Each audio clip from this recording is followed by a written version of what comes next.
We gon' run it. We gon' run it. Yeah. We gon' run the road till we take it home. Turn the lights on and put on the show. Ain't nobody better, yeah, I got the glow. Pull up on the scene, do my thing and go. We gon' run the road till we take it home. Turn the lights on and put on the show. Ain't nobody better, yeah, I got the glow. Pull up on the scene, do my thing and go. City on blaze when I'm in the mix. Everybody tryna stop me, but I'm too legit. Showing up with a brand new bag of tricks. I'm at the top, yeah, I know me, I'll never slip. No grip on life, I live it bright. Getting everything I said in my sight, I shine bright. Nobody understand what it took for me to lead. I woke up feeling like I reached a new speed. Clock ticking, I strive with no limits. Making waves without a blemish on my image. The people listen when I speak another sentence. I'm on go while you're trying to replenish. We gon' run it. We gon' run it. Yeah. Push it to the limit with my heart and soul. We gon' run the road till we take it home. Turn the lights on and put on the show. Ain't nobody better, yeah, I got the glow. Pull up on the scene, do my thing and go. We gon' run the road till we take it home. Turn the lights on and put on the show. Ain't nobody better, yeah, I got the glow. Pull up on the scene, do my thing and go. We gon' run the road. I'm in control. Where you wanna go? Push it to the limit with my heart and soul. We gon' run the road. I'm in control. Push it to the limit with my heart and soul. We gon' run the road till we take it home. Turn the lights on and put on the show. Ain't nobody better, yeah, I got the glow. Pull up on the scene, do my thing and go. We gon' run the road till we take it home. Turn the lights on and put on the show. Ain't nobody better, yeah, I got the glow. Pull up on the scene, do my thing and go.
should fear me.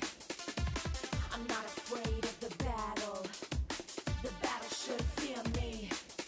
The only time is now. Jump into the unknown. I won't give up till victory is mine. I'm coming for it. I'm coming for it.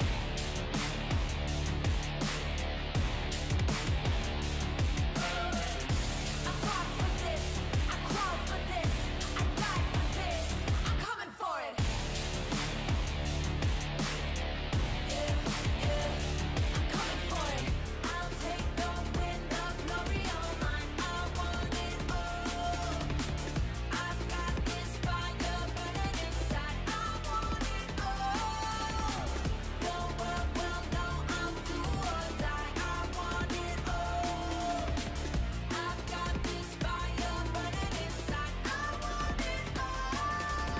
Only time is now. Jump into the unknown. I won't give up till victory is mine. I'm coming for it.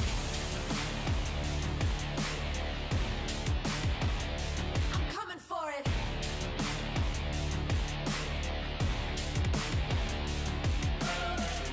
I fought for this.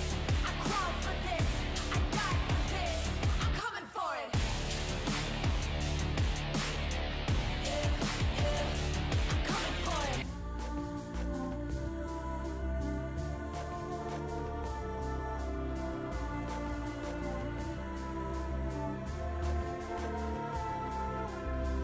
When it's all you got and it's all you want, you don't back down, you don't ever stop. You climb to the top, let the whole world know just how far you'll go.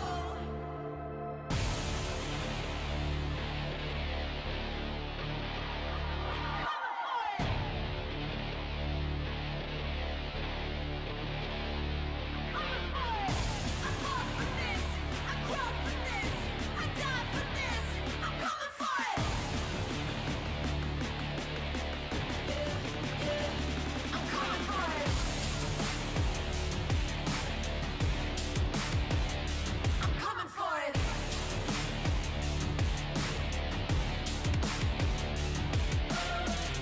I fought for this, I crawled for this, I died for this. I'm coming for it. I'm coming for it. Yeah, yeah. I'm coming for it.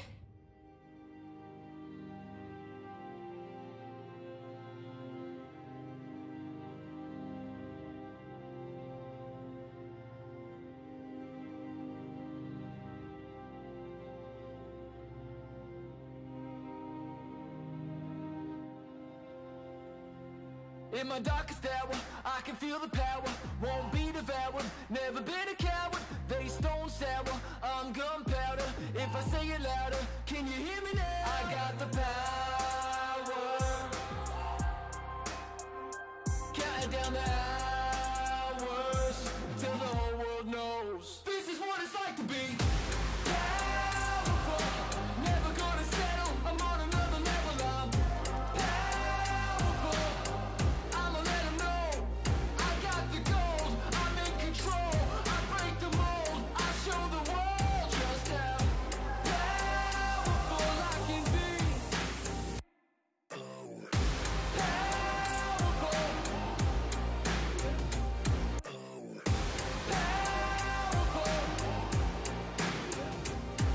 Had to pay my debts, was a losing bet, and I knew what I could do, but had to prove I wasn't finished yet. Was an uphill climb, saw it in my mind, recite the lines every time. I got the power,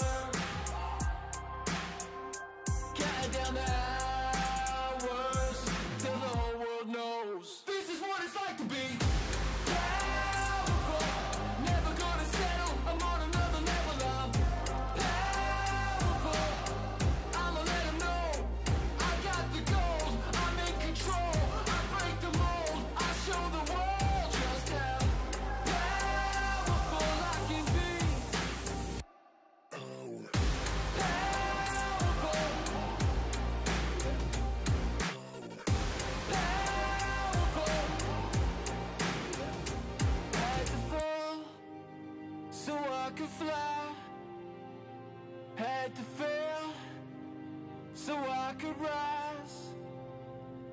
had to break to feel alive. I'm alive, I'm alive, I'm alive. Powerful.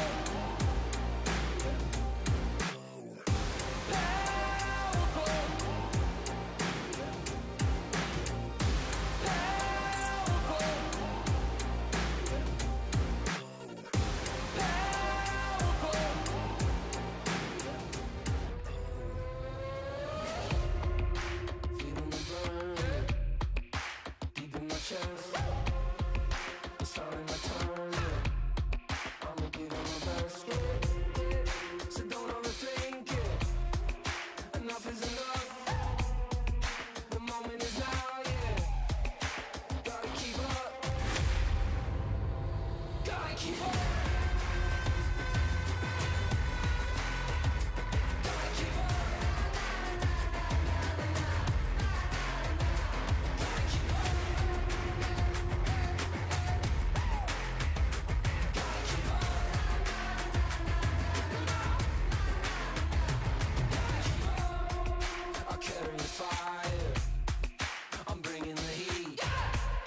It's my only desire. Yeah, you know what I mean. To the top of the mountain, we're ready to go. There's no doubt about it. I'm taking control. Gotta keep up. Gotta keep up. Gotta keep up.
Work hard, work hard, work hard.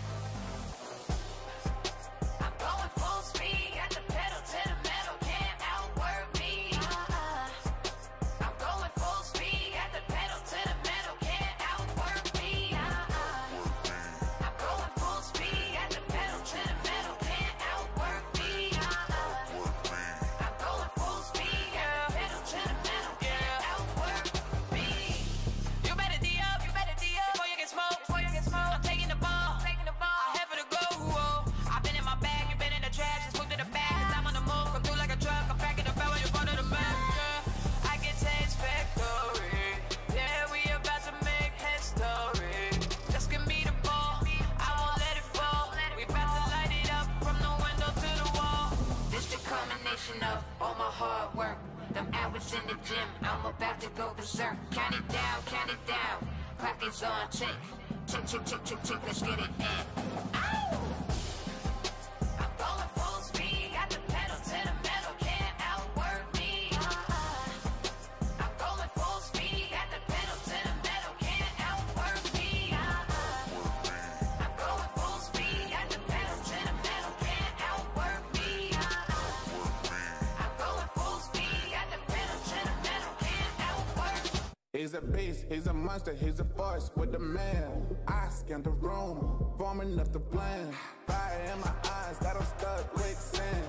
I don't play to lose, I just play to win. It's that hard work, effort that I'm putting in. I don't play to lose, I just play to win. Sound like broken records against me, let them records spin. Yeah, I gotta give it 100%, nobody go harder than me. Do it on purpose, I got the people depending on me. Mama mentality, got my game face on. Every time I step up on this court, you know that we won, it's done. I'm going full speed.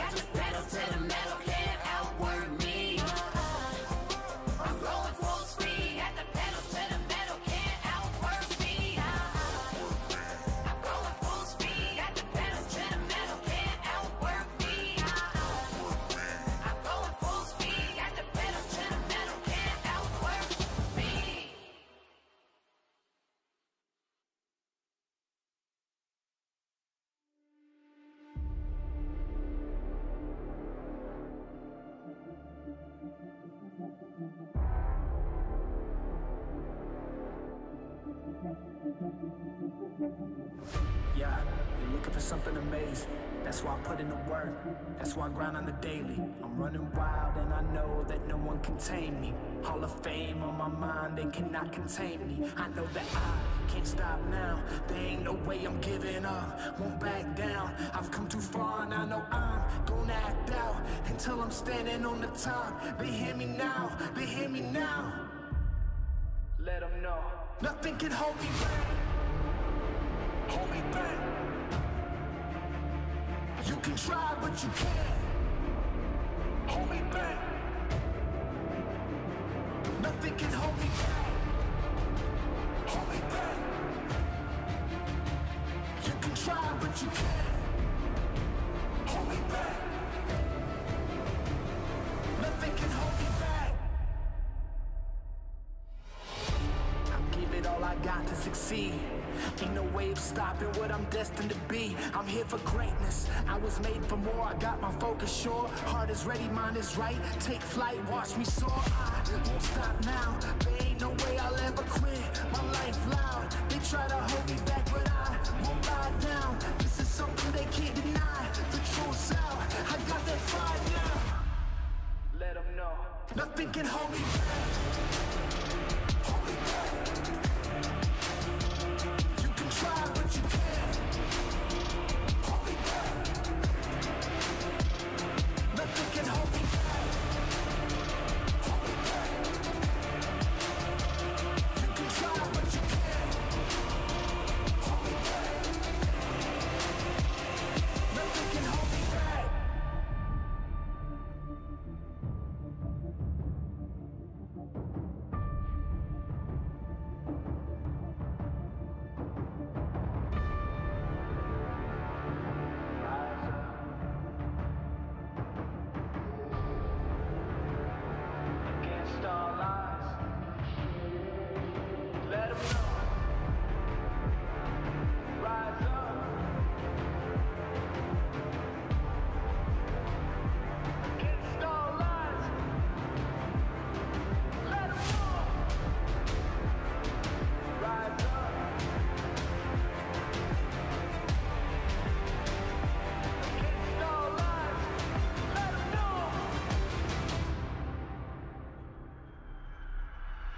Nothing can hold me back. Hold me back. Hold me back. You can try, but you can't hold me back. Hey, hey. Nothing can hold me back. Hold me back. Hey, hey. You can try, but you can't hold me back. Hey, hey. Nothing can hold me back.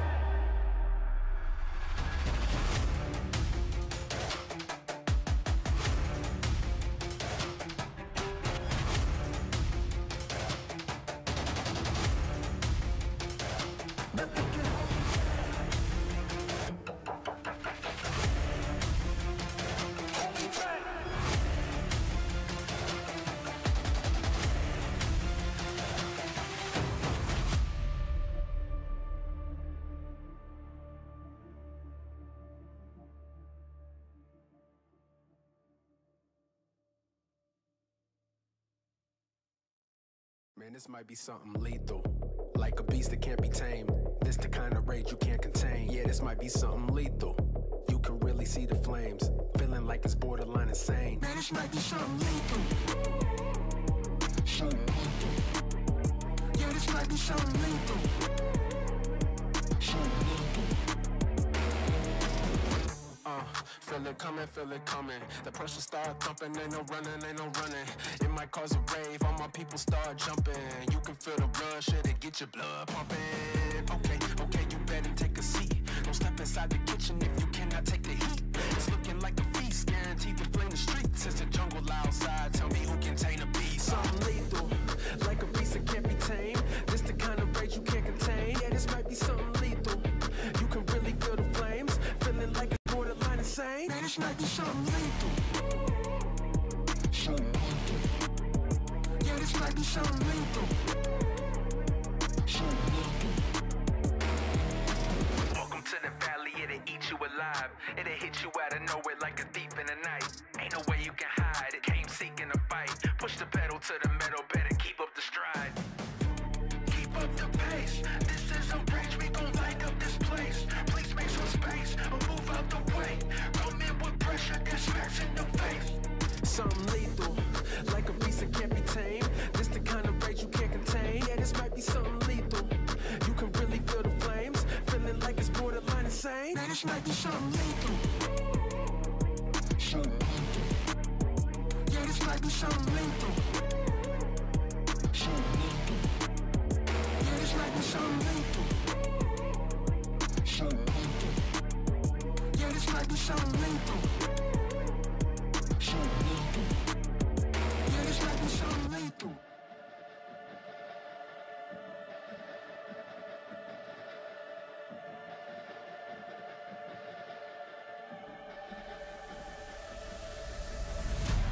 Welcome to the main event.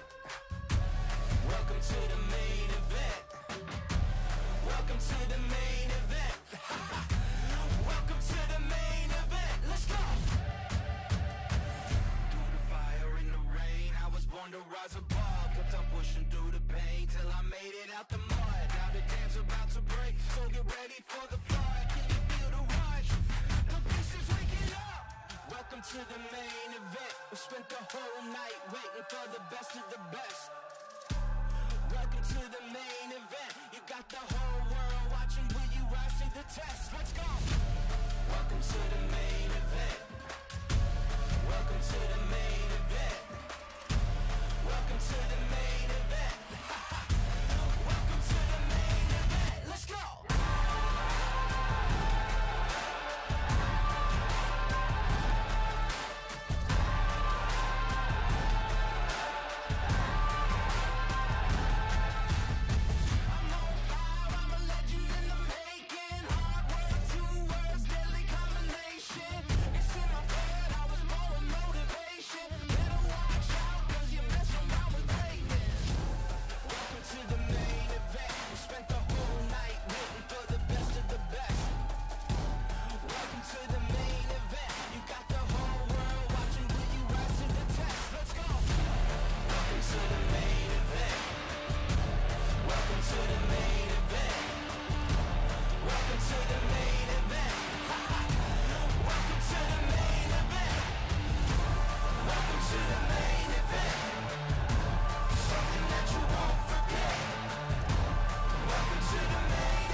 Earth shake, chaos around me.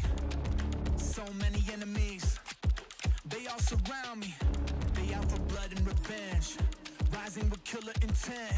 The fury ahead is immense, but I will not bend. Look in my eyes, no you won't see fear. Nothing but fire and it's not even fair. They all against me, but I'm still here. So go ahead and let them know I'm more than prepared.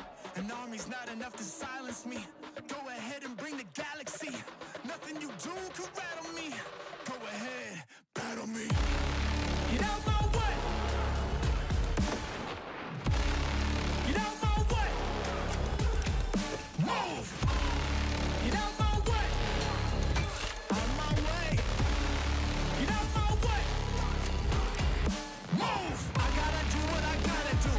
No one or nothing can stop me. And if you don't think that I can, just watch me. Move. Get out my way. Out my way.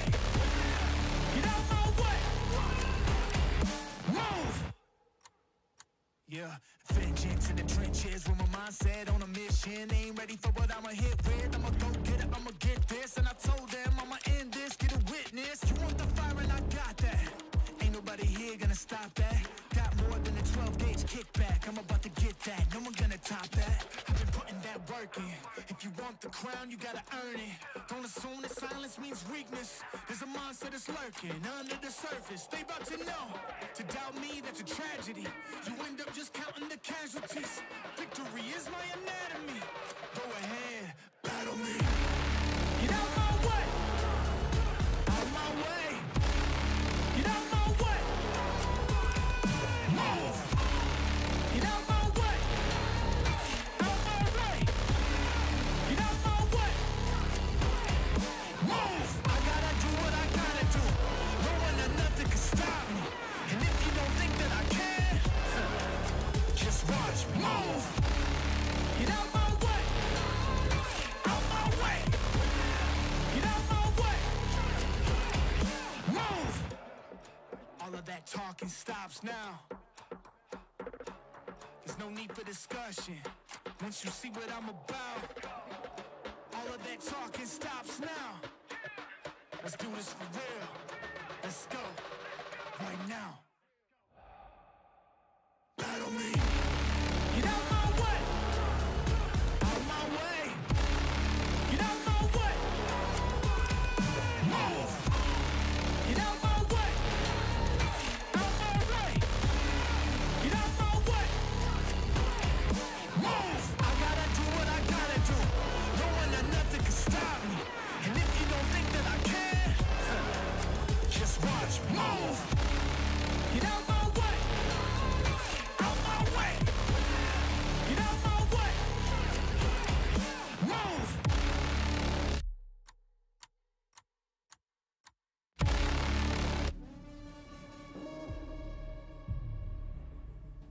We gon' run it. We gon' run it. Yeah. We gon' run the road till we take it home. Turn the lights on and put on the show.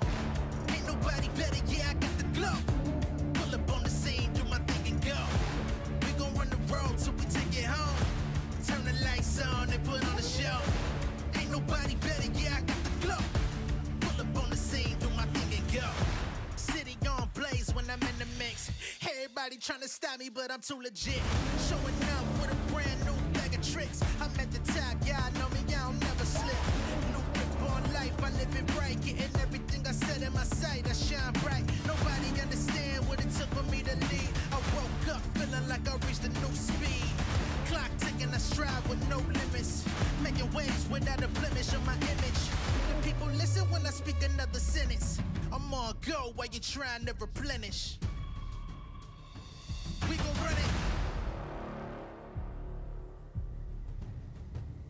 We gon' run it. Yeah. Push it to the limit with my heart and soul. We gon' run the road till we take it home. Turn the lights on and put on the show. Ain't nobody better, yeah, I got the glow. Pull up on the scene, do my thing and go.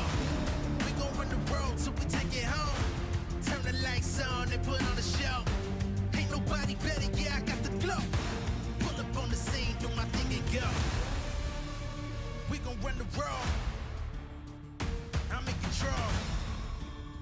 Where you wanna go? Push it to the limit with my heart and soul. We gon' run the road. I'm in control. Push it to the limit with my heart and soul. We gon' run the road till we take it home. Turn the lights on and put on the show. Ain't nobody better, yeah, I got the glow. Pull up on the scene, do my thing and go. We gon' run the road till we take it home. Turn the lights on and put on the show. Ain't nobody better, yeah, I got the glow. Pull up on the scene, do my thing and go.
the dark.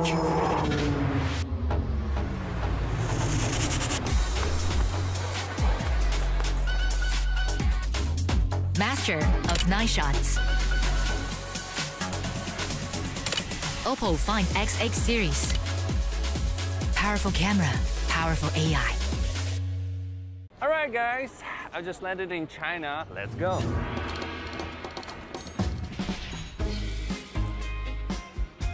Play the local way, pay your way. Have you ever seen the Great Wall at night? Play the local way, pay your way.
Watch me win, then watch me do it again. What a car. Living the dream, huh? Sweet dreams are made of this. Who am I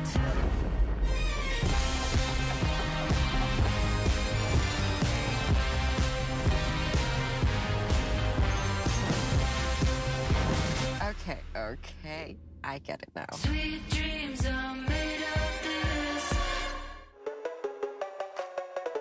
Dominate the Rift with Opera GX. Bring League to your browser. Lock in with LoL Esports. Customize your setup with champion-inspired themes. And unlock new designs inspired by Arcane. Only on the browser for legends. Download Opera GX.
Get summer ready at Verizon.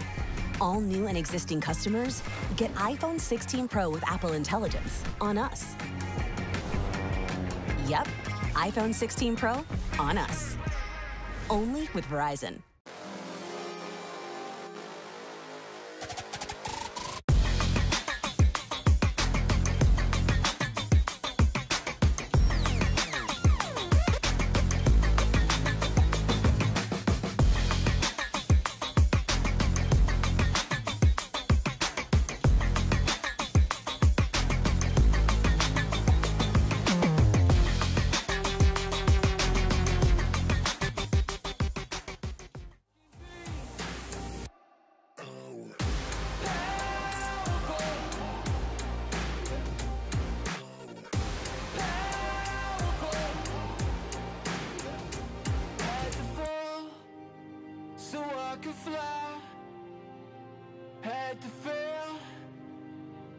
I could rise.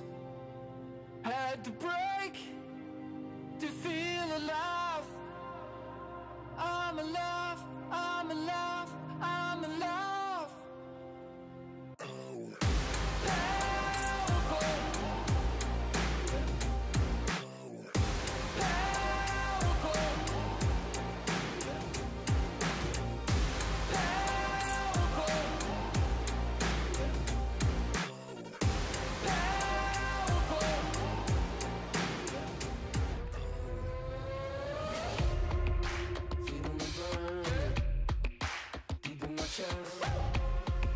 It's finally my turn, yeah. I'ma give it my best, yeah.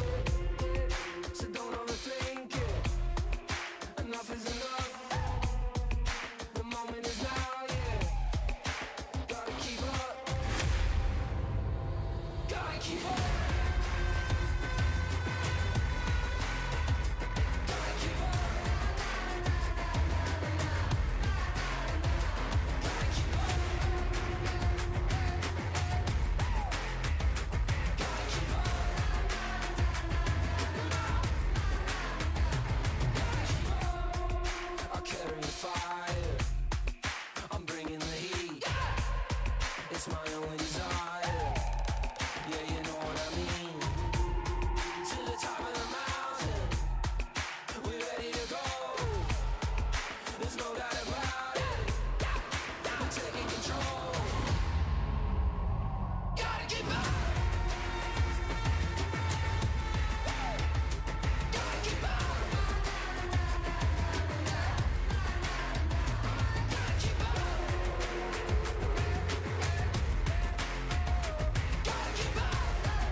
Of all my hard work, them hours in the gym, I'm about to go berserk. Count it down, clock is on, tick, tick, tick, tick, tick, tick, let's get it in. Ow! I'm going full speed, got the pedal to the metal, can't outwork me. I'm going full speed, got the pedal to the metal, can't outwork me. I'm going full speed, got the pedal to the metal, can't outwork me.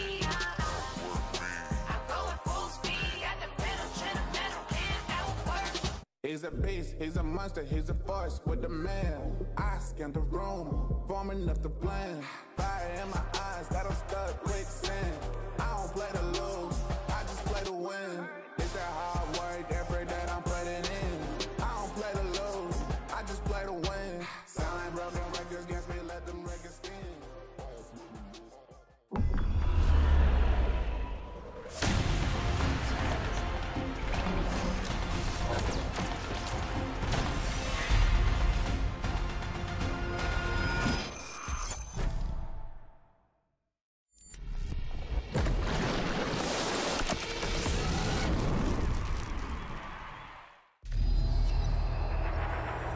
Something is coming.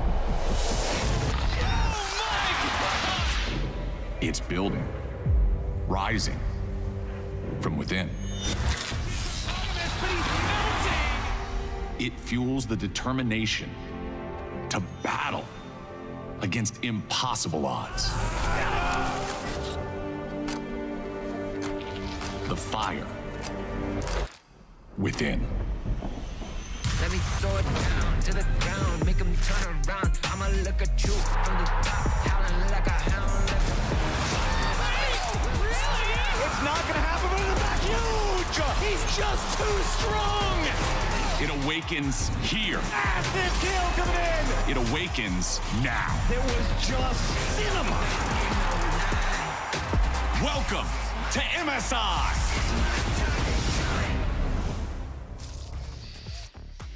And welcome everyone to MSI 2025 here in beautiful sunny Vancouver. I hope you got an opportunity to rest, and we're back right into the action today with the lower side of the bracket with CFO versus anyone's legend. It has been crazy at MSI so far, and today is not going to be different as we see the fans stepping into the arena getting ready for another best of 5. I'm Laure and I will be with Emily and Raz once again. How are you doing? Doing well. My off day, I just slept. So I'm as rejuvenated as possible. I went for a gorgeous hike. It was great. So you spent your day off working. I like walking. I like hiking. Right. I like nature. All right. Your country, great. I have to say, absolutely amazing. I love Canada so far. It's been great. It's quite good. Not my part of the country. Love you guys in Alberta.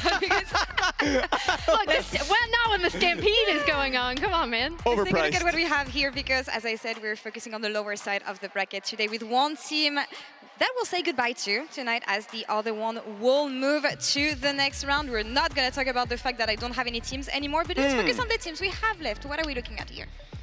Yeah, I mean, the big question mark for me was this T1 team. CFO pushed them really, really hard in their series, right? They came and absolutely smacked BLG. Yeah, and I'm sad that your teams are not here. My team had a hard-fought battle against G2. It was a tough one, a lot of fist fighting. A swift 3-0. Good luck. All right. She's gonna leap across the desk. She will. I'm tempting her. That's the story for tomorrow. We have a lot of things to focus on today and a lot of incredible matchups. The first one I want to look at is the mid lane. Shanks versus Honkyu is our featured matchup presented by Mercedes-Benz. Today's featured matchup presented by Mercedes-Benz. Two mid laners are looking to keep their MSI dreams alive. CFO's Honkyu is the youngest player in the tournament. He has proven wise beyond his years, leading all MSI mid laners in damage per minute, damage percentage, and solo kills per game. His Flying Oysters have already taken out MKOI and gone 5 intense games against T1. Next up, he'll face off against anyone's legends, Shanks. The LPL mid laner took a long road to his first international event. He has made the most of it, handling FlyQuest early and taking Chovy to a 5-game banger. And he's spitting out Venom! Honkyu versus Shanks. Two mid laners in this tournament for the very first time. And after this matchup, only one will continue their MSI journey.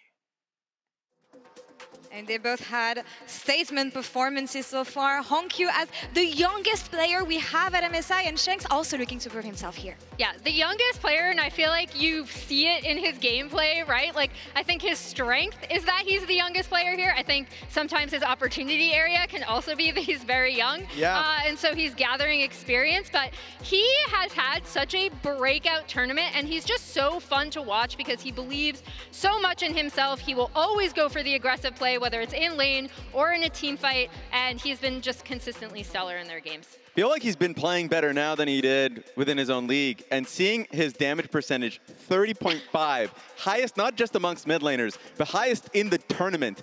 And the second highest, Doggo. This team is just centered around him and his AD carry, so it's really fun to watch, simply since they're like, this team is so focused on their own playstyle. Yeah, the Roosters cementing themselves as one of the strongest teams we have. I was wondering after first turn if we would see them with the same firepower that they brought. Turns out that they are. It's not so much Junja's team anymore. It's a complete team coming from every side of the map. And on the other side, we have AL with Shanks. First time on the international stage, but Emily, he's been here for a while in the LPL. Yeah, he's been here for a while. I've actually been watching him since his days on WE, which means it's time for me to do Draw My Life. So this is Draw My LPL Life Shanks. Sui Shanks Saojin first turned heads while on WE Academy in 2020. During that shortened split, he actually won the most game MVPs and the overall split MVP in the LDL. Shanks joined Team WE in the LPL for the 2021 season. This team of Breathe, Peishang, Shanks, Jomung, who you might now know as Elk, and Missing, narrowly missed Worlds, falling to now teammate Tarzan and LNG. The next few years were very up and down for Shanks and WE. In 2022 LPL Summer, he split time with Shia, while the team actually failed to win a single match, finishing 0-16 and last in the standings. Despite this, his individual talent was recognized. Shanks and Hope left WE for Anyone's Legend for the 2024 season. Coach Tabe joined in summer, and Tarzan and Flandra joined for 2025. In Split 2, Shanks and Anyone's Legend won their first LPL title. And you might already be aware, but his gamer tag does come from the character Shanks in One Piece. And back when he was on WE Academy, he actually gave an interview where he said that Shanks has a really good attitude and he really wants to emulate that and bring that to his play. And whenever I've talked to people about Shanks or asked people about them, they say that he's really optimistic. He kind of had an epiphany between Split 1 and Split 2 this year where he said he is living the dream of playing, right? But he hadn't fully recognized what that was. So now he really wants to have a breakout performance here at MSI. Yeah, and I love how amazing he is, like, kind of skyrocketing as a player. The fact that he was on WE for a little bit in that team, you already kind of illustrated. Very tragic. A lot of good players on my team, Raz. I don't know what happened. I don't either. He's been amazing so far at MSI. He's been great. It's been a lot of fun because people would have expected, I would have expected coming to his first international event that he would kind of like have some choking performances or not play as well as we expected him to. No, he's been incredible, especially the game that comes to my mind is his Akali game. That was just straight styling, so love to see him here. Yeah, let's see what they have in store for us today. But focusing on another matchup on the side of CFO in the Verizon Game Day interview, Sharks caught up with Dogo after CFO's win after MCOY 2 days ago, talking about the victory and what it means to him and the team and focusing on looking ahead at the next matchup against AL. Let's check it out.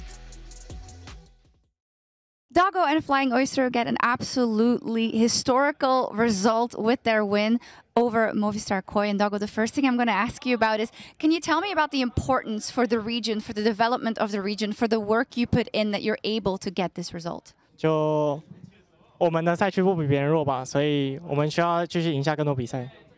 It has been great to see also for your personal story. I know that there's been times when it didn't go so well for you. And I want you to tell me what this means in terms of your personal journey, because you have played phenomenally, exceptionally even. 就每天都能拿比赛，对我来说就是非常幸福嘛。然后能拿到胜利，就是幸福加幸福。 Could you tell me what you think you improved on as a team since first stand, when we really saw the first breakout performance of the year for you? 我觉得我们在改进的都是一些优先级，然后我们自己的沟通问题嘛，因为还是会有一些沟通问题频繁出现。 Okay, I see. Now next up is Anyone's Legend. That is, again, a difficult matchup, but you were not afraid of T1, so I don't see why there should be a reason to be afraid of AL. How do you feel about that matchup? 就不讲自己会不会赢他们嘛，我希望我们跟 AL 能打满5把，然后并且表现出一个很好的比赛给大家呈现。 Amazing. Silver scrapes again. Thank you so much, both Wendy as well as Dogo here from the BSI. Dogo hopes they can have a fun 5-game series. I think watching Dogo have kind of a re-debut with CFO at this MSI, it means a lot to him. He said, you know, this is an MSI he really fought for himself rather than being on loan. And to see him pop off has just been wonderful. And it's going to mean a lot to him, I'm sure, going up against an LPL team, because when he went in the LPL with like BLG and Ultra Prime, yeah, it wasn't great. I think he was also trading time with like Uzi at the time on BLG. Yeah, it was a little. There got some stuff going It's on. a little iffy. So he like is reproving himself, and he's been playing so well in this tournament. So Yeah. looking forward to see him like clap AL and see what happens. Definitely the main character this time around. It wouldn't be a CFO matchup if we were not talking about the top lane. And for this one, we're looking at Driver in the driver's seat actually against Flanger here in the first game. So what are we looking at here, and why do we think it's the best player to go with in the first game here against AL? Well, we ran out of space on this. That's Yeah, we did. That's rest down there. We in worked case on you it, didn't it's know. fine. So this is kind of a Venn diagram. It's the super interesting thing to me is that we have the Cassante shared, right? We have the Sion Gragas shared. And then Flandre just has kind of a champion pool there where he's just vibing. I actually think that Driver and Flandre share a lot of similarities. I don't know if you agree with that, Raz. Very much do. That's why this series is so comedic, because they are the same. They're willing to like lose EXP and minion waves to just be there on time with either the Sion or just like tank play. So they're very similar. I was expecting Rest to be, and he is the different player. The funny thing is his lone champion is the Ornn, which should have been Driver, that incident. So it's like, he is the type of player to be playing Jace or something like that, more carry options. I'm interested in seeing if Rest gets to play today and plays a different style. Flandre also bucking it a little bit, playing like the Smolder. So there's a lot. Vintage Flandre. It was It's so crazy. good. So I'm looking forward to this one. All right, Driver in the first game here today. We'll see what happens in the rest of the series.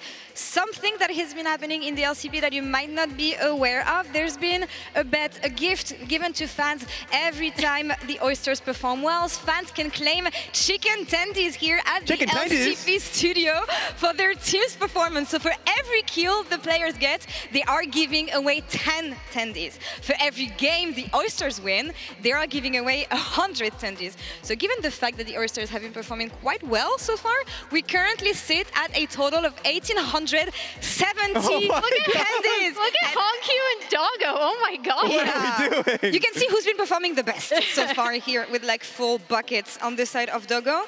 And I felt like we could bring that to the desk as well. So Yeah, put it in the middle. We need to share this would the one. Oysters do well, we would be eating chicken. I'm hungry, so Are I'm we actually going to toasting? hit on this now. That is crazy that they're feeding Enjoy the that home as entire well. studio. Cheers. I may have eaten this one already, so No, denied. good luck with that one. All right, let's check how the fans have been voting though here at Mastercard.gg on X, because they're calling the match for AL with 57% of the vote. And I want to say, I'm kind of surprised to see this here, because AL looking to be one of the favorites of the tournaments that we have here. I was expecting more, but similarly to first stand, the Oysters won fans' hearts here once again. Yeah, they're just such a fun team to watch, and I feel like even in some of their losses, they've done like Honkyu and especially Doggo have just really showed up in so many of their team fights. It is really similar to First Stand, because I felt like they gathered a lot of Western fans during then too. However, Yeah. I actually kind of think something a bit similar to when I talked about Anyone's Legend versus FlyQuest, where I think similarly, CFO and AL do kind of operate sometimes really similarly. I'm repeating that word a lot. And that's why I'm going AL 3-1. Oh, you just think they're the better version of themselves. Yeah, kind of, yeah. Just I mean, so you know- we talked about it with Driver and Flandre, right? Yeah. I think there are a lot of similarities between these two teams. I think it'll also come down to how much the junglers can control the early game, and especially like their early pathing with their lanes, but yeah. I was talking to Teddy, the LPL caster, who arrived here at MSI, and he was telling me that he thinks it actually can go 5 games. So what do you guys think? What's your prediction for this one? See, I agree with them. As you can tell, I have them as 3-2 towards AL. It's crazy because I would have expected one of us to had CFO, because CFO has been bucking the trend a lot by putting like, you know, T1 to 5 games. They've looked incredibly good. I had the exact same opinion of you. I think the key difference a lot is that AL actually plays heavy topside, has like heavy grubs focus, and I think CFO's been doing the better thing, which is they're just straight like dragon stacking. I think that's better overall. So even that's the case, I think Team Fighters AL. The better team fighters should be AL. I don't think AL expected to end up on this side of the bracket, so let's see what they can offer us here. CFO versus AL is our series of the day. The loser goes home and the winner advances to the next stage. Casters, take it away.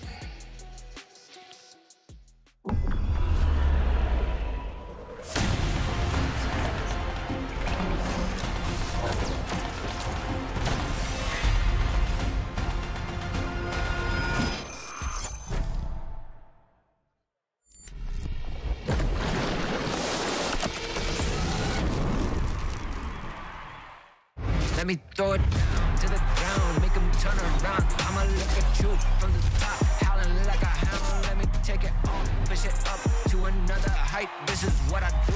I'm a dog, not afraid to fight in the dark at night. Hello, LoL Esports, everyone around the world watching. Welcome to Vancouver as we get back into the meat of MSI. We kick off this week of intense League of Legends with CFO taking on AL. And although CFO are the underdogs, I think a lot of people are looking at whether they can upset the #1 seed from the LPL. I think a lot of people are excited at the potential that CFO have shown us so far at this tournament. In particular, the way in which they've controlled the map, their incredible team fighting power, and just the standout individual performances that we've been seeing from these players. Junja, I mean, domestically considered the best player. I feel like that since he's come to this tournament, he hasn't missed a beat.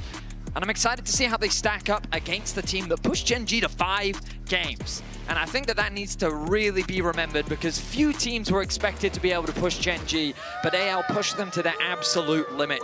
One of the favorites for the tournament. We're not going to waste any time. We're going to jump into the draft, sponsored by Omen and HyperX.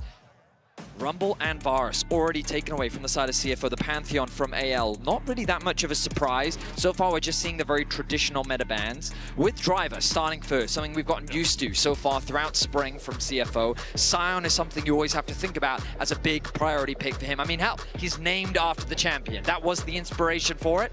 So I wonder if that is going to be high on the priority list or if Flandre has got something prepared for us. That is the question. Flandre, obviously, in the good old days when he was on Snake Esports, did have some of those more eclectic picks, the Fizz, the Yasuo, things that he could really bring out to mechanically outplay his opponents. Now, his hands aren't quite as good as they used to be, but still has some of those pocket picks. Yorick one that we always have to look at. Obviously, Sion very good into the Yorick, though. Well, with the Nico banned away, Twisted Fate is going to be left available. We've also got the Talia up as well for Hongq, should he want it. Pantheon gone, the Rumble gone, the Vi gone.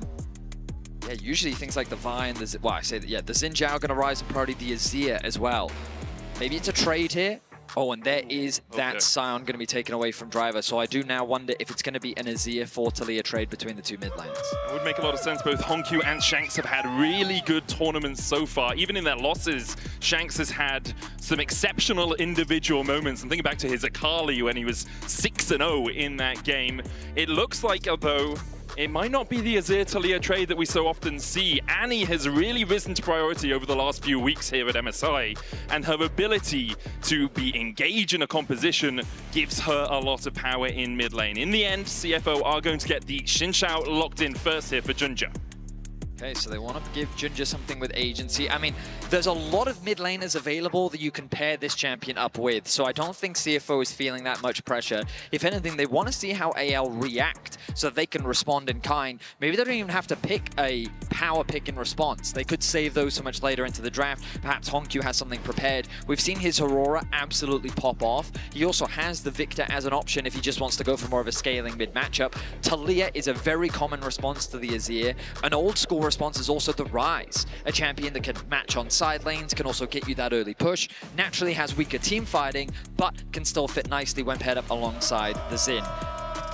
With the Azir locked in for anyone's legend, they are currently looking towards the Poppy, which does stop Xin from doing a lot of the stuff he wants to do in the early game. Also stops the facilitated dive that Xin can allow. Jumps in with your Audacious Charge, Rakan jumps onto him. Leona follows up with a Zenith Blade. Poppy stops all of those dashes and can be flexed to support, although we are seeing it a lot more in the jungle right now.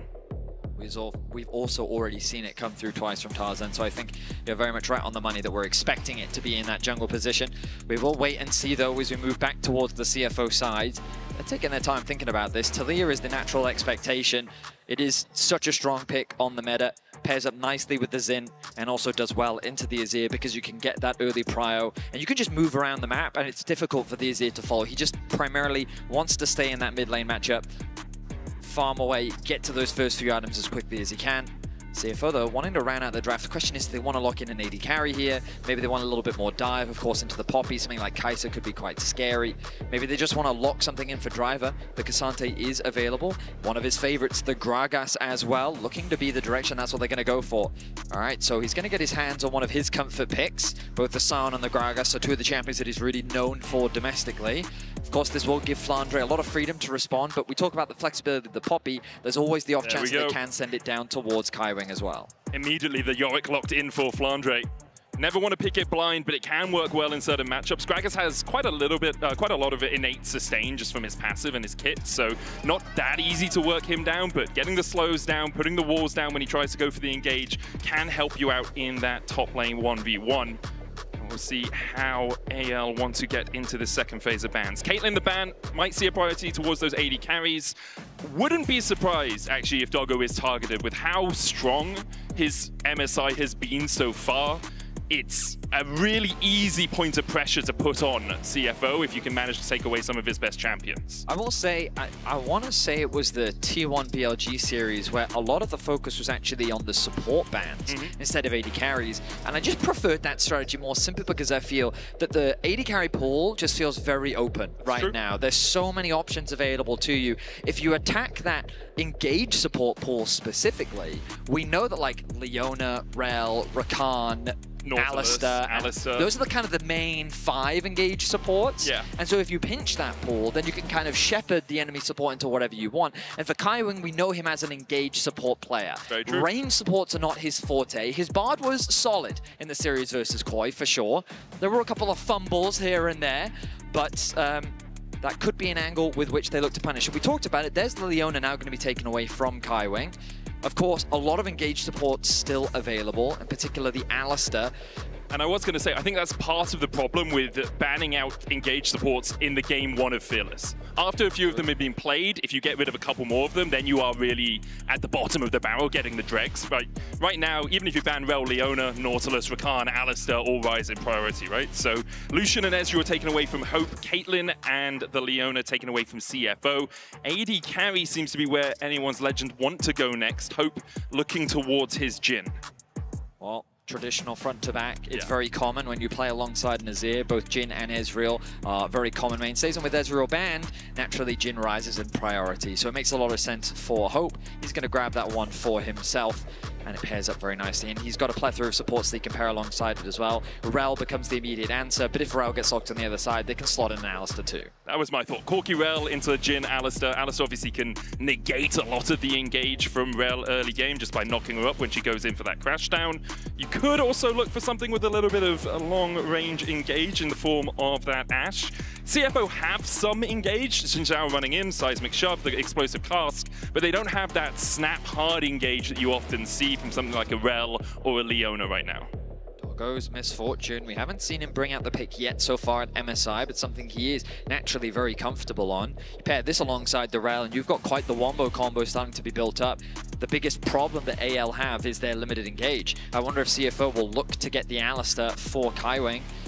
While he hasn't played it so far at this tournament, I think that it is a good tool. Of course, into the Poppy, it's going to be difficult to find those engages, but that's where the Gragas becomes very valuable. Creating that disruption in the fight, opening up the fight to be a little bit more flexible, maybe even just knocking the Poppy away to then open you up for the Alistar to go in. You've also got the Xin to provide that initial start to the fight, or maybe even as a follow-up. I feel like CFO have a lot of tools to just create anarchy and chaos in the fight, whereas right now AL primarily focus on disengage. With the Poppy ultimate, the Azir ultimate, Jhin wanting to play a as far back as possible. They have so much range at their disposal, and they're going to keep it that way. Rounding things out with a Bard. We've been seeing a bunch of Bard at this tournament. The ultimate has proven to be so effective, especially into champions like Misfortune. Oh, you want an ultimate? How about I just throw a Bard ult on your face? Not only will it interrupt your ulti, but it'll also give time for my team to position and maybe punish you the moment that the stasis wears off. I think it can be really effective into the Alistar, especially given how Ali is super weak in the early laning phase, but also the fact that Bard just sets up nicely with the Jhin to kind of potentially set up for those roots and everything. It's also super nice into the anyone that wants to run at you. Bard is great if someone can only run forward at you to get the engages off, because you have the Cosmic Binding to lock them against walls, you've got slows from your auto attacks, and even then you have the Magical Journey to get everyone the hell out of dodge if the Alistar is getting too close. So I really like the Bard pick here from Kyle in his first international tournament alongside Shanks, hoping to show up here for anyone's legend. I think he has underperformed compared to the expectations we would have from this support coming into the tournament. For non-subscribers, we will see you in about 30 seconds time to kick off this final week of MSI as we make our way onto Summoner's Rift. Coming into this tournament, I was so excited watching AL as they progressed throughout the LPL playoffs, specifically just because I love watching Tarzan in the early game. He's such an intelligent jungler, the way in which he controls the map. I thought he was super impressive in how he controlled BLG's aggression, especially. And CFO aren't a hyper-aggressive team. They're very controlled in their playstyle as well. And so I feel like when it comes to this jungle matchup, it really is a battle of the minds, trying to read what the other plans to do. And we'll see how things pan out in the early game. Game 1 of this best of 5 between CFO and AL. We're hoping for an exciting one. CFO have done nothing but surprises throughout this tournament, and they want to keep those surprises going. If they can go toe-to-toe with the LPL first seed, that would be massive for the LCP and the development of this team that have already had an amazing year, all things considered. It's kind of the passing of a torch as well over to CFO. Choi did an interview, their coach, and he was saying, we don't want to be known just as PSG Light. CFO this year have come in and proven they have a name for themselves. They are the Flying Oysters. 2 domestic trophies, only lost 1 game or 1 series domestically, and then obviously at first stand, only losing to Hanwha Life in that group stage. Yeah, and then they pushed KC all the way to 5 games. They were so close to making it to the finals. And then here at MSI, it was the first time since Worlds 2012 that an APAC team beat one of the major regions in a best of 5. So already a massive accomplishment for them, but they're setting their sights high and they're looking to continue that journey here against AL. Not going to be an easy opponent by any means, but we'll see how they fare as everyone. Early vision was naturally invested to try and track what both these junglers were up to. It looks like they're both going to start on the top side. Yeah, path down towards their bot lanes, which does make a lot of sense. There's quite a lot of CC down there if they want to look for those early ganks. Can always do that 3 camp into gank as well. If you want to put a Yorick behind, you can do that. It is pretty difficult. He has a lot of innate lifesteal in his kit with his last rites, and obviously if the ghouls get on you, it can be a bit tricky to really take him down. Already a bit of trading, but as we expected, AL's bottom lane looking to get that early push. Level 2 going to come through from Kyle. Meanwhile, the mid has that push, and Flandre with a bit of an advantage on the top side of the map. Now, it's important to recognize Flandre is considered one of the best Yorick players in the world. Yeah, 7-2 all-time on this champ. And when CFO played the Yorick themselves, they did see an Aurelia answer for driving, not that kind of player. He's much more of the tanky style player. I think this meta fits him perfectly. Right now, he acts as a frontline, he acts as a disruptor, and I think individually, he's had a really incredible tournament. So far in the laning phase, things are going kind of as we expected. The Gragas naturally going to get pushed in, focus on clearing those waves. Both junglers pathing towards the bot side of the map. On cue. Not going to go for the knockback, we'll proc the phase rush. Valuable against the long-range poke that Shanks is going to have access to on this Azir. Kaiwen looking to clear out some vision, opening up for a potential early gank. But this is why the ward that Kyle placed on the red buff is so important. You've Oracles the Tribush, but Kyle walked all the way towards red to get vision on Ginger through his path. So now they know for the next 30 seconds or so, they need to be a little bit more defensive. Then they place the ward into the Tribush because they already had that extra security blanket of a deeper ward. Yeah, with good preparation here in the early laning phase, the pings are coming down aggressively, it seems like, from Tarzan. I think he thought perhaps he could catch out Ginger. Obviously, the magical journey from the Bard as well gives you very quick collapse potential. Ginger's pathing up towards the top side, knowing his bot lane's pushed in. He just wants to make sure that he is on an even keel with Tarzan through this early game. Both of them will exchange scuttlecraps. Okay, So nothing too crazy, very much as we expected here in this early game. I wonder if we're going to be seeing an early swap come through from CFO. Normally it would favor a comp more like CFO. Not only does it get you out of this high pressure bot side 2 versus 2, but also put some pressure on the Yorick, and Gragas should feel pretty comfortable in a 1 versus 2 just because of how safe you are with the wave clear and sustain that you have thanks to your W. Both junglers going to path back towards their top sides. Honkyu and Shanks continue to trade in the mid lane. A small lead for Honkyu in the lane, about 3 CS up after Shanks manages to pick up both of these. They'll both recall and start to build towards their first items. The only substantial lead really is in top lane for Flandre on this Yorick. Kind of to be expected with the way that Yorick can play this early lane. Driver, yeah, you can farm from range, but you can't really do too much more into the Yorick because he has so much sustain and he has the ghouls to help him out. So as we have a moment during this slower early game, we can turn our attention towards this mid lane matchup, which is Shanks versus Honkyu. You've already talked a lot about how these players have had strong individual performances throughout this tournament, but what impresses me is like the little amount of international experience they've had, but the impact that they've already been able to demonstrate. So many LPL fans have been so eager to see Shanks on the international stage, and this is his first. For Honkyu, of course, he did participate in the first stand tournament at the beginning of the year, but I think that it's amazing to see the potential and talent that both of these players have already demonstrated. The fact that Shanks just came to the tournament and played like it was just another day, he's already had some incredible performances, and Honkyu, given his age, I think many expected him to be a lot more nervous, but the man just went toe-to-toe with Faker and didn't even think about it, even earning the GOAT's respect after his first series. I think for Shanks as well, the fact that he joined back in 2020 on WE and it's taken him this long to have his first international performance and he's playing well at it. Often players, when it takes them a while to get here, will have a much higher degree of anxiety, of nerves when they actually get onto the international stage. But Shanks having the tournament of his life so far, and as he dashes in onto Honkyu, Seismic Shov's going to get him back. Emperor's Divide coming out as Honkyu walks to the safety of Junja. Shanks actually has to flash away from the wind, becomes lightning with the Audacious Charge coming in as well. Kaiwing could look for a flash over the wall here. Shanks in enemy territory, 3 members around him. Driver has to back away from Hope and Kyle. The Drake goes over to AL, and Shanks retreated to the top side, bot side of mid lane, and Alistair wasn't able to find a gank. Shanks doing a good job of weathering that pressure that was coming through from CFO. The Dragon secured by AL. Now they can turn their attention to the top side to look to try and contest. Keep your eyes on the minimap and notice that Hope is already moving through the river. Shanks doesn't really have much HP to contest right now, but of course the grub's still over a minute away, so they shouldn't feel any immediate stress.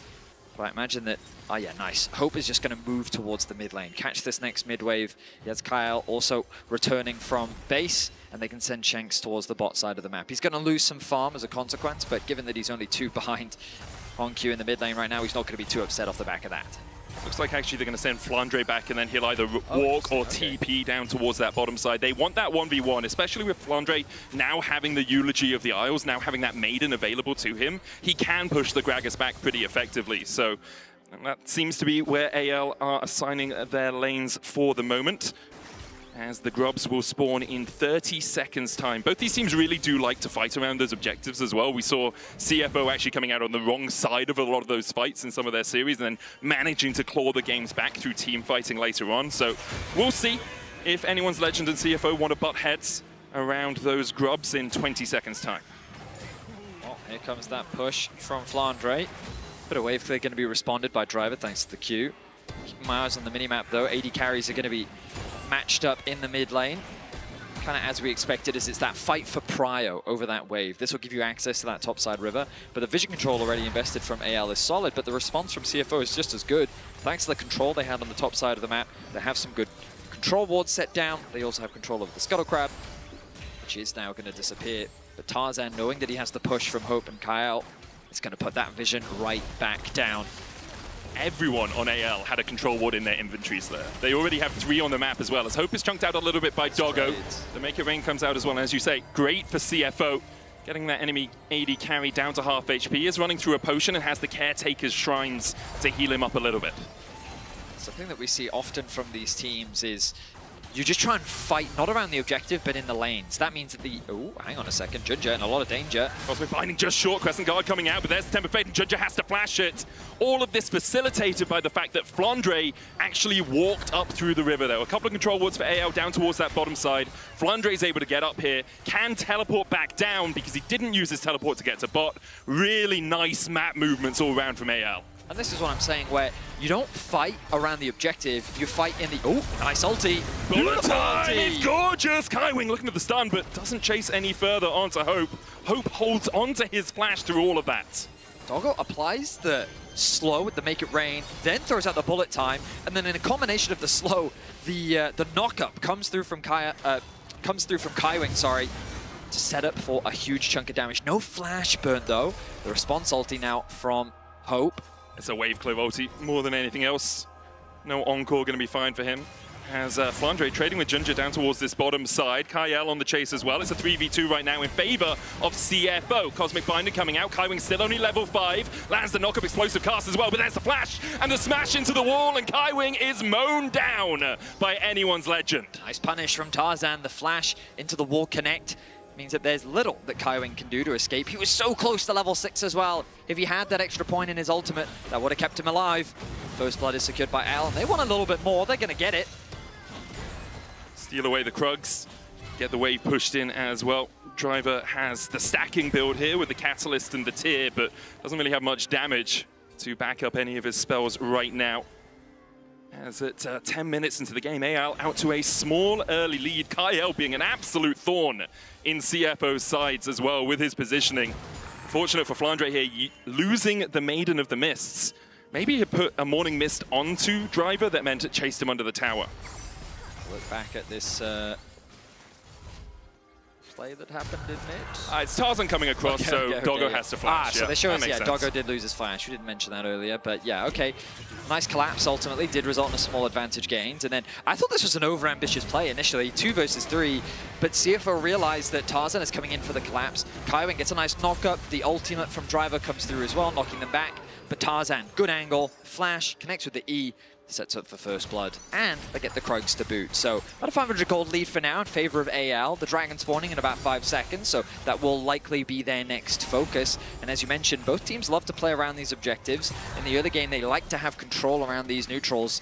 And so I imagine that both sides will be setting their sights on it. Ooh, nice Driver flash. has to flash the Emperor's Divide. Explosive cast will knock him back. Was in tower range for a single shot, but with Tarzan backing him up, he should be fine. Just walks his way away. Okay, cool play. Didn't result in a huge amount, but still, very cool. Driver putting a bit of pressure onto Shanks, but now Tarzan on the top side of the map completely concedes control over the bot side. The mid push will come through from Hope, giving him access into the river. Junja will drop that control ward, making it harder for AL to approach, but keep your eyes on the minimap. Tarzan making his way down. No TP available on Shanks, which means this will be a 4 versus 4. Junja already on the Drake. That's pretty much gone. They might look for the fight afterwards, though, as Flandre has the flank. Junja's going to land the smite. There's the Tempered Fate coming out onto Junja. Kaiwing trying to get his way away. Junja still stunned up. Keeper's Verdict finds Hongkyu guilty, and the chase continues. Junja with the Crescent Guard keeps himself alive for a hell of a long time. In the end, he's murdered by Hope 2-0 AL.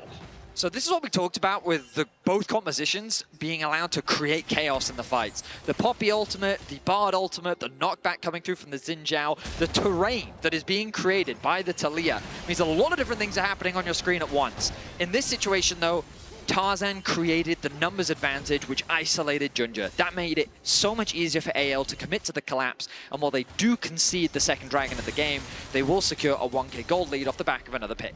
And Hope getting the kill as well means he's about 400 gold ahead of Doggo, where they've been pretty even so far this game. Leads in the jungle, the mid lane, the AD carry role, and support so far for AL.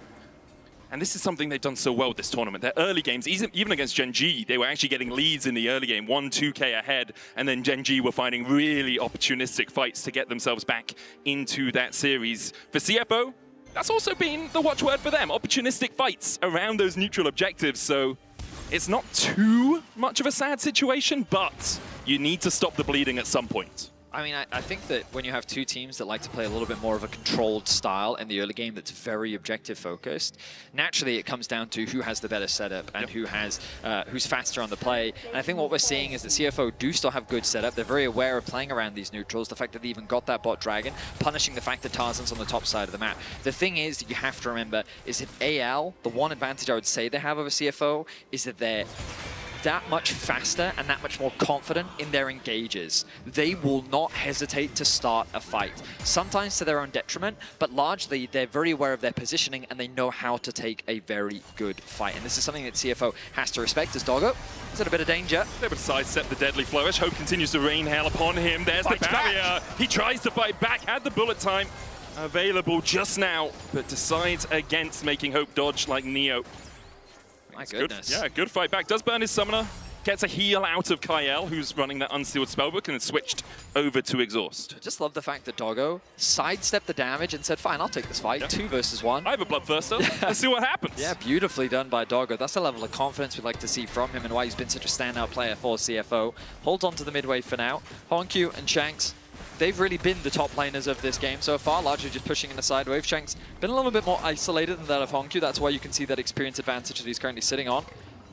But we get closer to our next neutral. It is the Rift Herald. Pings from both sides coming down. It's Ginger that's first to the objective. You'll notice in terms of the vision control that it will be CFO that have the better initial setup. They've got good control ward coverage. They've got a nice deep ward behind the pit as well. But AL have at the very least some information, which is now going to be denied by Ginger. Kyle already looking to replenish that vision.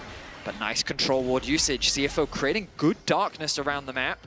Another ward goes into the back of the pit, though. Doggo steps forward towards Tarzan here, trying to force him away. Kyle has that Tempered Fate, and it's such an easy go trigger for a fight. Flandre coming out of base as Ginger and Driver pull the Rift Herald all the way to the banana bush. Problem for CFO is that these waves are being pushed in and they have to respond. So you'll notice Honkyu sitting on the top wave, catching that wave, but now he can look to regroup with his team. Doggo going for Doggo, who has the flash, dodges the deadly flourish, flash forward from Kaiwing. He knocks Tarzan back and he has to flash away. Weaver's Wall coming out from Honkyu, immediately exhausted. The bullet time opens up, but doesn't find much purchase. And in the end, CFO should be able to retreat. Lose about half of all their health bars. Curtain Call coming out. Driver with the explosive cast knocks back Shanks! And Shanks, even with the Emperor's Divide, can't survive! Ginger with a knocker with the Q3. Flandre gonna turn it back around on him, and Ginger will fall. CFO still trying to find a purchase on this fight. Hope takes a double up and is able to walk away. Both of these teams are just fishing for that fight, but there's so many disengage tools. We saw the Gragas ultimate interrupting the Jhin ultimate. We saw the Poppy getting 2 knocked back on the side of CFO, creating a numbers advantage for AL. The kills end up being 1-for-1 overall. But as we go back into this fight, you'll notice that it starts with AL looking for a pick onto Doggo. He seems isolated in the mid lane, but he does what he did before. He sidesteps, he plays with nothing but confidence, and Kaiwing looks and punishes. Then the ulti comes through from Honkyu, but then the bullet time doesn't really do a huge amount. Kyle, nice interrupt using the ulti to stop Honkyu from chasing. Then Hope says, you know what, I can get a really nice ulti here, and Driver says, that's my opportunity. Keep your eyes on Tarzan as he knocks a few members away. But Ginger, that doesn't stop him from going in and setting up for Doggo to getting that kill. But now Ginger's too deep. He realizes he's in a 1 versus 4 with the Maiden at their back as well. So it ultimately results in a 1-4-1. A tense situation. The Herald doesn't go down.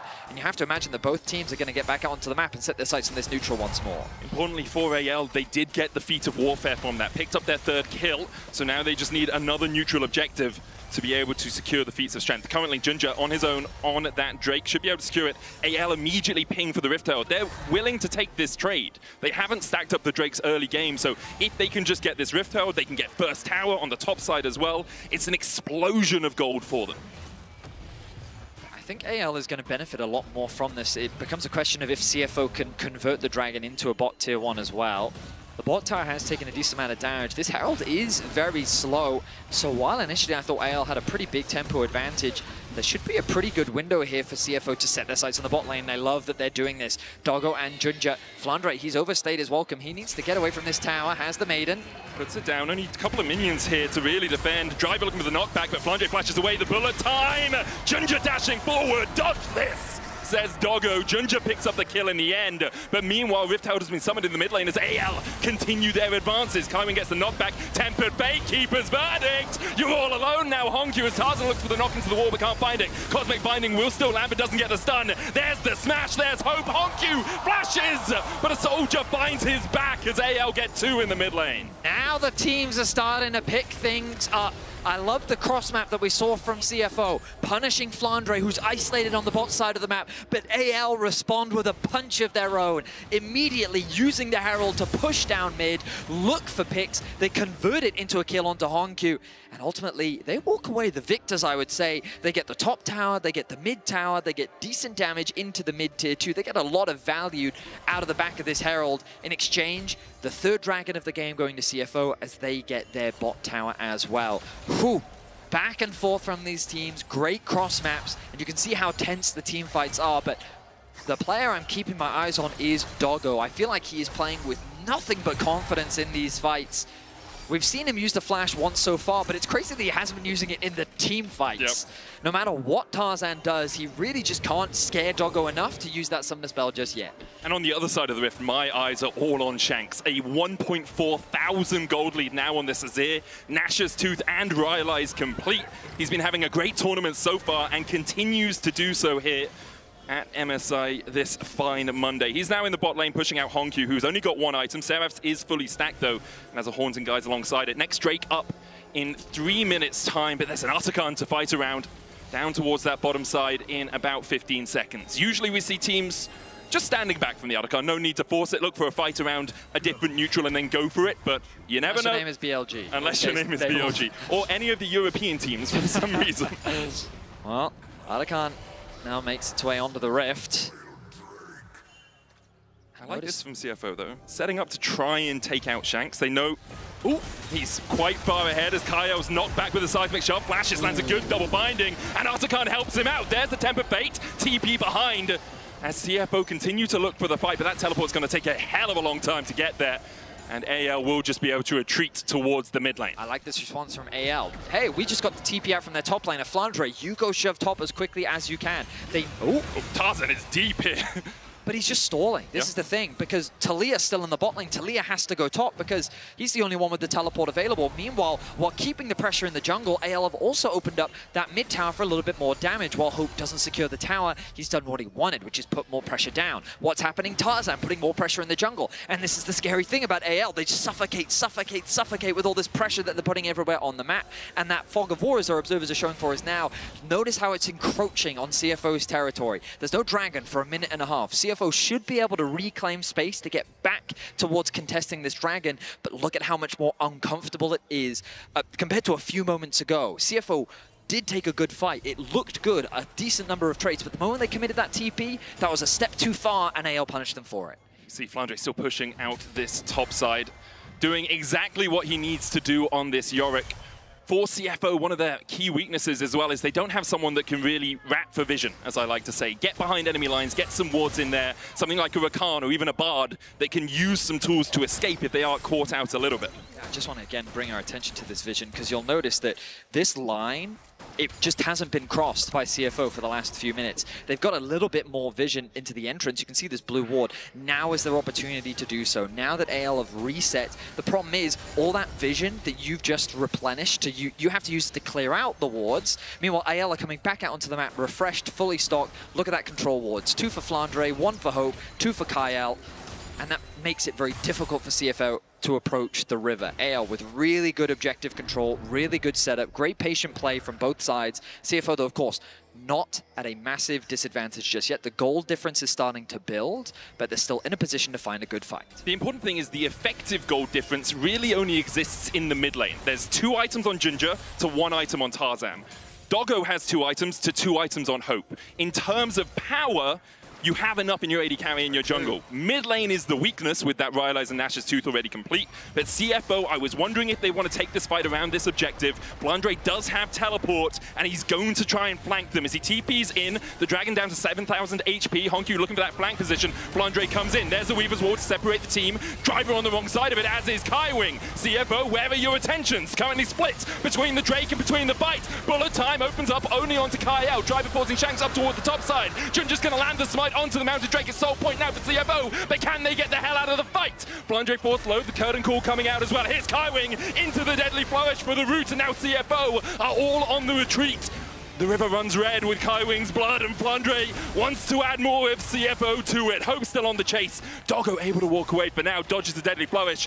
AL might just have to accept one kill in the Otacon. We're seeing how spread out these fights are because of all the disengaged tools, but CFO get themselves to Soul Point. They still want to contest this. Tarzan. Tarzan in, there's the deadly flourish follow-up, and Shanks slides in. Meet my bodyguards. Tarzan falls though. Junja able to flash away. Kyle looking for the flank, doesn't get the auto off, and Doggo's found two. Hope just short of the seismic shove. Shanks and Blandre need to back up their bot lane. Hope reloading, gets the fourth shot off, but he doesn't have the damage, and Anakan is helping CFO! His allegiances changed in the middle of the fight. Shanks trying to dodge around, there's no vision in that bush. Blandre finds another, no mana left on him. Doggo with the red buff gets the slow onto Blandre, but isn't going to be able to chase any further. Kaiwing's back alive, and AL have to get back to base. I wish in the damage graph we could see how much damage Atakan was doing in that fight on both sides. It was being so obnoxious to deal with. CFO end up walking away with a lot off the back of that, getting a bunch of kills. Remember, they put themselves on Soul Point now, and AL, they weren't able to convert it into the Otacon, because that was the idea. In the extended fight, they're able to get a pick onto the support, and you're going to see that right now. Kaiwing on the front line, trying to zone the rest of AL away. The Dragon is secured. Now it's Operation Escape from the side of CFO. The fight can't really be won. They have too much range on their side, so CFO have to retreat. Kaiwing is the sacrifice in exchange.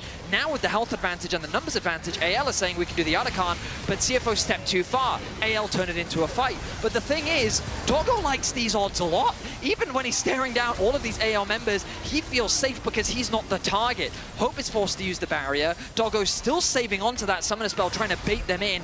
Pops it at the last second. Then they go too deep. Honkyu gets a kill onto Hope. And then it turns into this crazy affair. Meanwhile, Atakan is just doing damage to everyone in the midst of all of it. Yeah, Honkyu teleporting back in with full HP really changed the landscape of that fight. For AL, you wonder, did Tarzan need to go for that wall slam? Did he need to force it? It is what AL like to do when they feel they have an advantage. They've got the bit between their teeth. They do not let go. Look at the damage from the AD carries in that last fight. Both the MF and the Jin absolutely shredding. So, where are we in terms of game state? Well, Flandre, very happy that he now has a 1.2k gold lead up in that top lane, but Honkyu has managed to garner back around 700, 600 gold in that mid lane discrepancy. For Doggo, he's got 3 items. Hope still short of it. Doggo obviously can go for the slightly magical footwear on the MF because you get the extra movement speed out of your strut, so he doesn't need the upgraded boots if all his job is to do is to stand behind his team and then strike at the opportune moment. It's all going to come down to this next Dragon fight, I feel. I say all coming down to. I mean, the first game might be decided by it. Could very well be. I mean, CFO, they've lost a lot on the map. We look at the towers, 1 to 3, right? That's why CFO have kind of been falling short in terms of their overall map control. They've been setting their sights on these neutral objectives, and they've done a good job of either trading or contesting AL around these. But we turn our attention to the Otacon once more. Of course, the Dragon's still spawning in a minute's time. Driver has his teleport back up and available, so he's catching these mid waves. CFO have no vision. Like, they have this one ward that's just being control warded. They have this one ward where Tarzan's standing, but nothing in the rest of the river. That's all controlled by anyone's legend. Now they're going to try and step in as Doggo will chunk out Shanks just a little bit. Double haunting guys now for him, giving him obviously extra health, but also that damage amplification from having 2 of them. Doggo is scary. Yep. That's not a Chihuahua. That's a Pitbull right there. What's Doggo going to go back and buy? Oh, okay. A little bit of healing reduction. All right, so we're ultimately just building up towards this next Dragon fight. Reset's going to come through. Shanks looking to get an upgrade for himself, perhaps. Quick base going to come through from him. Has the TP available. Let's see. Maybe a Leandri's, Bloodlighter's Curse, two options. Gets the boots So he's not gonna have upgraded. that shield, so a little bit more defense available for him. Okay, AL, you need to deny this soul away from CFO. The Mountain Soul's going to do some serious work in this game. And AL, like, CFO really want to be on a position before AL get there, because AL have really good range. They've got the Azir soldiers, they've got the Jhin from long range to keep you gated into a certain entry point. Damage from Doggo there onto Shanks. Good start to the fight, chipping away with what you can. So Driver's going to be the one to face check. Kyle there, knocked up, has the magical journey to get himself out. Driver locked up in the dark possession. Tempered Fate on 4. The keeper's verdict charged up and will knock out 2. Driver dives in, but the rest of his team are nowhere near him. Driver will fall after the stopwatch, and now CFO in a 4v5. Seismic shove just short on Tarzan. Do you keep fighting this, CFO? It's only AO's second Drake of the game. You can set up around the Atakan to try and distract them a little bit while they go for the Dragon. Just want purchase into the river, and they're going to get it. Q already used his ultimate, but Doggo's ulti is still available. Ginger, he has prime access to this dragon, but AL are not hitting it, or at the very least they're hitting it slowly. Flandre looking for that flank, trying to gain control of the Tribush. Doggo standing behind the wall, just a little bit out of vision as Flandre puts the ghouls down, curtains open, and Kai Wing and Hongq have to retreat. Hongq just dodges the fourth shot, bullet time, not enough, good smite. Coming out there for AL. They'll turn their eyes now towards the Atakan, but you got to wait a little bit because Driver is on his way back up. They decide against taking that objective, unsurprisingly, and they'll settle themselves for the Drake and a 4,000 gold lead. Bold move to convert that into the Atakan, so AL, they'll be happy with that. But the fight, in and of itself, very clean. Kyle gets a massive Tempered Fate onto 4. And notice that they didn't try and do something crazy. It wasn't like a Shanks goes in, 4-man ultimate. No, that's not the play. The play is Tarzan knocks away the carries. And then Driver, almost like he didn't recognize what was happening, goes in, ready for an engage. The knockback looks good on paper, but he turns around to see no teammates behind him, and that's because Tarzan had connected the ultimate, crucially, onto Doggo. Tarzan stepping forward once again. Hope looking for the deadly flush will land it, but only onto Kai Wing, who has that unbreakable will. No bullet time, no Weaver's Wall right now, nor is the curtain call available. CFO just trying to wrest control away from AL around this Baron, and they've done so successfully. No vision in the river at all for the LPL #1 seed. Kyle needs to be careful, yeah.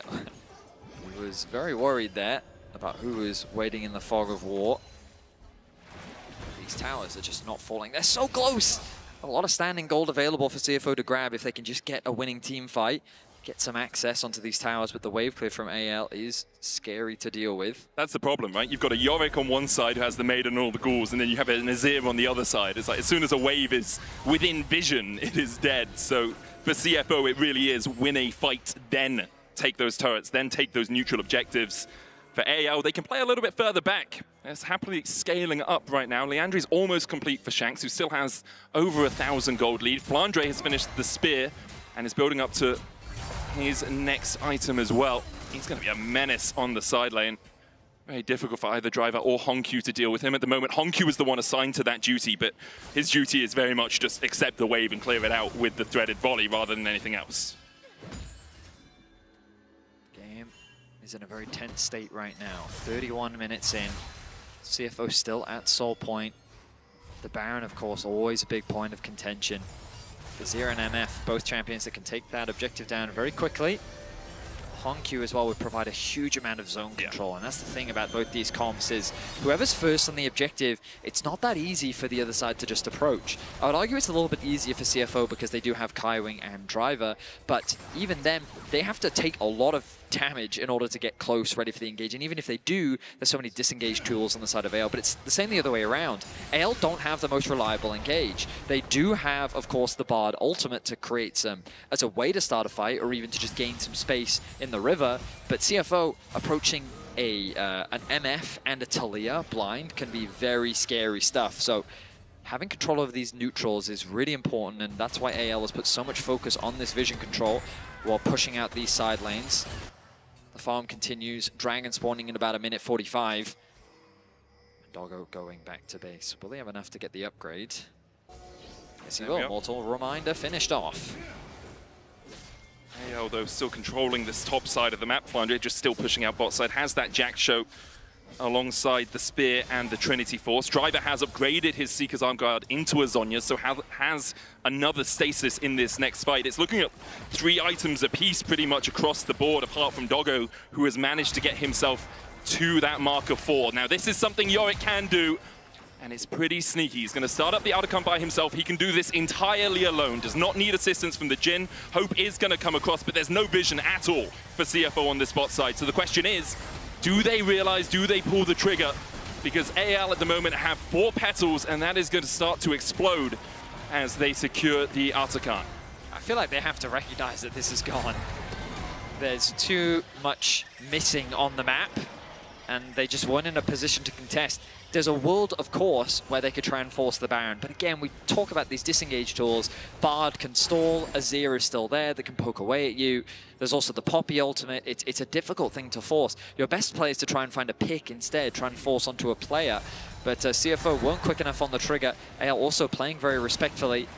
Means that that's just an easy Otacon secured. The good news is that not that many petals overall for AL. I mean, they got about 11 from it, and obviously they'll get more if they get takedowns, but for the moment it just evens out the scores. Kyle is caught out, has to flash, looking for the Cosmic Binding as well. The explosive cast will knock all of AL back, and CFO will take it and disengage the fight.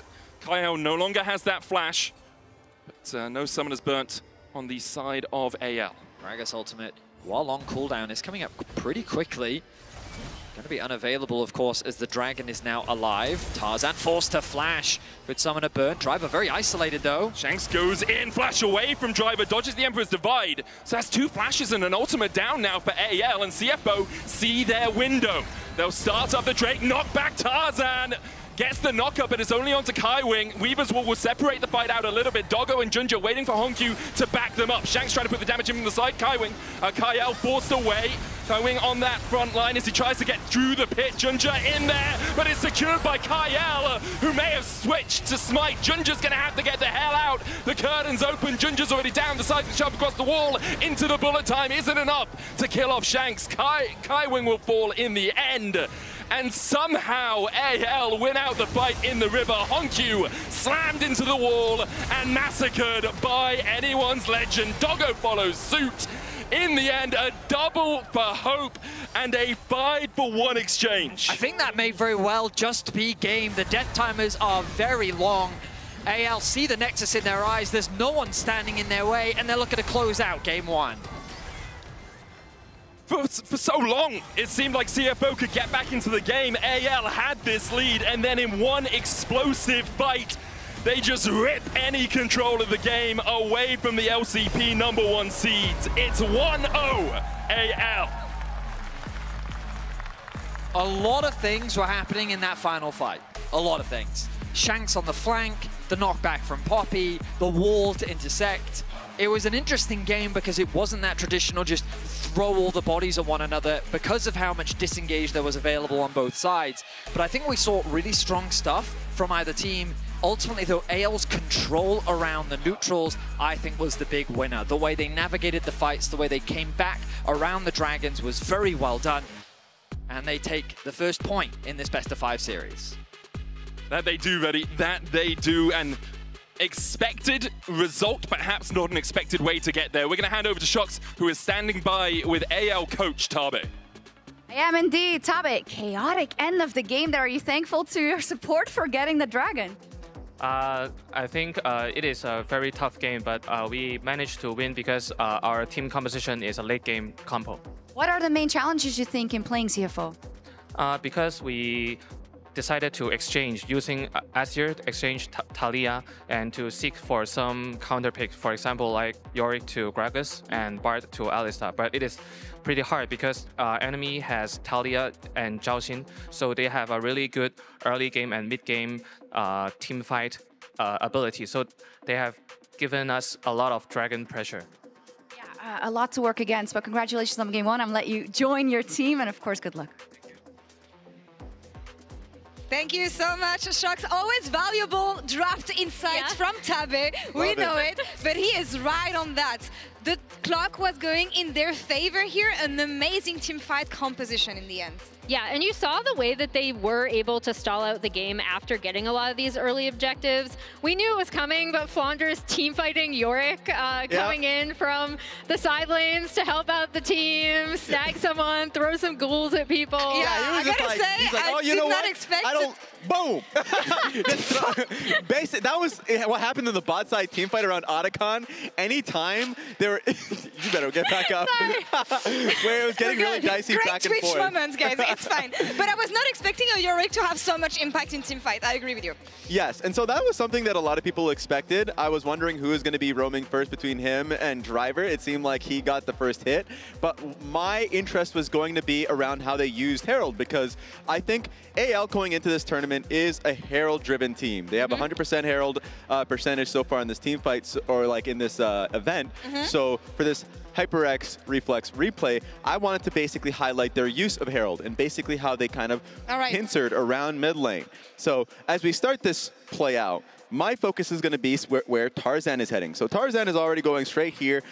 You can already see Honkyu notice him and try and push him out there, has the control word. If you pause right here, what you will see immediately is a problem for Honkyu. Right here, yes, Tarzan's not going anywhere at all. And you can already see, boom, the Bard is already hunting for an option. And if you continue on this replay, it's going to be, boom, they stun, they Bard ulti the Taliyah, they then poppy ulti the Alistar behind him, and they target him down, and you can already see Shanks come through and finalize the kill. Because it could have just been, you know, poppy ulting the Taliyah, and Alistar is completely fine with that. He's going to get out of that one pretty scot-free. But not only did they get the turret mid lane, they get a pick, and they kind of snowball that lead. And there's a really great recognition of the fact that they could go for that play immediately, because then you had this dive onto Flandra in the bot side, right, at 18 minutes just before. So you see them recognize, like, okay, with like all of them are in bot side,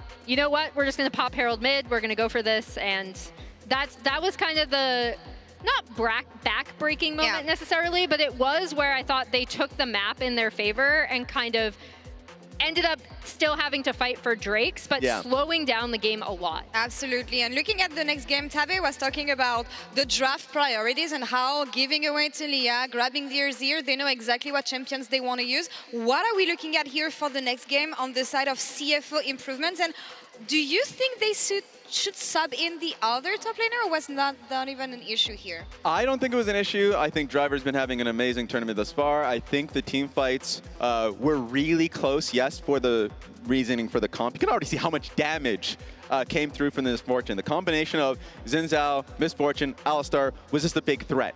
And I think AL just played a little bit better, and it was just one smite away from them being able to get Mountain Soul. So I think CFO did a lot of good within their draft, and actually some of the fights, they just need to execute just a tiny bit better. I'm looking at that Doggo damage. Yeah. Once again, wondering if that can be something that can help CFO in the next games. Yeah, absolutely. You saw moments where Doggo looked like he was on the precipice of popping off in some of these fights. I think another thing that AL really tracked well was keeping this Taliyah out, right? Like we saw that kind of wall where he got immediately exhausted. That is the big thing for me. Get Honkyu on something like the Aurora. I think we have the two most stunning Aurora performances in these two mid laners. So get him on something where he is going to be able to carry and basically find those flanks in team fights. So no subs, Driver stays in. I'm taking that CFO is really confident with the approach and the preparation they have here. I think you should be. I think they're going to look at a lot of those fights and say we should just play them slightly better, and I would agree with that. I'm just interested to see later on in the series, if Rest comes in, it has to be on something like a carry option like Jace. Let's see if it comes up a bit later, but so far nothing changes heading into Game 2. We're going to take a short break and we'll be right back. Stay tuned.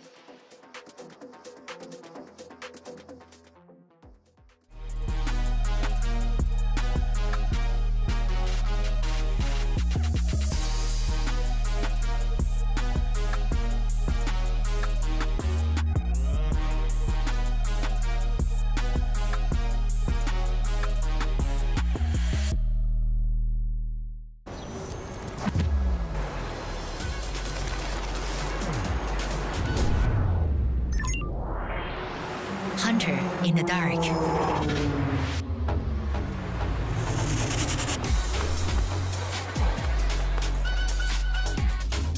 Master of knife shots.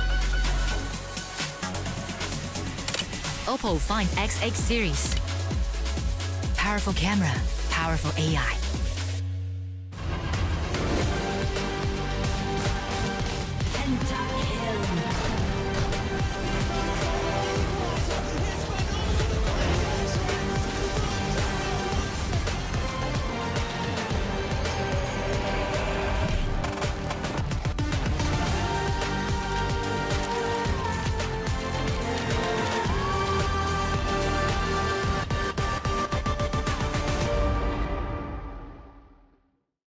Face your death, cause you play a roulette with each step I progress, no less. Go ahead and place your bets, cause we know where we at, we know we top tier. Cause all the hate that you bring, we know it stops here. I'm taking off like a rocket here, ain't stopping here. It's strange how they cannot see the future, but see profit here. Wait up, we gon' always win. Promise that that's not a promise, yeah, that is a threat. You know that I promise to bring the team commas. When the whole team win, that's when you flex. Win, and I'ma do it again.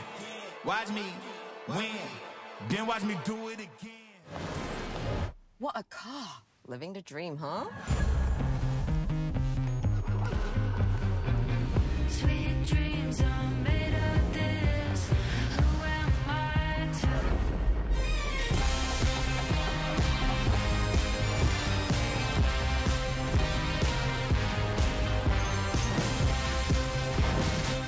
Okay. I get it now. Sweet dreams are made of this. Get summer ready at Verizon.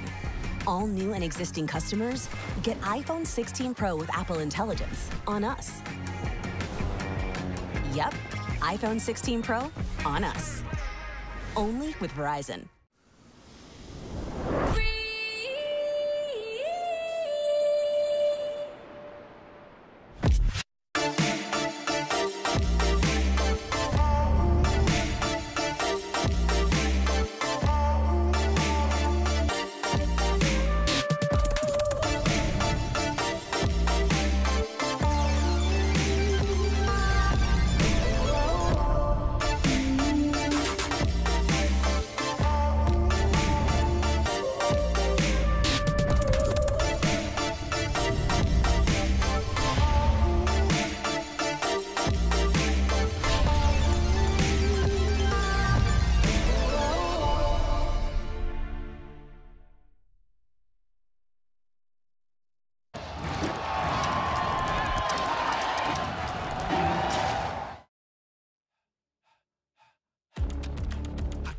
Shake, chaos around me. So many enemies, they all surround me. They out for blood and revenge, rising with killer intent. The fury ahead is immense, but I will not bend. Look in my eyes, no, you won't see fear. Nothing but fire, and it's not even fair. They all against me, but I'm still here. So go ahead and let them know I'm more than prepared. An army's not enough to silence me. Go ahead and bring the galaxy. Nothing you do could rattle me. Go ahead, battle me. Get out my way. Get out my way. Move. Get out my way. Out my way. Get out my way. Move. I gotta do what I gotta do. No one or nothing can stop me. And if you don't think that I can, just watch me. Move. Get out my way. Out my way. Get out my way. Move. Yeah, vengeance in the trenches with my mindset on a mission. Ain't ready for what I'ma hit with. I'ma go get it, I'ma get this. And I told them I'ma end this, get a witness. You want the fire and I got that. Ain't nobody here gonna stop that. Got more than a 12-gauge kickback. I'm about to get that, no one gonna top that. I've been putting that work in. If you want the crown, you gotta earn it. Don't assume that silence means weakness. There's a monster that's lurking under the surface. They about to know. To doubt me, that's a tragedy. You end up just counting the casualties. Victory is my anatomy. Go ahead, battle me. Get out my way. Out my way. Get out my way. Move. Get out my way. Out my way. Get out my way. Move. I gotta do what I gotta do. No one or nothing can stop me. And if you don't think that I can,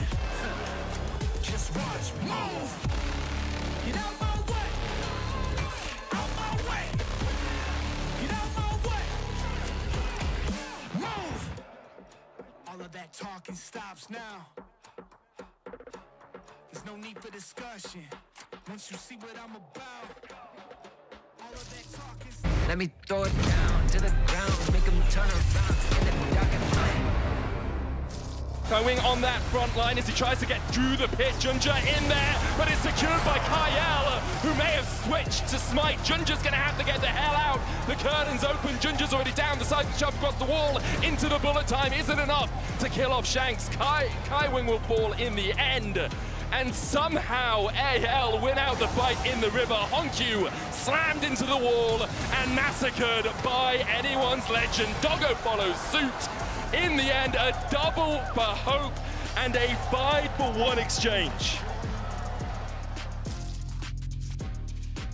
It was close-ish until it wasn't in game one, as AL were able to bounce back against, well, I say bounce back, AL were able to win the game against CFO, bounce back against a little bit of CFO pressure in the mid-game as we get ready for game two. Vedi, anything going to change, do you expect? Well, I think that we saw the value of that Bard come through massively against the Alistar specifically. It was a really difficult match for Kaiwing. While he did every now and then find some good opportunities, it felt so hard to follow up on any of his engages. The Poppy constantly acting as an effective disengage tool, then the range that came through from both the Azir and the Jhin. Like in the extended fights, it felt like that the longer the game went on, the harder and harder it became to play for CFO. So let's see how things change up, because obviously a lot of power picks were left available in game one.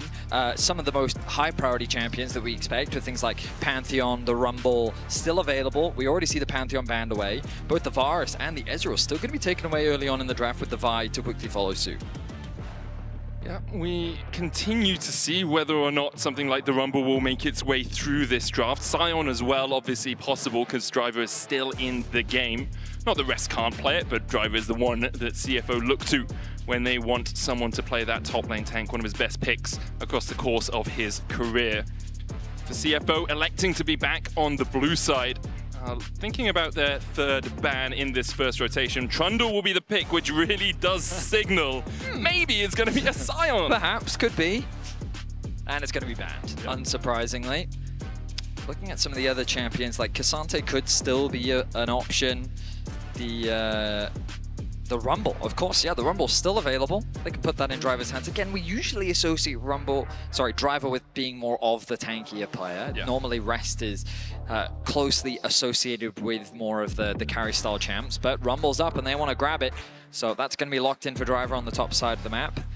How is AL looking to respond? Of course, with Varus and Ezreal, two of the kind of premier AD carry champions on the patch gone, along with both the MF and the Jhin. Things like Skarner we've seen come through slightly early on in the draft. Of course, the Wukong, Annie Wukong, still a very viable option that AL could lean towards. It's going to be the Ryze immediately locked in for them on that first pick on red side. Alongside that, a jungler makes a lot of sense. Ryze Wukong is something we see quite often because you can deliver the Wukong to the backline with that Realm Warp if you need to, and that is where Tarzan's going to go here for AL. Now, we've seen Honkyu bring out the Cassio before. It's good matchup into the Ryze. Can also be very obnoxious for the Wukong to have to deal with. But you are already then stacking up a lot of AP. With Yone still available, if they wanted more of an AD option, they could go in that direction. Tristana as well as another possibility. But it ultimately depends what sort of jungle matchup they want. We mentioned the Skarner earlier, provides a very solid front line, great utility. CFO made wonders happen against Koi, utilizing this pick just the other day. And also played the Tristana against T1 in that game 5, which they ended up losing. But, obviously are experienced on that sort of combination. Corki as well, very powerful AD carry right now. Not so often played mid anymore, usually goes down towards that bot lane, and with how well Doggo's been playing, I wouldn't be surprised if they decide to give him something that can be aggressive, that can control the 2v2. So they want to assure Doggo a favorable matchup. This increases the value of Leona, which we did see banned from AL in the previous draft. See now what the final lock-in. Does AL want to match on the AD carry, or do they want to match on the top side of the map? Could possibly be a Gwen for Flandre. Ooh. And Nico was banned by CFO in the first rotation in game 1, and it will be locked in now. Obviously, Nico Corki, just an incredibly powerful combination together. You have those Tangle Barbs, you've got the Pop Blossom, you've got the ability just to nuke someone in the middle of a team fight. I also just think that picking range supports into a known engaged player, I think it's just an effective strategy. Yeah. Because now if they want to, they can pinch the support pool, they can then force him onto a champion that you're expecting. And I love that the Caitlyn ban is still coming through, just assuming that there's the possibility of this Corki going into the mid lane, into the Rise. I wouldn't be surprised to see the Leona banned away again. Maybe they consider Rel a greater threat, so they could look to ban that instead. But for CFO, they should look to try and target that AD carry pool. Try and put hope on something that's a little bit harder to execute. They could consider a Kai'Sa ban if they're worried about potential dive. Lucian is another possibility. Just a very strong 2v2 laner that can pair up nicely with the Braum. Kalista very similarly, right? It teams up so well with the Nico, the ability to chuck her in with that Fate's Call. Get rid of that, maybe get rid of the Lucian as well is kind of where my mind is going just because of the burst potential of it. So we'll see where CFO decide to go with their final ban. For the moment, AL having a little bit of a think. Do they really think this Corki's going mid? My expectation is very much that it will go towards Doggo, but obviously there's still that possibility. There's the Leona ban, so AL sticking with their bans from game 1. Okay. Rakan is always a possibility. I can't say that I love it, but just thinking about what engaged supports they could consider. I'm going to be honest, I hate Rakan here. If I'm playing Rakan into Wukong, into Rise, who can just rune prison me, and into a Nico, I am having the worst time of my life. It was a good pick. I just said it was a pick. It is a pick. I 100% agree with you there. I do not think it's what you should be going here. I think the Leona would have been the best choice. You could go for something like a Nautilus, but then the Wukong decoy can block you and the Shape Splitter can block you. There's the Lucian. Sivir was banned away by CFO, and immediately AL grabbed the Lucian for themselves. Remember, there's always the possibility that this Nico is top. That's true. We ourselves have seen AD Nico top, so it's not beyond the realm of possibility. Into a Rumble especially, it could be quite a good matchup. There right now the AD carry hovers, so AL's instincts definitely on the money. It really was. They've done their research. It looks like it is going to be the Corki in the mid lane, and then Kai'Sa for Doggo in this AD carry position. Still looking towards support, we assume. Obviously, Rumble could be support, you know? They could do Rel or Nautilus. I think both pair nicely with the Kai'Sa. I dislike Nautilus only because of the Shape Splitter and the decoy from the Wukong. Sure. It's quite hard to get onto someone because they can just chuck out a clone and stop you in your tracks. Some animated discussion there from CFO. And like, Nautilus does have the depth charge that can follow a Lucian if he tries to get away. Lane is kind of how I think about it. It pairs nicely with the Kai'Sa. Also just the potential lockdown. It synergizes relatively well with CFO's composition.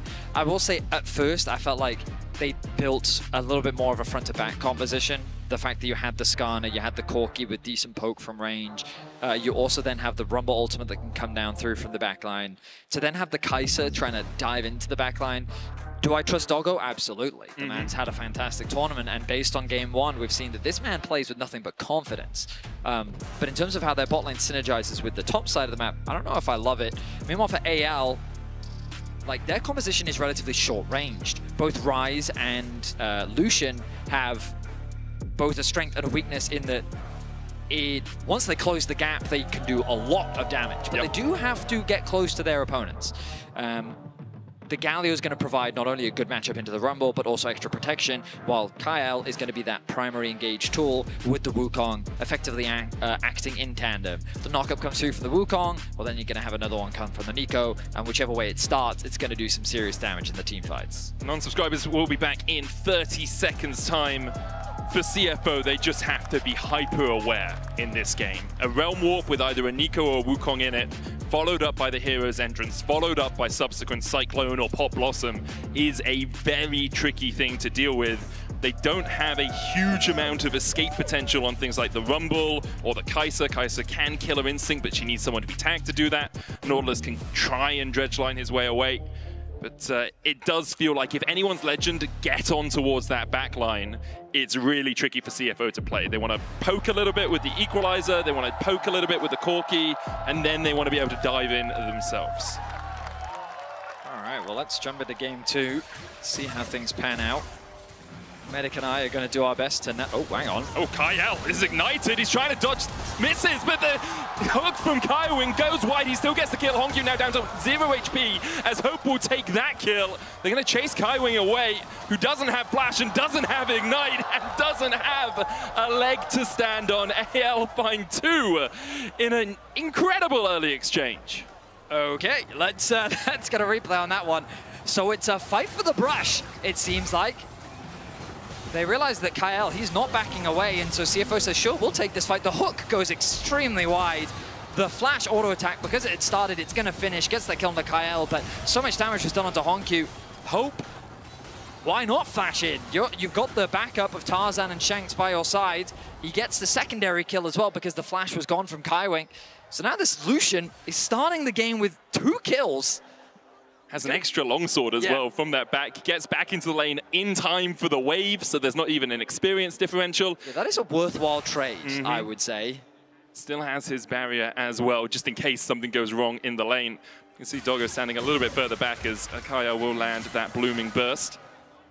And for the moment, it's going to be a very tricky situation for the CFO bot lane. The jungle is starting on opposite sides of the map. Ginger went Razor Beaks into Krugs, and then we'll do his red and path towards top.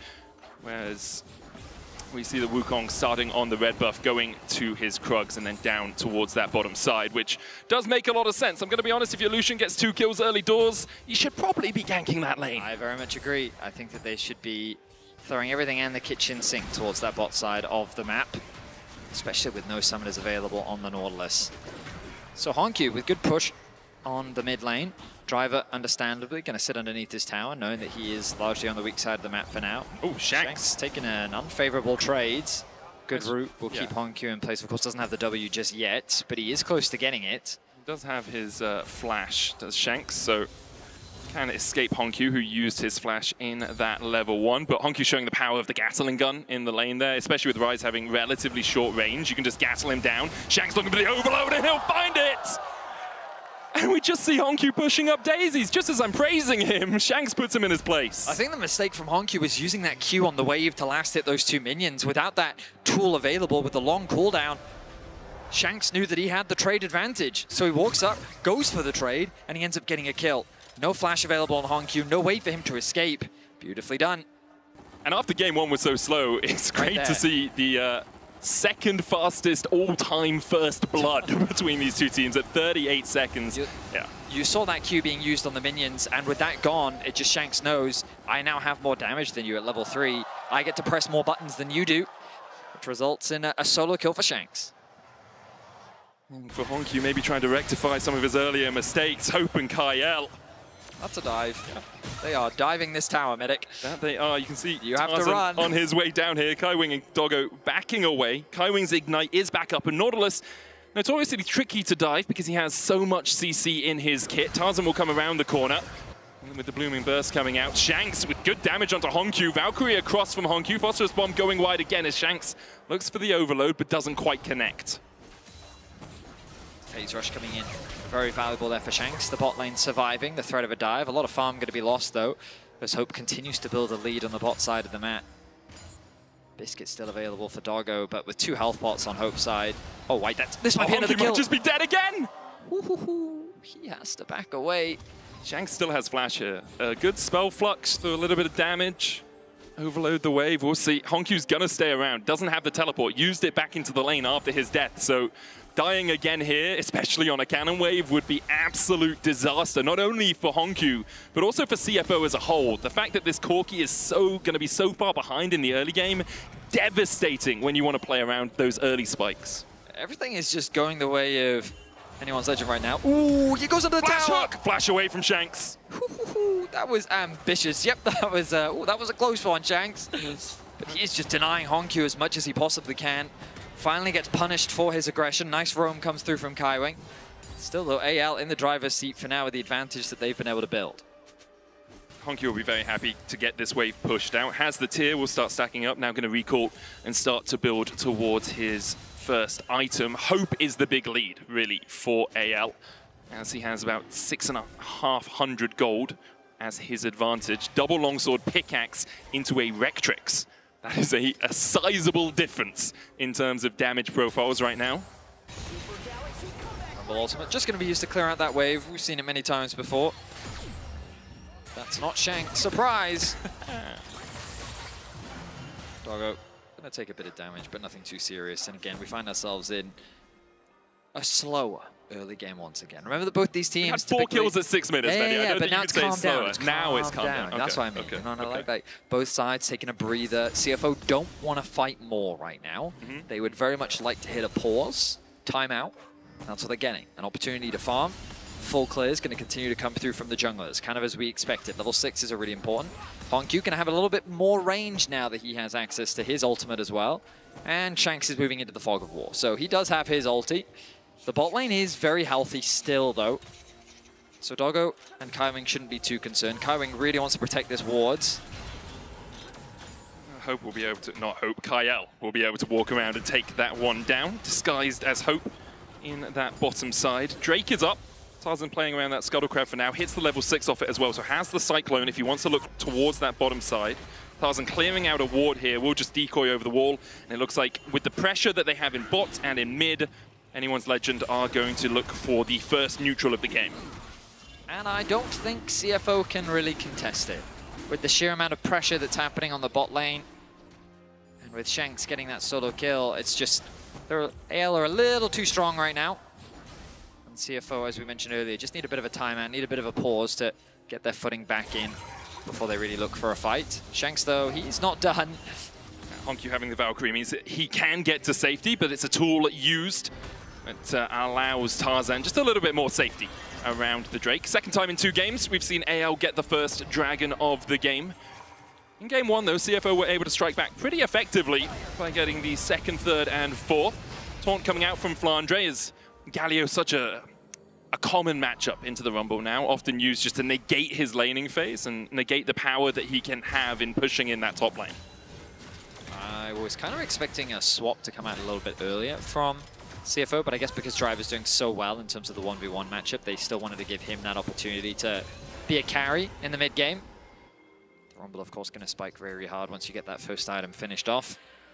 That's the worst feeling as a top laner, though. When your bot lane gives 2 kills over to the enemy AD carry in the early game, and then they're like, hey man, any chance we can swap lanes? I'd love to go top for grubs. It's like, no, I don't want to deal into the guy that I'm has... good up here. Yeah. And he is going to teleport back up to top. Opening up through mid, there were Doggo and Kaiwing. So it looks like it might be a grubs fight with the expectation that Hongkyu teleports down towards that bot side as the waves go in later. Doggo sacrificed a lot there. TP now going to come through from Flandre. The grubs started off.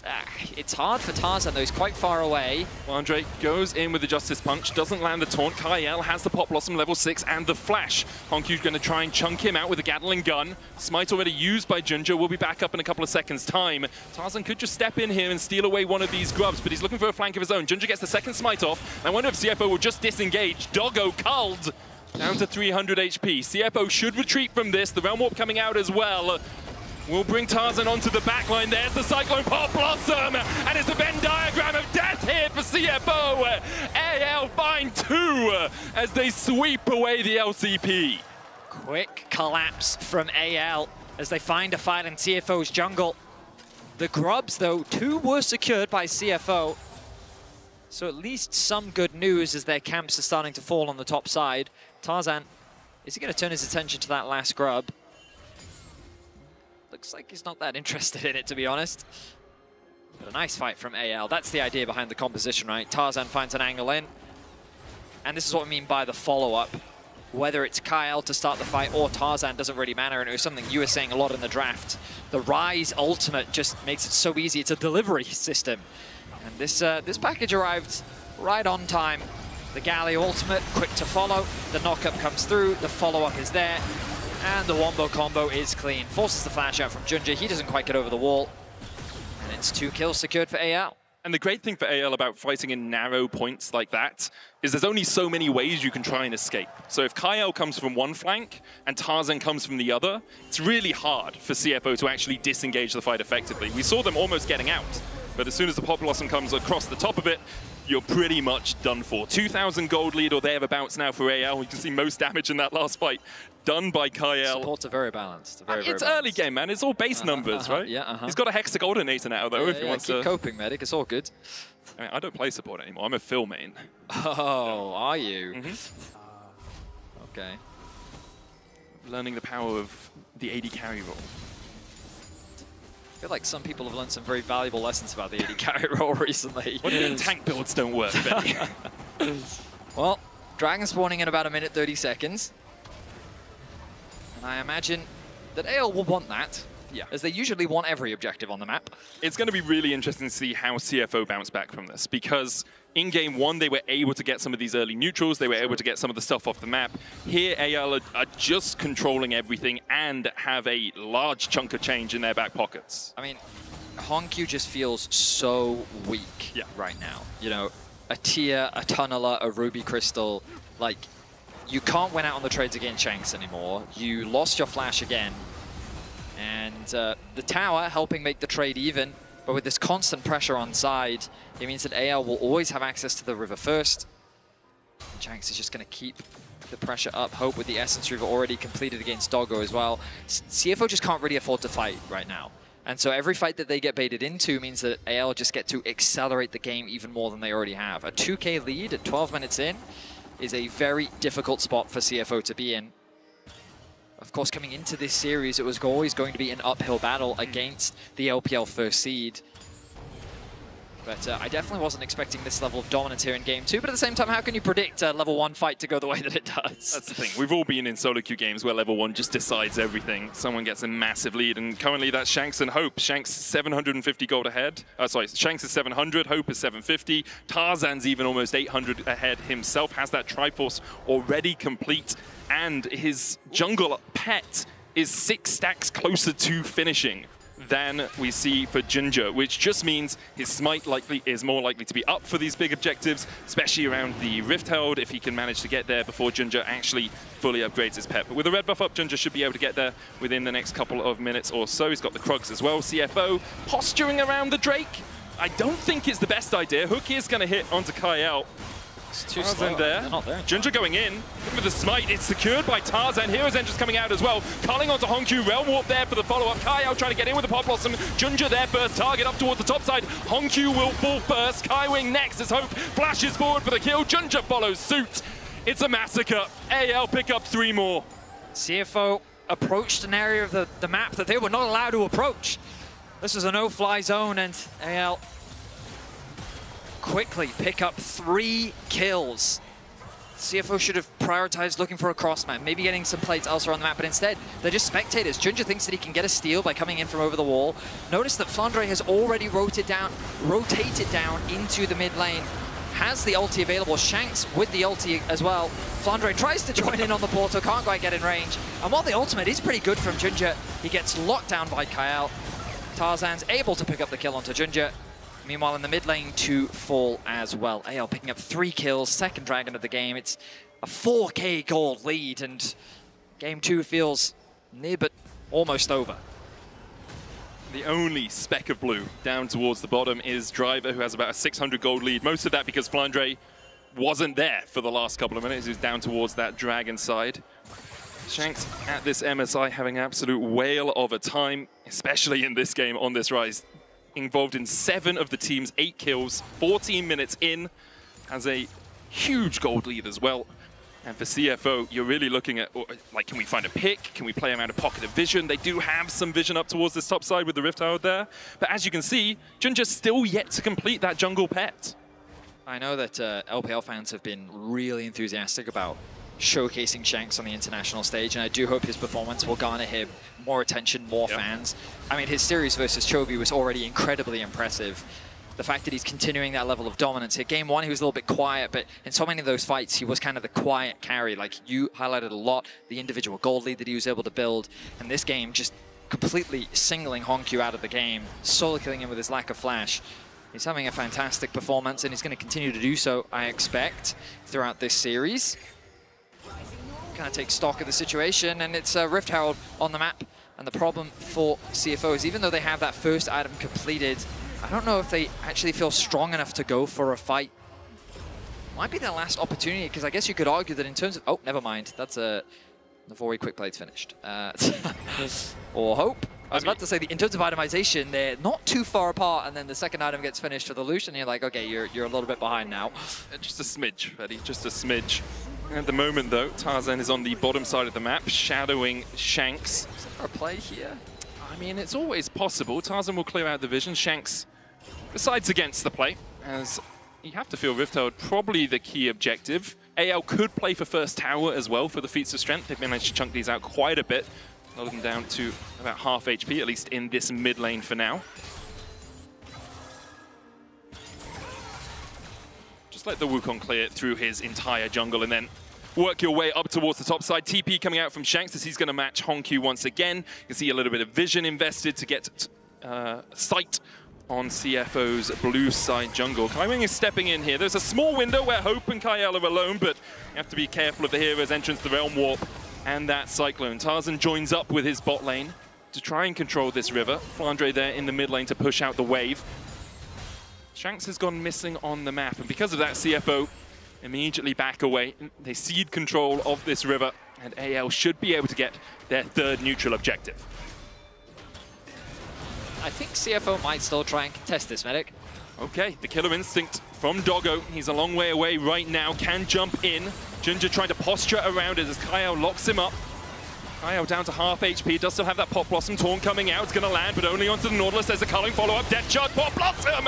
And Nautilus is the one who just goes pop. Hero's entrance comes in for the Magic Shield on Kael. Cyclone for the chase on Ginger. Shanks is going to Realm Warp behind them, and Ginger taunted up and taken out of the fight. They'll get one in response. Tarzan has fallen, but the objective and the win in the fight goes over to AL once again.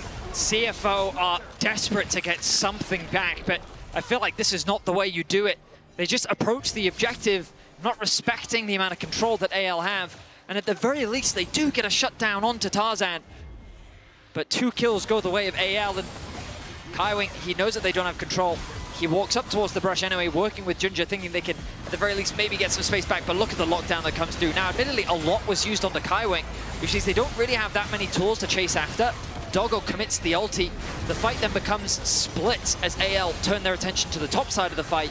They get the kill onto Ginger, and they decide not to chase anymore as Honkyu trades one back onto Tarzan. But AL love when the fight is split because they have so many tools to get to the right side of the skirmish. The hero's entrance, the Realm Warp, we saw it there. They have the ability, as soon as CFO split up into 2 separate groups, they can just jump on whichever group they find more advantageous. AL will now jump onto their third dragon of the game, Ocean Soul Point, in their sights. CFO could look for the fight again, but they don't have the ultimates really for it. Might just be Ginger riding through the walls to try and get the steal. Doesn't even go for it. AL, 1 Drake away from Soul, 18.5 minutes in.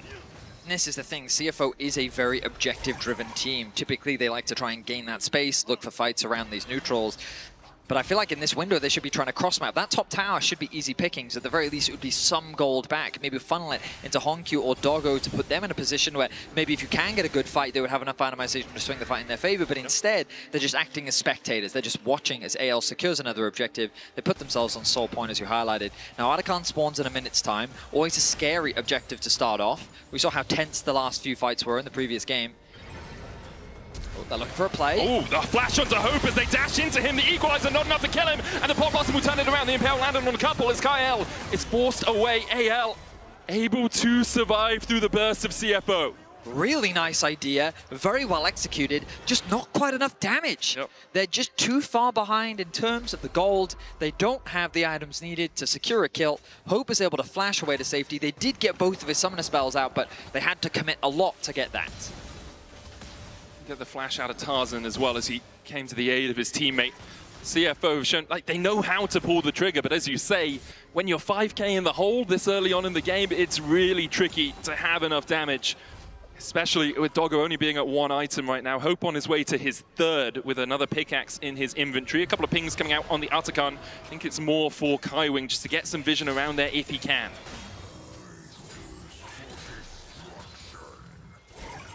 4.5k the gold lead. AL turn their attention towards that bot out of tower. It is very low. They're doing this the slow and controlled approach. Mid control into bot side, vision control, jungle support working together, Shanks split pushing. Again, we said it in game 1, we're seeing it again in game 2. they smother you with their pressure. And they do it so elegantly as well, because the strategy should be to, like, you kind of commit on one side of the map in response. But the problem is AL have such a huge gold lead that even if you do, like, can you kill Shanks? Like, he has flash, he has ults, and you'd invest all these resources, you try and get something on the top side, and now you have no defense on the bot side. At the very least, Honku acting as good wave clear right now, Ginger trying to defend. TP to mid from Shanks, and it looks like AL want to start up this Atakan, or at least pull CFO into a tricky situation. TP comes out as well from Drivers. He wants to join the fight. Has the equalizer available. All ults up for either side. Shanks, though, can just play around that mid-tier 2. Currently hovering in that fog of war. Does have the Realm Warp. Honkyu's going to answer the wave in mid as the Cullen comes down and chunks out Driver. A third of his HP gone. Just chip damage more than anything else. Hope walks back into the Atakan, man. All good, all good. Just a love tap. Hope going to stay bot, try and catch this wave. Flandre now takes up residence on the top side of the map. Has the TP available.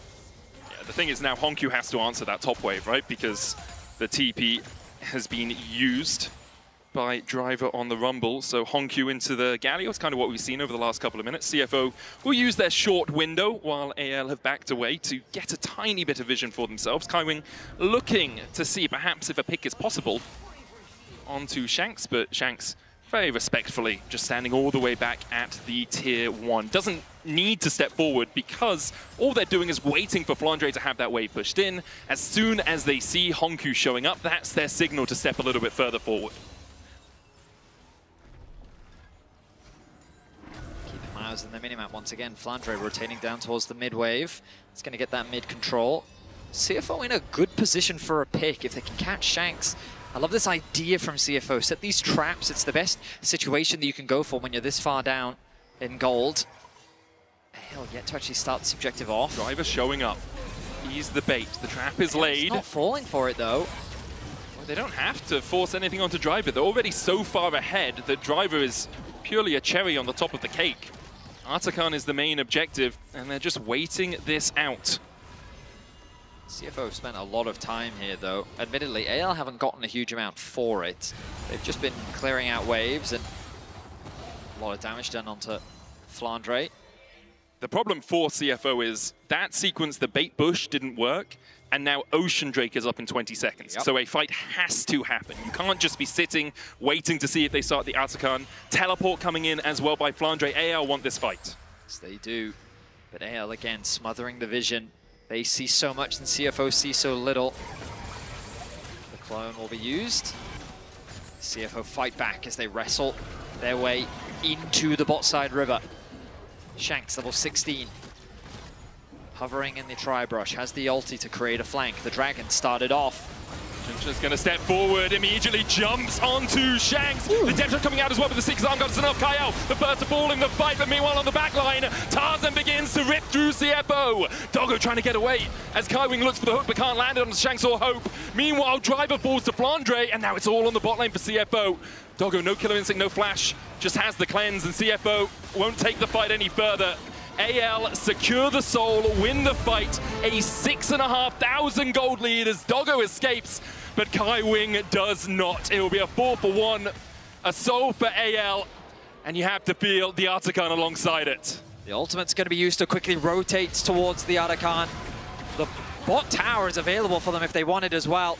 We're going to look back at this MasterCard priceless moment, and I love the idea from Ginger. Quickly come in onto Shanks, but the response from Kyle was beautiful. A massive Nico ultimate connects onto multiple members, and it gives easy access for Tarzan onto the backline. He does so much damage on the Wukong. Doggo tries to respond with a dive of his own, but he just can't match the damage. He can't match the threat until he's forced to retreat. CFO forced short in the fight once more, and AL with firm authority here in game 2. And credit to CFO for looking for a fight like that, trying to find the pick, but you are just so far in the hole at this point. 3 items complete on Shanks, 3 items on its way for Hope, as he's got the pickaxe and the BF sword, and expect to see that Infinity Edge pretty soon. Only 2 items on Doggo, only on 2 items on Honku as well. I mean, if a good equalizer comes off and you can lock someone on it for an absolute age, perhaps it's enough with the Bloodletters Liandry's, but If I'm CFO, you're probably thinking more about how you bounce back in this series now rather than how you bounce back in this game. Yeah, it feels pretty impossible for CFO to turn this game around in particular. Of course, they're still going to fish. They're still going to look. They are Oysters after all. Okay. You really just threw me off. Sorry, man. Every time. Baron and maybe Elder could be their way back into the game. And speaking of, AL not going to waste any time. Start that objective off. Let's see if CFO can find a miracle fight. Force a response out of CFO. Doggo's Teleport so available. The driver on this Rumble. Doggo a mile away, but always has the killer instinct to jump into a fight. There's a TP out from the Rumble. Hero's entrance available for Flandre as well, as they dive onto Junja immediately. A 3-man impale, though. It's huge! As Doggo begins to turn the fight around, all on the back of Junja. The killer instinct forward. Hope is extinguished. CFO! From nothing, find it all! An ace and the Baron as well! That is the miracle that they needed! A perfect ace onto AL. Junja's the target that AL engage on, but he gets an ulti in response. Everything is thrown into him. And look at that, the 3-man suppress means that Doggo, Honkyu, and Driver do so much damage. Hope is left isolated. Flandre can't do anything. And CFO get a 5-for-0 team fight with the Baron secured as well. That is a massive injection of gold. And off the back of who? Off the back of Junja. This guy has led this league for so many years, has been the most valuable player in the LCP, and he gets the 3-man impale to turn it around. I hope we get the gold graph, because that is a plus 1.2, well, 1K lead now for CFO. What a monstrous gold swing. And these are the situations that we always theorize when we cast games, Medic, but rarely do they ever actualize. CFO with a monstrous punish. I'll flip the game on its head now with this huge injection of gold. They can look to contest the Elder, and with an Elder, they have all the tools they need to win this game. And there's so much standing gold on the map as well for CFO, because they haven't been able to pick up any of these towers earlier on. Currently only sitting at 2. You can see Driver pushing him for a 3rd down towards this bottom lane. AL still have all the tools that we talked about in their toolkit. They still have the Pop Blossom, the Cyclone, the Realm Warp onto the backline, but they no longer have the massive wallets that allowed them to beat CFO if the fight wasn't entirely in their favor. Now CFO begin to turn things into their advantage. And for AL, first time in this game since 30 seconds in that they have been on the back foot. That was 8K gold to 1. What? That is a 9K gold swing? 8K? Is that 9K, right? Sally probably said the game was over. Oh, right. Classic. I mean, we said the game was over. Yes, we did. Yes, we did. As CFO pushing in the mid lane as well.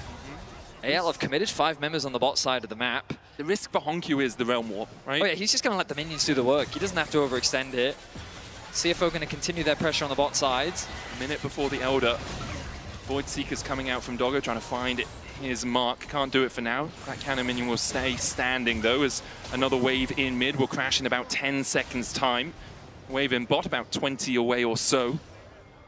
As Shanks has finally answered mid. Flandre forced a Justice Punch away, has a magic damage shield, so should be fine against that Kaiser for now. Well, here we go, Medic. The Elder, a situation that I was not expecting given the game state, is now a very viable option, a window presented. Look at the gold difference between Honkyu and Shanks. Yup. 2.4K ahead from one fight and a few towers. Am I right? What a glow up, man. This guy's having an absolutely exceptional MSI. Winning lane against Faker a couple of times in that series. Okay, he was getting bodied in this game. Oh, yeah. I'm just saying, this game was the aberration in the early game, and now he's back to his position, you know? Now he's back. He is definitely back. Interesting build as well, the Black Cleaver, Spear, Manamune, and the GA now. For a lot of Corkis so far at this tournament. Gives you a lot of shred, a lot more cooldown reduction, a lot more HP as well. So here we go, Elder going to be spawning. It's CFO this time around with position on the Dragon. It's AL who have to walk in. Reminder, they have that Ocean Soul though, so they are going to be able to stain up through fights. Elder begun now by CFO. AL walk into the darkness. The Elder getting shredded immediately, down to 6,000 HP. AL might not even get in range. Tarzan's going to have to decoy in. The hero's entrance coming out, but there's the Elder, and Tarzan is already down. Kyle popping the heal just to escape the clutches of CFO, but Shanks does not have that same luxury. Slammed into the wall by Ginger. He can stop time for a second, but he's going to be sent to a timeout back to the fountain as Ginger takes him down. Elder secured, 2 kills secured. CFO now set their sights on the base of AL with one of the craziest comebacks that we've seen at MSI. CFO is looking to equalize this series right here, right now. And for Flandre, Hope, and Kyle, you are reeling from this last sequence. Just got to try and defend your base. It looks like CFO might not go for the full push. Ginger's not with them right now, but the rest of the team are posturing forward. They're going to take down this inhibitor. Another wave coming in on its way. They're taking their time with it, clearing out the waves coming out of the AL base. Tarzan up in 2 seconds' time. We'll have that Cyclone and a flash. Here's Ginger to join up with CFO. Tarzan goes in with the Cyclone immediately onto Doggo, who cleanses the way, but Hope flashes forward and gets the kill. And now the rest of CFO are on the retreat. AL have forced them out of the base for now. 1:30 still on the Elder. That might be the final push we see from it because of double TP from AL. They want this game to end right now. Shanks on the flank. Gets onto Driver, spell blocks going out, but he has to be careful because of that Elder buff still remaining on CFO. They'll retreat as 4. Tarzan trying to get in here, Realm Warp up in 6 seconds, Dredge line, depth charge, not enough, no follow-up damage onto Shanks. The Ocean Soul as well, helping them out as Driver goes in with the Flame Spitter, but they just don't have the damage! Phosphorus Bomb finds its mark, a double impale as well. The Torn Coyote goes in with a Wall Blossom, and they'll get one in response, but now it's all on Hope. It rests on his shoulders. He opens up onto Ginger, who flashes away. CFO out with 3 right now. Flandre, Justice Punch forward, Hope dashing in as well. Ginger will fall, Hongkyu has the GA, is it enough? Hope trying to heal up with that Ocean Soul. And it's a 1v1 between the mid and the bot. The Gatling gun, Valkyrie forward! Hongkyu finds the double. What a crazy fight as AL do everything in their power to stop the siege from CFO. But the TP is coming through into mid lane. There's only Tarzan left alive. He needs to get back to base. CFO, they're looking at... No. It is way too ambitious. Instead, they set their sights on the Baron. My goodness. AL into the face of the Elder, chase down CFO. Only now will the Elder wear off, but another Baron is going to be secured for CFO. The gold lead now monstrous. Tarzan trying to get in range, but it will be too little, too late. The second Baron goes to CFO. My goodness, what felt like a one-sided game, a foregone conclusion.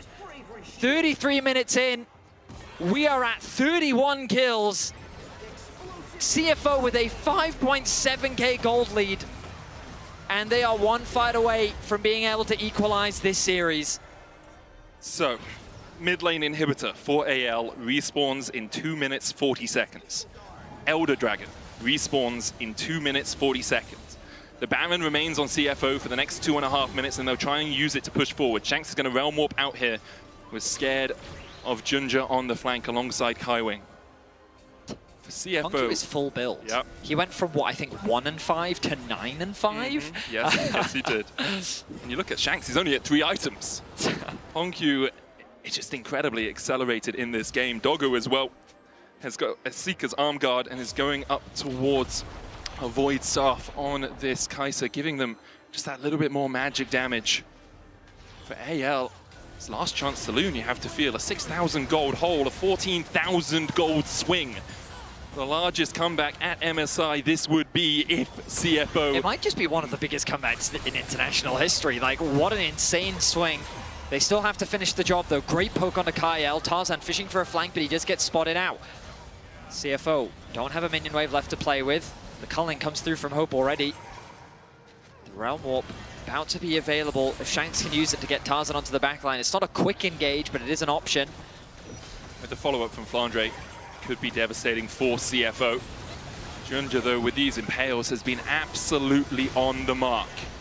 They step forward, Kaiwing hooks, but only onto the wall. Depth charge, Bob Blossom Hero's entrance. And once again, it's the wombo combo. Kaiwing already down. Doggo Hongkyu have to retreat as Junja's locked up as well. Driver's dead. The Realm Warp forward as AL look for more. Kyle on the flank, the Tangle Bubs. Onto Junja. Won't get the route, just short. Still a minute before the Elder. TP available for Shanks if they did have a ward, but they don't have the vision. They don't have that flank opportunity. I mean, that's the scary thing. CFO have demonstrated throughout this game that no matter how far behind they are, they will continue to look for fights. Guess what? AL is exactly the same. It doesn't matter what position they're in, they will continue to look for a fight. And they found another fantastic angle. Kaiwing went a little too deep. He throws the hook, it doesn't quite connect. It drags him into the midst of the AL squad though, and then Driver was there to follow up. Now they engage a little too far. AL can quickly respond, and so they keep their base alive. The Baron is going to wear off. Not much gold gained off the back of it. And the later and later we go, this gold difference really doesn't mean much. There's a few more items that AL is trying desperately to complete. And once they have it, it's all going to come down to teamfight execution. And we've seen these teamfights can go either way. CFO trying to get control over the river with Elder up in 1 second time. Mid lane inhibitors respawn, so it's only normal cannon minions meeting in that mid lane. Tarzan so constantly looking for the flanks here. Has that hero's entrance to back him up and has the flash. No flash at the moment on Driver, but it's about to come off cooldown. I think Hongkyu's is on cooldown as well right now. So there's always the risk. If you can catch out Hongkyu, his Guardian Angel, still a few seconds before that comes back up as well. The waves really don't matter right now. There's one pushed in towards CFO's base as Junja rooted up, but you can see damage doesn't really stick on him. Does on Shanks though, as he's taken down by a third. The Shape Splitter used to get a little bit of vision in here. Health slowly being regenerated for Shanks. Junja with good position in the river. You can feel the tension between these two teams. Elder going to be started off this time around. CFO not playing with the same speed that they were when they last had the Baron. They've got to be cautious about the angles with which AL try to attack from. They've set their sights on the Flandre. They land the dredge line, but look at Tarzan across the wall. Goes in with a Cyclone and forces them off his top laner. Kaiwing down to half HP. Tarzan re-engages another Cyclone. The hero's entrance not going to land. The Realm Warp looking at that back line is going to be onto Kaiwing. Hongkyu forced lowers. Junja takes the brunt of it. The flash is away from CFO. Realm Warp not taken. Equalizes to turn it around, but with Junja at a third HP, and the Ocean Soul sitting on AL, it's going to be tricky.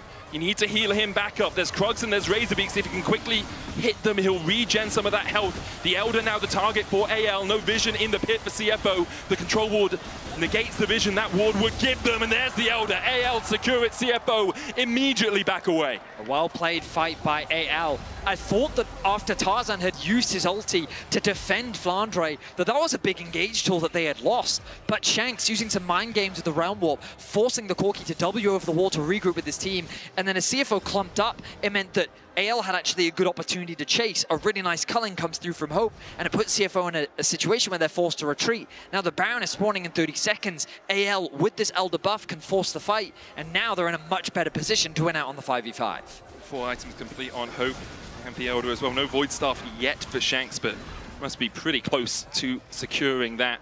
CAL just going to force Junja out of this jungle, take away the blue, take away everything they can. It's that suffocation style that AL do so well when they have an advantage in the game. Driver's going to push out that bot side. Doesn't have teleport. For CFO, this is an objective that you just have to give up. Can't fight into Soul Elder, even around the Baron. AL will secure it pretty easily. No real contest coming out from CFO. They just want those waves as far away from their base as possible. We're going to have a crossover of about a minute between the Elder and the Baron buff. Driver hesitant to push any further on the bot lane. He will go back to base. Now CFO, the main buff they need to be wary of is the Elder. You can see the cooldown bar at the top right of your screen. That means that they'll likely lose an inhibitor. But once the Elder is gone, then CFO can probably look for a fight. The wave clear is going to come through. AL want to keep the pressure up. Shanks going back to base. A numbers advantage for CFO, but again, against this Elder, it's a scary thing to try and force. The TP is available for the Rise. Honku just trying to harass down this wave from lane, from range, in fact, as AL won't push any further. TP to the mid lane. The Elder going to expire in the next 15 seconds or so. There's the equalizer on the way, but the Baroned up minions don't take too much damage. Doggo trying to clear it out. AL will play for the mid lane inhib, and they'll secure it. CFO wisely backing away. No wave here on the top side, but that tower is down to a third, and AL might just think they can tank it up. They start to do so. It takes a chunk, but it takes a while. Tarzan down to half HP himself, but in the end, AL will secure the inhib tower. Elder about to expire. There it goes. It's off CFO still. Backed away and gave up double inhibs. AL, they're not going to slow down with the pressure, though. They're continuing with the push. Junja, he's incredibly tanky. He's not tanky enough to stop the minions from doing that damage. For now, the Nexus towers stay strong.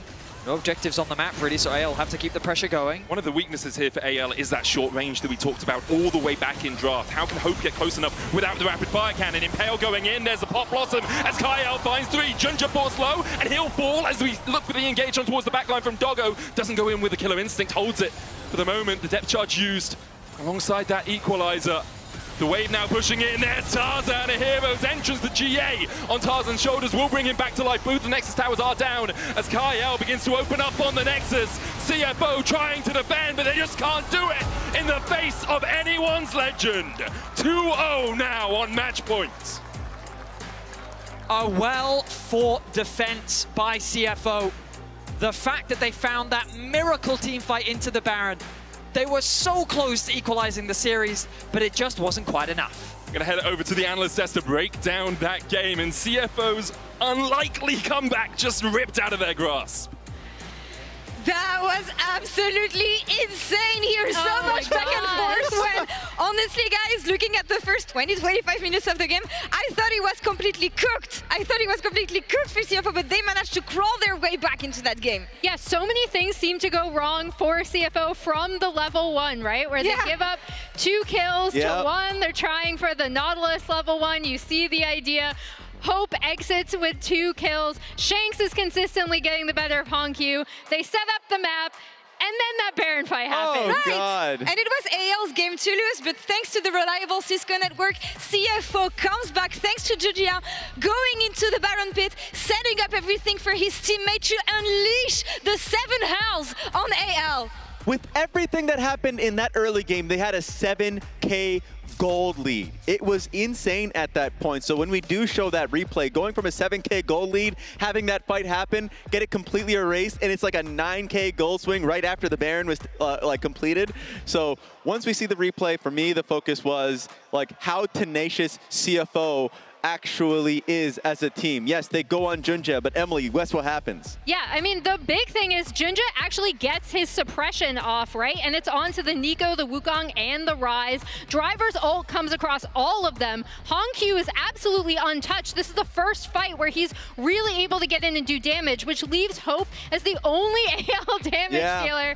And he tries, but he's not going to be able to do it alone. It was the perfect team fight you could get, a miracle team fight, where Rumble damage on top of Corki damage, even like Doggo moving around the fight from the right side of the fight to the left side of the fight, so he's actually completely getting the full DPS in too. So like 28 minutes in, as you can see. Look at that gold graph. Yeah.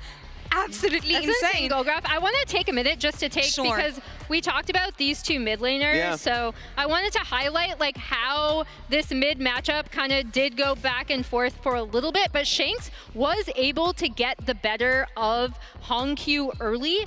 And I think that's been a key thing that we've been seeing in talking about, okay, these 2 mid laners are so important for their teams. Who is going to get out on top, right? This is the matchup we set up from the very beginning. Yes. Yeah. And it does feel like, outside of the great, miraculous Baron fight that got Honku back in it, Shanks has been getting better of Honku in lane and out of it. Just even the idea, because they should have been able to, and by they, CFO should have been able to end the game with that pickup. With Elder and everything. They push for the base. Kaisa gets picked. Somehow AL still wants to take that fight against an Elder Dragon team. And we're just trading kills. So yes, highlight on Shanks as a player. He was someone that was so dynamic and really integral for them to be able to still win this game. But wow. How did they make it happen though? How did they get to that last fight? Because I'm thinking about the late game. You have the Rumble, you have the Corki damage, you have the Kai'Sa damage, you have basically CFO who had everything, and yet somehow we finish on a fight like this. Yeah, for me, I think it's a lot of it is on hope, not just for this fight, but the reason that I end up getting the second Elder, because he just completely takes out Kai'Sa before she even gets into the fight. He is really good at being able to realize someone is isolated from the team.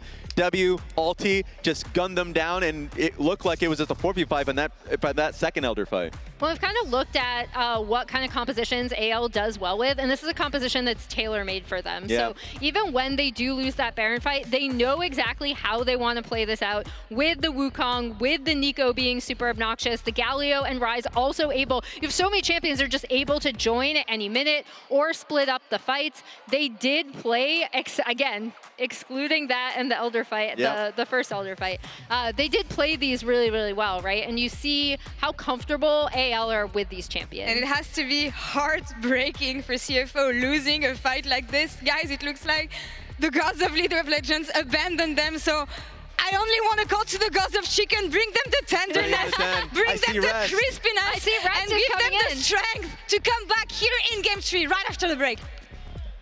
Where are we going?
Alright guys, I just landed in China. Let's go.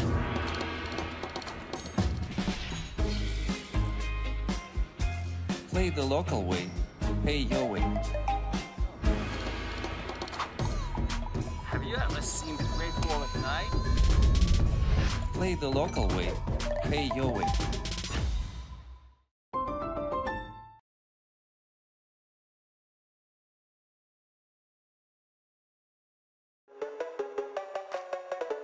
Dominate the Rift with Opera GX. Bring League to your browser.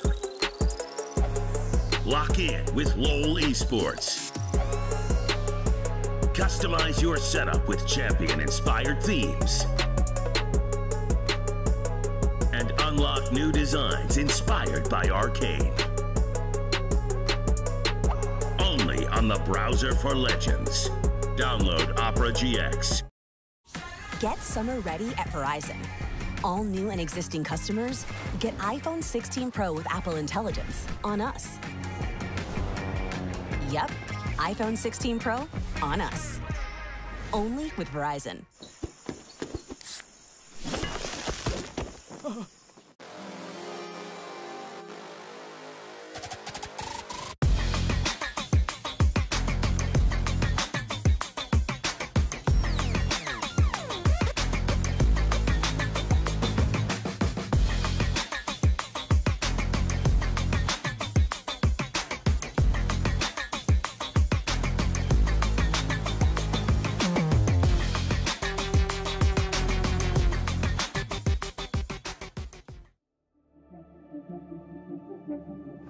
Yeah, you're looking for something amazing.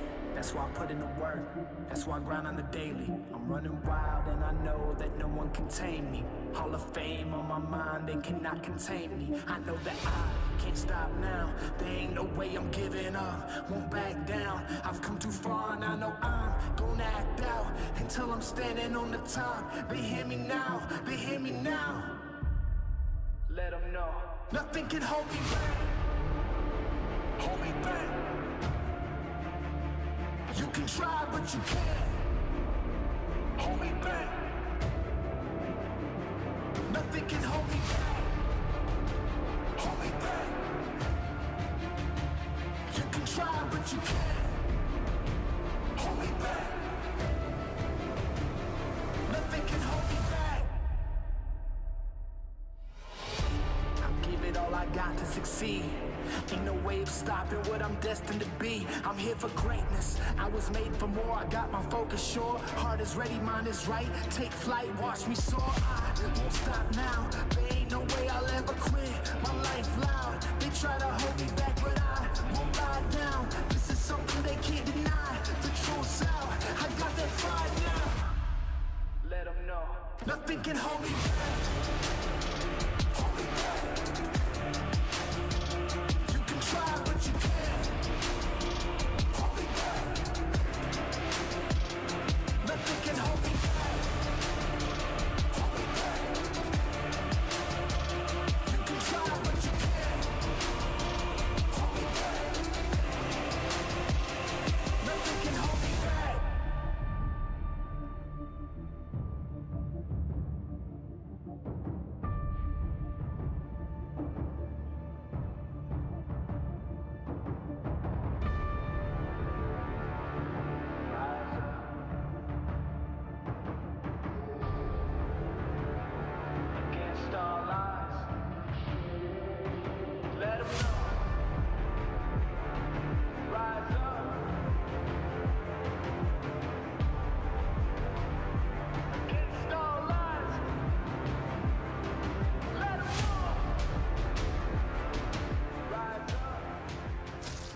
Let me throw it down to the ground, make them turn around in the dark and light.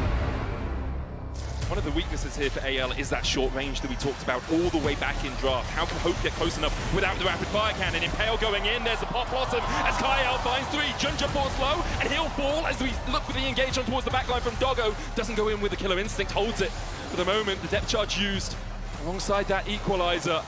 The wave now pushing in, there's Tarzan, a hero's entrance. The GA on Tarzan's shoulders will bring him back to life. Both the Nexus towers are down as Kyle begins to open up on the Nexus. CFO trying to defend, but they just can't do it in the face of anyone's legend. 2-0 now on match points. And we're back for what could be the final game of the day.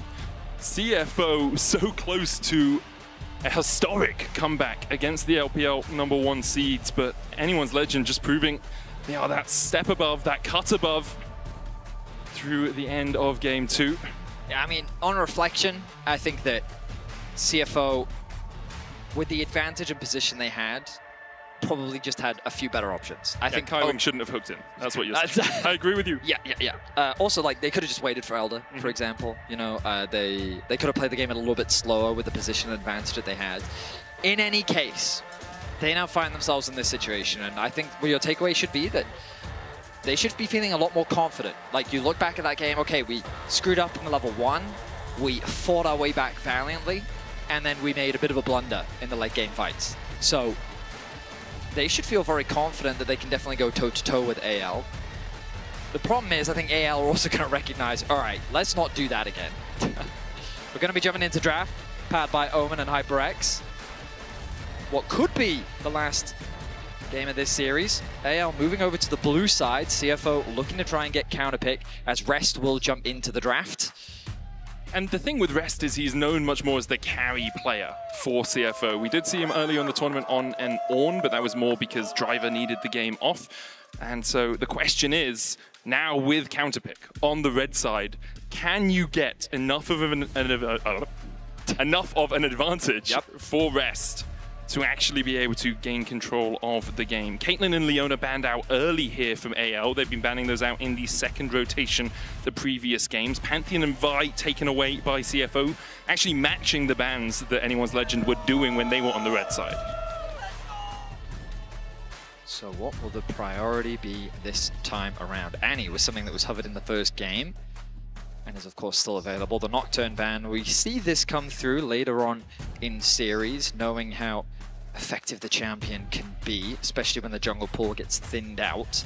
Ginger has had a Nocturne performance so far in this tournament, and they are respecting his proficiency on the champ. Now on the side of CFO, what are they afraid of? The Varus is the big one for me that stands out. Both Varus and Ezreal are available right now, and Hope, if he can get his hands on it, I'm sure he'd love to grab it, and there's going to be the ban. This means that Ezreal might be an early priority, but Aurora as well, another champion that both mid laners really love to play. We've seen it first picked in the draft as well, and I guess like Annie would be the immediate response if it does come through. I guess it depends on your preference. Oh, of course. Okay, so an early support, priority. Yeah, so the thing is, Alistair's gone, Nautilus is gone, Leona's gone, Nico's gone. What other engaged supports are we really looking at? Rakan is the only one that really springs to mind, but Rakan is, you can deal with it in quite a lot of different ways. There's also Kalista Renata. True. There's Braum as a possibility as well. Are we talking about Kalista Renata as good picks at MSI, or I'm just saying neither of them have won a game? Again, we've gone through this. They are a set of picks that historically have been used into RAL. Okay, I'm just throwing out the option. Oh, Trundle will be the pick for CFO on this first rotation. They're worried about a blind Scion as well. Yeah, the thing is, AL don't have to ban the Scion away from Driver because Rest is playing, which allows the Scion up for them. And CFO unlikely to pick the Scion themselves, because if you were going to draft Scion, you'd just play Driver, right? So it's Ezreal Trundle as their two picks. Obviously, Trundle very good into the Scion, which pushes Flandre into a slightly different position when it comes to picks. I was gonna question, do they need something like the Zion now, or do they instead just go for a jungle pick? Tarzan's Lee Sin, an old one, but it's a good one. There's Lee Sin, Twisted Fate, if you want to play the Twisted Fate. Aggressive. Honestly, I'm glad Twisted Fate has been lower on the priority list. I do not think that champion is being played around very well, and AL going to forego the pick. The Annie will be locked in. Just a very well-rounded mid lane champion right now. She provides good CC, she has solid laning phase, and also just in the mid game she spikes so hard with her ability to flash engage. Doggo going to be ready with his trigger figure on the cleanse. Assuming he takes cleanse, obviously has the arcane shift as well if he wants to play a little bit further back and just look for the poke. Braum is the lock here for CFO. Once again, good disengage, especially into the Rel who wants to jump in as soon as she's in the middle of you. If you haven't been caught up, if you arcane shifted away, then the concussive blows come out. The Braum can really slow her from ever getting away, because when you crash down as well, you're reducing your movement speed, which makes it quite hard for the Rel in that 2v2. Moving on to the second phase of bans now. We expect mid laner bans to come through from AL. AD carry is going to be the focus from CFO. Sivir going to be the first to take off the board. I wonder if that Xayah that we mentioned earlier will be next to hit the ban list. Kai'Sa already taken away the Lucian, MF, Jhin. With the Varus also banned away. That pool slowly starts to get pinched with the Caitlyn taken away as well. I wonder if we'll see something new from Hope, or whether he will just stick to the Xayah. The Victor going to be taken away, known as a very safe control mage pick into the Annie. Yeah, you just have enough range, really, with the Chaos Ray to farm up the minions. Don't have to worry too much. You've got the Siphon power as well for the movement speed in the lane, and the shield. It can be quite hard for the Annie to really harass you too easily in the early game. I think Orianna has some decent value for CFO. Could be another possible ban for AL. Where will CFO go with their final ban? Yeah. It is the Senna, so that means the Xayah is available for anyone's Legend and for Hope if he wants to pick it up. With the Rel already locked in, obviously you're not going to get that Xayah-Rakan combo, but you're looking at keeping your top lane pick for last if you're CFO. Trundle can go top, but the expectation is that that will be in the jungle. As AL look towards their final ban. Anything that you're worried about Rest bringing out? Well, the Jace will be the ban. Hover on the Blitzcrank makes no sense, just a hover on Blitzcrank. Yeah, I mean, when we get deeper into the draft, I thought early on about Cassante. It's something that Rest... It's one of his preferred champions, for sure. Something that is very well known for. I think it's his most played across his career. It's a very comfortable on this champ overall. But instead, the Hui does make more sense. Give your top lane a counter pick. That's why you brought him in for this series-defining game. You brought him in to be a bit of a wild card, to do something a little bit inventive. There's the Orianna. Good prediction on that, Betty. As now we see Flandre having to blind his top laner. Ooh. Hope hovering through a few options. None of the ones that we talked about earlier. It depends what they're very much feeling. Jinx, I mean, doesn't have a lot of protection in a composition like this, but against an Ezreal, you should feel pretty safe to free farm. There we go. Going back to the Xayah that we kind of expected to come through. I think it's nice into the Trundle pillar specifically. We're going to go for a blind Gwen for Flandre. Flandre does love his Gwen. Think, like, Jax could just be a safe topside pick if they want something that has side lane threat, also decent team fighting. They're going to go for the Gwen. Of course, now Rest could pick up the Jax for himself. I don't know if, even though he's super comfortable on the Cassante, I don't know if I love it into Gwen. I feel like that you're kind of giving the Gwen a bit of a free lane. I mean, I guess you could argue that you just fully itemize on the magic resistance, but at the same time, I feel like that you never really have any kill threat on the Gwen. Yeah. So you're just kind of leaving her to her own devices. How do you feel about it compositionally if it is locked in? It is actually going to be the Gnar in the end. Looking for that range advantage over the Gwen in the early game, get a lot of grasps, procs off, but Gwen obviously later on can just take over side lanes. Yeah, it's much more of a lane bully in favor of the Gnar, but I think it reaches a point where the Gwen really starts to win out on the matchup. In terms of team fight value, Gnar synergizes very nicely with CFO's comp. They've got like the possibility of a wombo combo, but they're very reliant on Rest to kind of act as an engage, which I think is just a very difficult thing to do. AL's composition is a lot more well-rounded in that they have solid lanes, they have solid skirmishing just because they have Elise and Annie. They scale well because they have the insurance of Gwen playing through the side lane.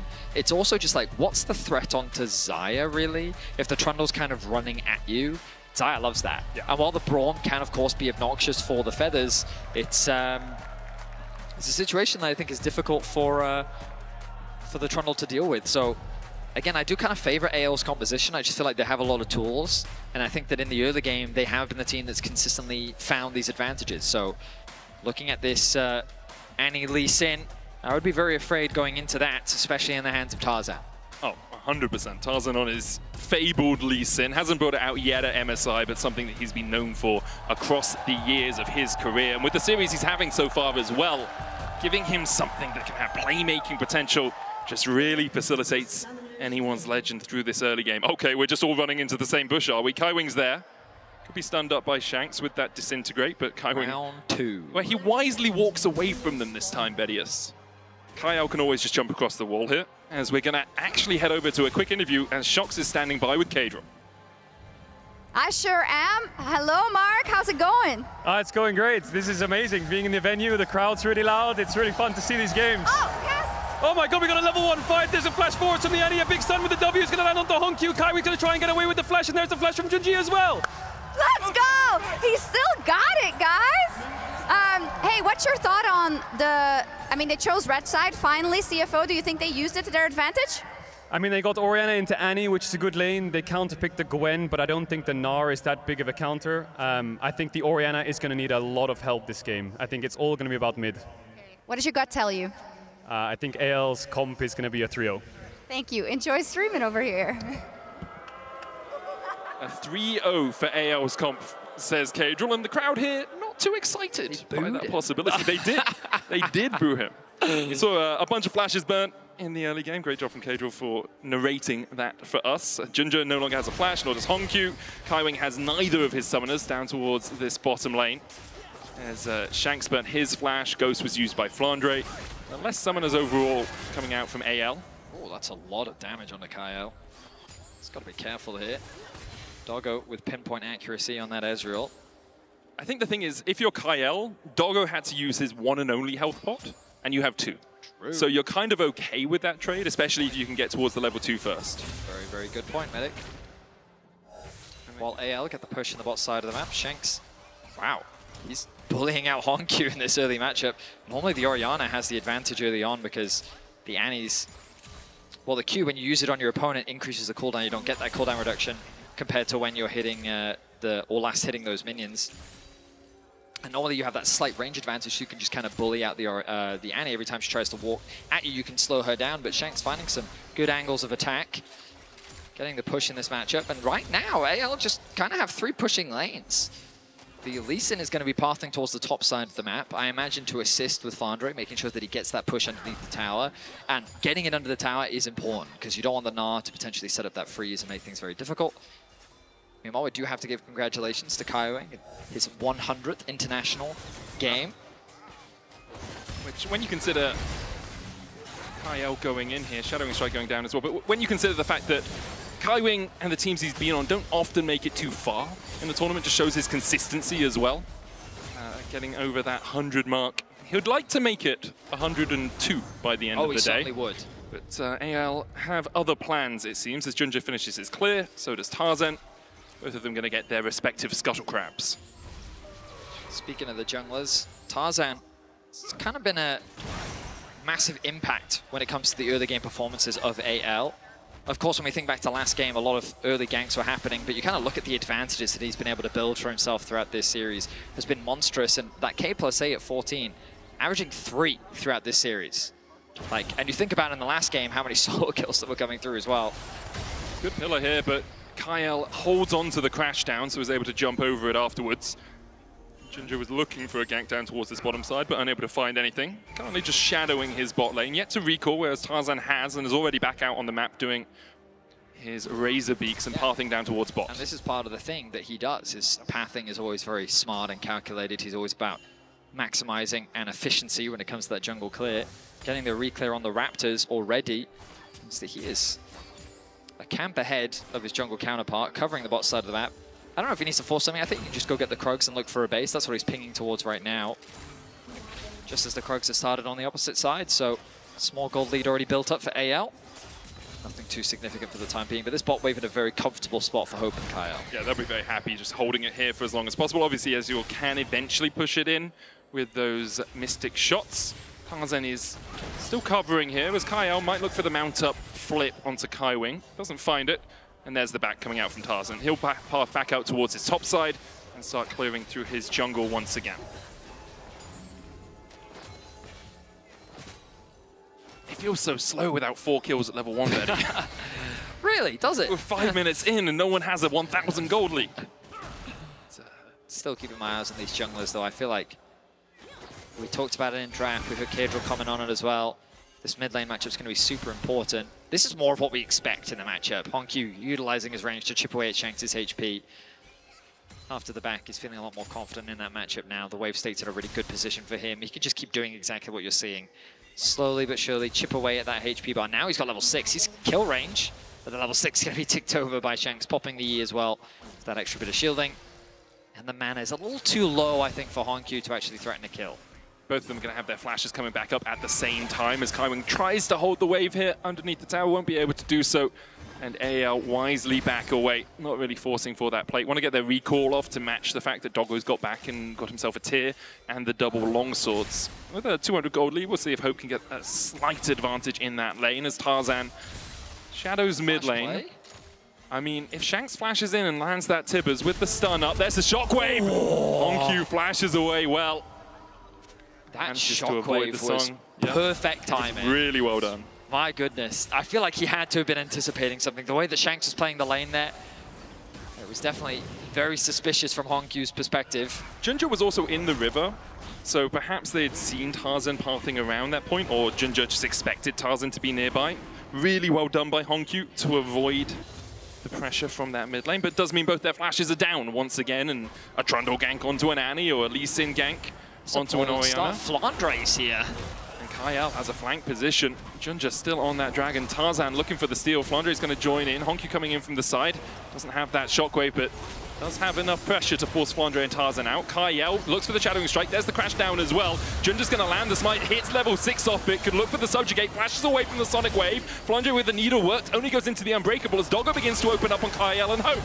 Good Shadowing Strike is cleansed away by Doggo, but Kyle has to flash himself. Doggo with the lethal tempo gets first blood. Hope flashes away, but is hit by the Winter's Bite beforehand. I don't think he's going to escape this. Another auto attack would be enough. There's another Winter's Bite. And Honkyu will be gifted the kill. Good play caller back from Hope. Honkyu gets on the board. CFO off to a fantastic start.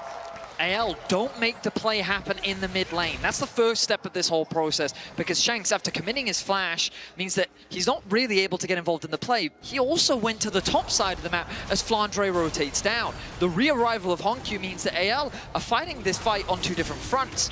Tarzan has already been forced to use his W. It's hard for him to get back into the fight, and the engage comes through from Kyle. But CFO wisely, they just hold their ground. Ginger is forced to flash out of the fight, but Doggo, he again just isn't afraid.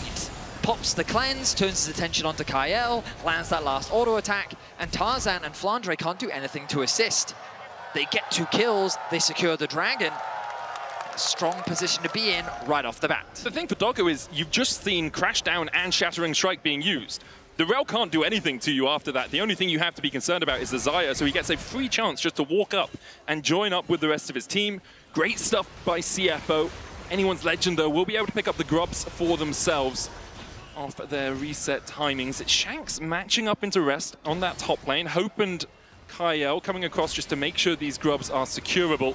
AL have got the first 2, and without Ginger in range, you have to think it will be 3. Good disintegrate there onto rest. He was looking for the Gnar back because Ginger was waiting just around the corner. It would have possibly been Shanks going down. No flash on him. Ginger with the pillar gets the slow. Good stun into the Tibbers.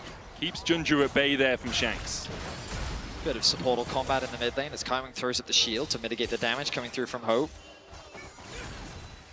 CFO being as proactive as they can be on the map. After losing the grubs, right now the focus is on farming. I expect to see a readjustment of the lane assignments in the near future as the dragon will be the next big point of contention. But for now, just a trade back and forth between the two teams, working towards that next major item. Honkyu going for the rower build. Seeing it so often on mid lane mages. Kaiwing Unbreakable a little bit late there. Does still have the 6, so the Glacial Fissure a looming threat for Kyle and Hope. They didn't want to chase any further into it. You can see what Kaiwing was meaning to do there. If you put the Unbreakable, that shield up, you block the blades from coming back and managing to get the damage down, but in the end, it'd still get rooted and get damaged. Some good vision as well for AL down towards this bot side river, which is going to start being cleared out by Kaiwing. Honkyu getting the push in the 1v1, but is behind on CS2 Shanks, and I actually really like that lane assignment from AL. The fact they've said, okay, Gwen, you can deal with the Orianna, and we're actually going to make sure the Annie has an okay time into the Gnar. Right now, it's red at the bottom of our screens.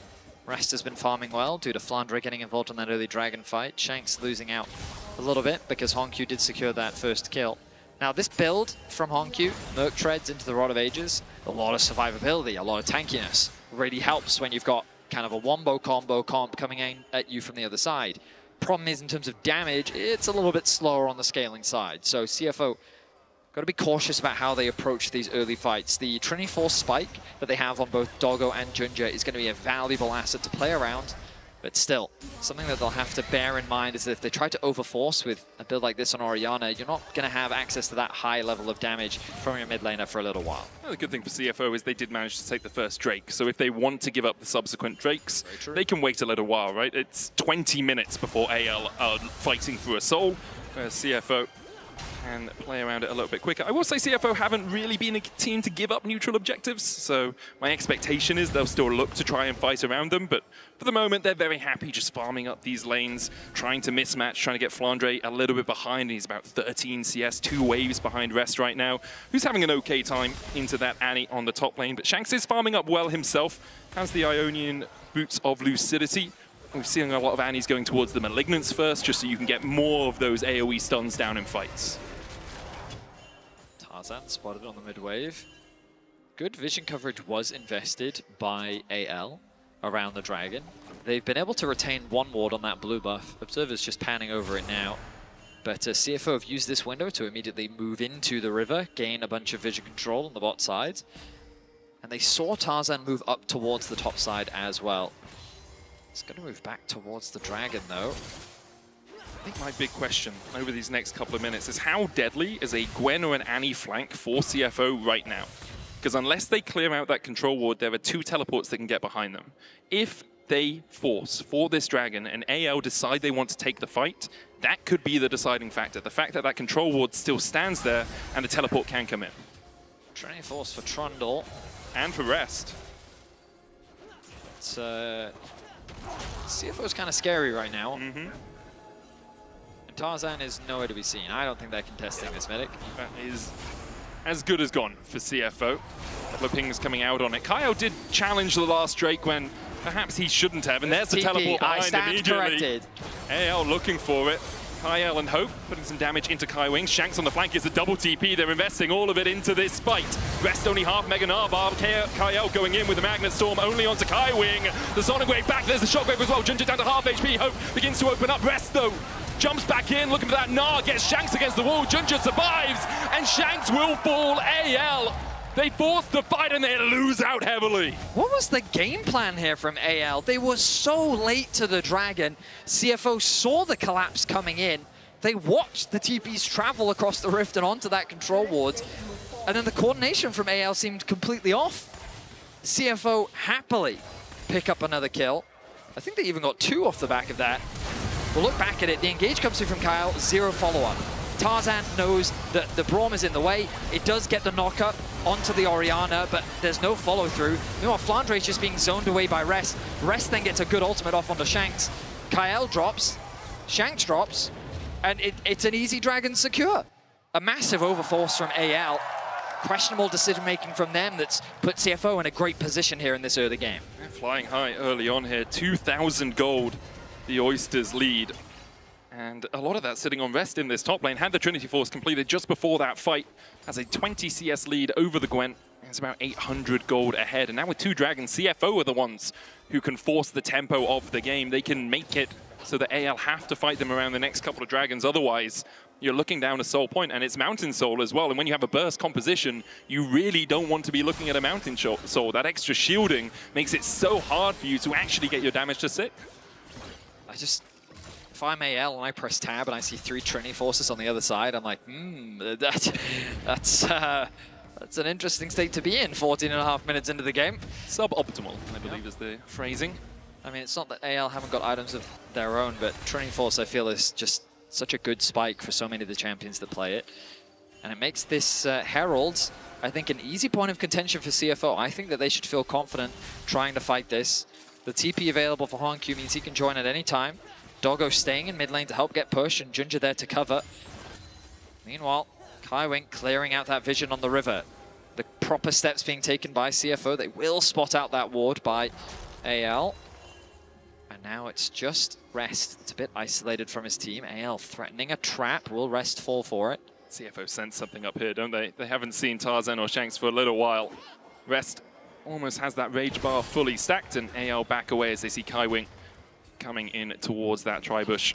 AL had a little bit of vision up towards the top side, but they're going to lose it. Doggo, Shattering Strike, Tarzan jumping in as well with that Sonic Wave. Looks for the Dragon's Rage, but Doggo jumps away. Dragon's Rage kick back, Exhaust going down, and the TP coming in from the Orianna as she looks to join the fight.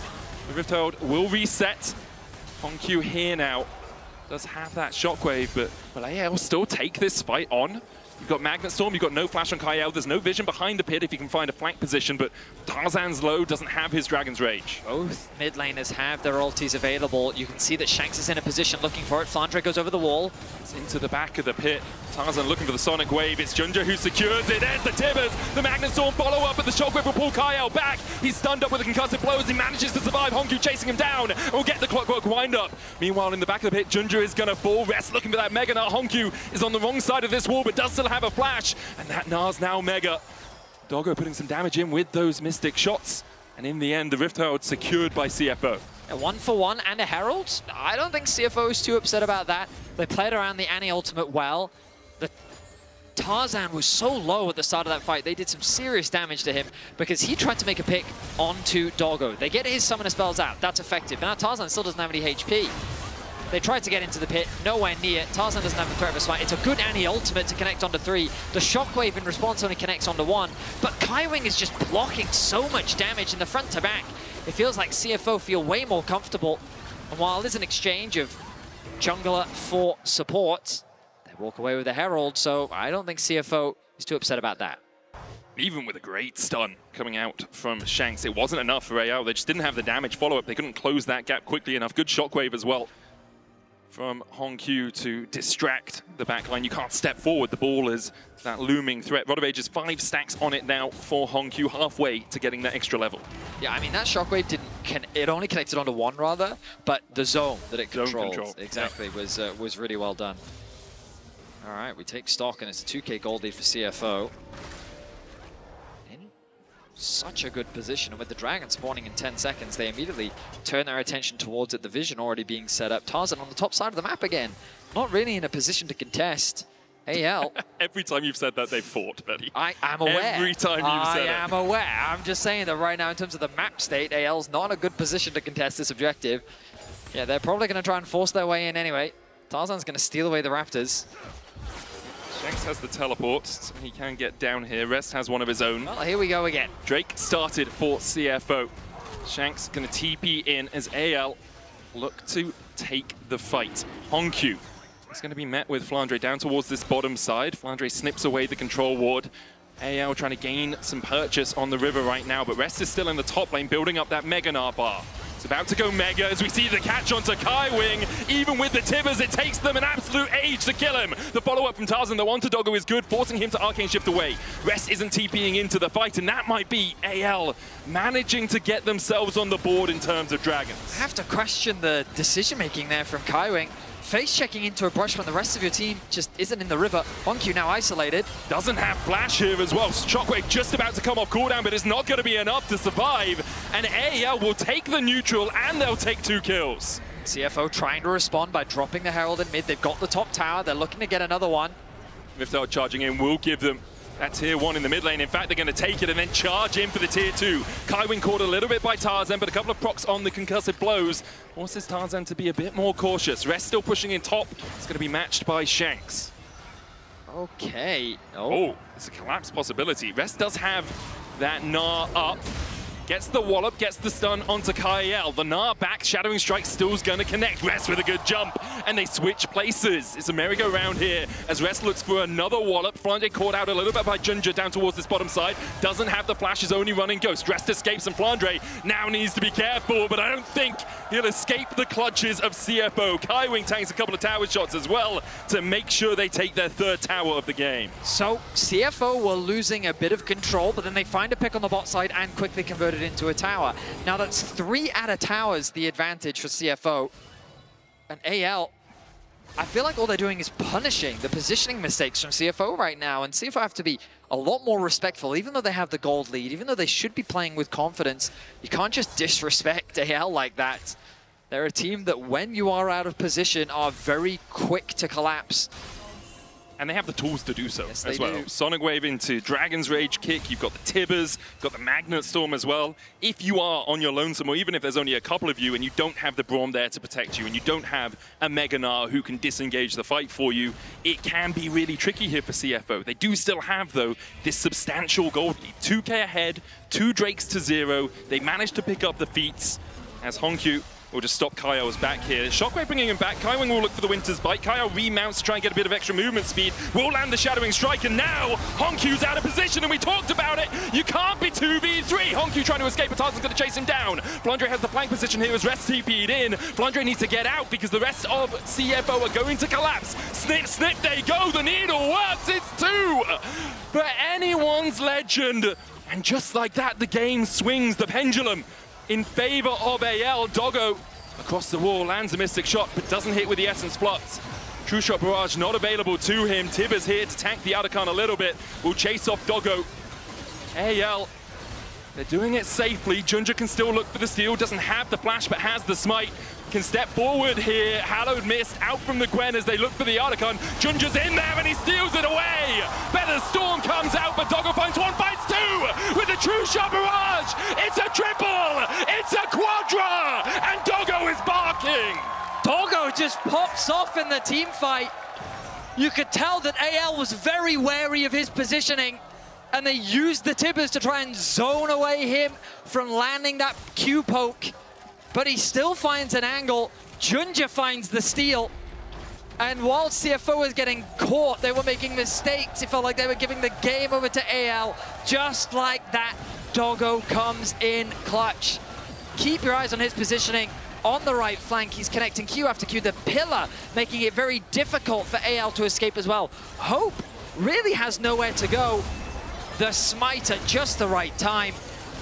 Yes, they do lose Kaiwing, but Doggo with just perfect precision.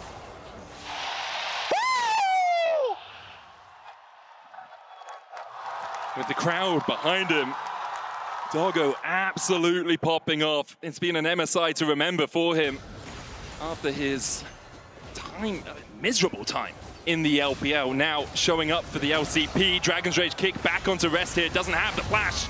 Has no chance of surviving. AL once again will punish a bit of over-eagerness from the CFO top laner. CFO need to be way more careful. They keep getting caught.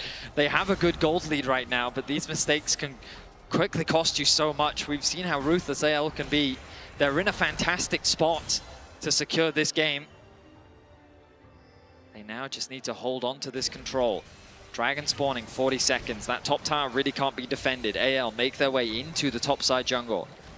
Now again, I will say, positioning-wise, AL not in a good position to contest. Yeah, I'm pretty sure they're giving this one. They're really good vision control. They've invested their vision on the top side. They have the push-up here as well. With 20 seconds left, AL shouldn't be able to challenge this dragon. Shouldn't, in quotation marks. I would be surprised if they do, even after what we've seen so far in this game, because CFO not only have a 3.6 thousand gold lead, they also have 2,500 gold worth of petals from that Otacon, 29 to 9. That is a hefty chunk of change to be ahead because of the adaptive force it's given you. And you can see AL, for once, go along with our expectations. They back away, they'll get some vision towards the red side jungle of CFO, who put themselves on Soul Point with that Mountain Dragon. We ruined the fact that they lost the third, but now they have the chance to take that fourth and get the Mountain Soul.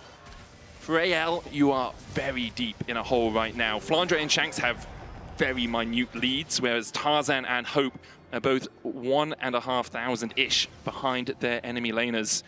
2 items complete on Doggo, 2 as well on Junja, who has that Triforce and the Dead Man's Plate for a little bit of extra chase potential. Shanks will get the stun onto Kaiwing here, but Kaiwing with the Mercury Treads and the Locket and the Kindle Gem is not the target you really want to burst down. CFO need to play calmly now for the next 4 minutes. Items looking strong. Doggo, I wonder if he has enough gold to actually buy an upgrade right now. He is where a lot of the gold advantage is sitting on. There it is, Spear. Spear of Sojin completed for him. Ginger is the other big strength for CFO right now, and I mean, it makes sense. You look back at that last Otacon fight, and it was these two that came up clutch. Honorable mention to Kaiwing as well, doing what he could, considering his HP. CFO get the push over the mid wave. Top wave also pushed in, this will give him an opportunity to start moving some vision control into the top side jungle. Rest very separated from the rest of his team. He doesn't really have anywhere he can go on the map. Obviously, that bot wave is far too deep onto AL's side of the map. Means that he's looking to group up with his team. Kyle needs to be careful. You can get close enough to the wall to crash down over it. Kaiwing knocked back with the blast cone, but AL don't really want to engage on the Braum. For CFO, it's kind of a waiting game. If someone oversteps, you can look for the pick and then go for the Baron, but really 3 minutes from now is what you are looking at. Get yourself that Mountain Soul, force AL to try and take a fight around it. The risk is that Hope might be at his Infinity Edge by then. He already has the BF Sword and the pickaxe. Shanks on his way towards his Liandry's as well, with the Malignance and the Bloodletter's Curse complete. Ooh, Doggo. Arcane shifting across the wall. Hits the Mystic Shot, oh my god! Hits another! Hits another! Hope has the Featherstorm and has to pop it just to survive! But down you come and down you go! Doggo finds the kill, and now, with the Shockwave, Tarzan has to flash away. TP behind by AL as they look for a flank position. But Doggo didn't invest anything into that. It was purely the ultimate. A straight up solo bolo. Doggo with the assassination onto Hope. And AL may be losing all hope in this game as the Baron now started off by CFO. Andre has his teleport, but will AL look for this? Tarzan hits the Sonic Wave onto Hongq, gets vision of the Baron, jumps away. And now he has to kick back Ginger. Kyle up towards the top side, trying to keep Rest busy because Tarzan is falling low towards the bottom. Doggo surviving, Arcane shifts across the wall, the exhaust coming out, a good double stump from Shanks. Meanwhile on the top side, Flandre and Rest are fighting for their lives. Doggo with a true shot barrage will kill off Shanks. And CFO once again find 2, AL find nothing. Doggo goes godlike as CFO rack up the kills. With the Baron in their sights, there's no jungler to smite steal it away.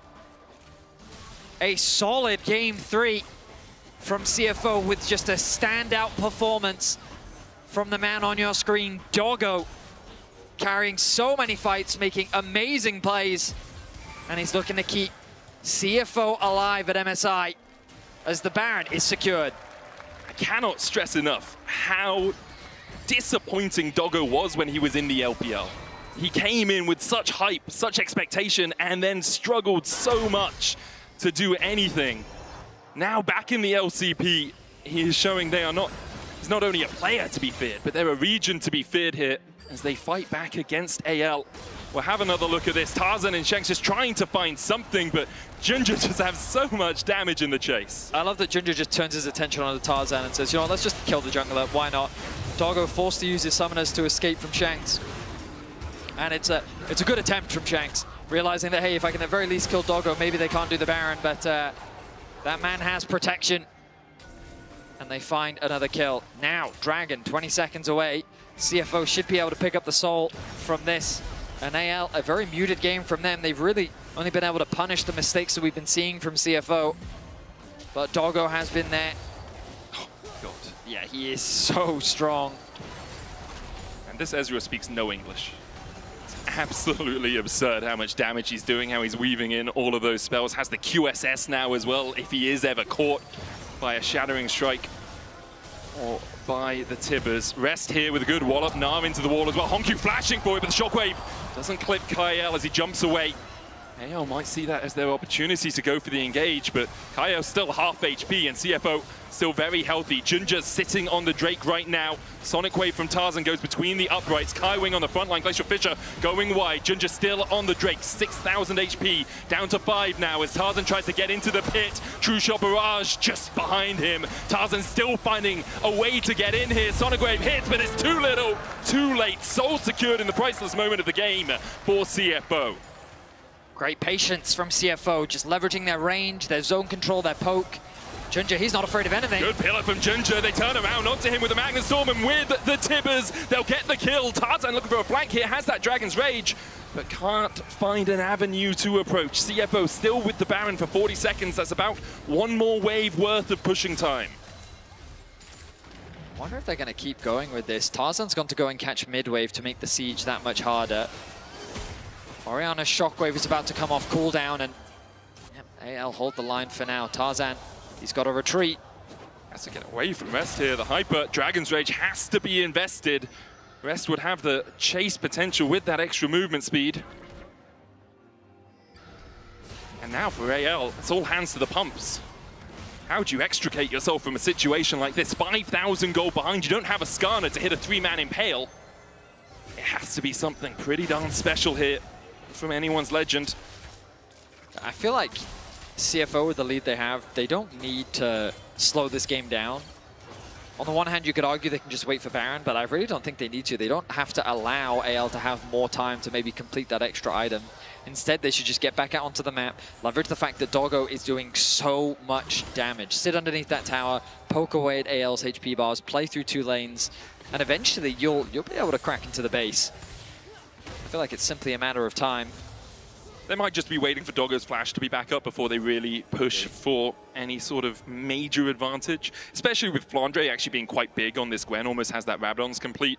The risk is, if the Gwen is on the backline, if Doggo gets CC'd 3 times, because he has a Cleanse and a Mercurial Scimitar, then perhaps Flandre can gobble him up and snip him down. But for the moment, CFO just splitting between these 2 lanes. Rest is going down towards that bottom side. Baron buff obviously has expired, so they don't have those enhanced minions to help them with the push. Pillar down onto Shanks, who does have flash but doesn't need it, uses the Tibbers to dissuade CFO from advancing any further. Shanks just did no damage. The Mountain Soul plus the high HP, the resistances, he is not really melting anyone. Sure, Honkyu's getting a little bit low, but now the burst is gone, Shockwave connects, chunking out Shanks. Will survive. Next wave a little way. There's the TP. Flandre going in. AL have called their moment for the fight. Shanks is going to recall and then TP back in. Counter TP coming out from Rest as Flandre puts the needles through Honkyu, but just doesn't have the damage. Backs away, counter TP there from Shanks, but now he's all on his lonesome. Tarzan going in, there's the stun. Tarzan dashes back with the Iron Will trying to survive. Getting to Kai out, but he can't do it. True Shot Barrage out as Doggo and Honkyu will secure that kill. Ginger follows up with another one. Rest chasing Shanks down towards the bottom side. He's got a stun lined up, but Rest is just trying to keep AL from defending their tower. Doggo dashing forward. Flandre trying to snip through him. The blades come back through the Feather Storm, and Doggo still survives. Flandre and Hope do not have that same luxury. Shanks will join his team in the afterlife as these oysters are flying high. It's a 5-0 ace. CFO set their sights on the Nexus, and they're looking to keep their hopes alive here at MSI. CFO proving the comeback in Game 2 was not a blip as they get 1 game and start to come back in this series. Impressive stuff. There were definitely a few moments where I started to get worried for CFO. They were overextending, they were getting caught out. But Doggo, the hero, comes up massively for CFO. Let's hear what the analyst desk has to say about that one. Amazing comeback, honestly, especially after what happened in Game 2 for the Flying Oysters. And the only thing I have to say is I think people forgot about Doggo and Ezreal. Yeah, they did. And I'm trying to wash down the chicken that I'm eating. Wolfing down chicken Yes, right now. I am. A lot of people will be after that win. 100 pieces of chicken tendies, I think, on that one. Doggo is crazy, and he has pop-off games like these sometimes. And when he's feeling, especially on Ezreal, he goes crazy. Yeah, I mean, I think, again, I can't reiterate how special this particular MSI is for Doggo. One of the reasons why I think he was spamming the Beyond Gaming emote in his games against MKOI was that was the team he was playing on when he was loaned by PSG and kind of had a breakout MSI. Yeah. But now he's on a team where he feels like he really earned his path, and he's been consistently good in so many of CFO's games. He's the only player here to have a pentakill. And a quadra now. And then, yeah, and then here, you know, just absolutely rips through AL when it looked like they were kind of getting into a good position. Yeah, and if I'm to, take a step back and look at AL's composition, the one point that I would criticize is the Xayah pick. I actually think Ezreal was perfect here, especially working alongside the Trundle, so you can just basically pelt them down with the range advantage that they have with both Ezreal and Orianna. It made it so it was really hard for Hope to have any impact. Meanwhile, Doggo was just feasting. Yeah, and for me, it also really started with the 2 Drake fights that AL kind of tried to contest. I felt like either they didn't necessarily have to contest them, or they could have waited until they had better setups, right? Like, a lot of these started with Kyle either missing or going in a little bit too late.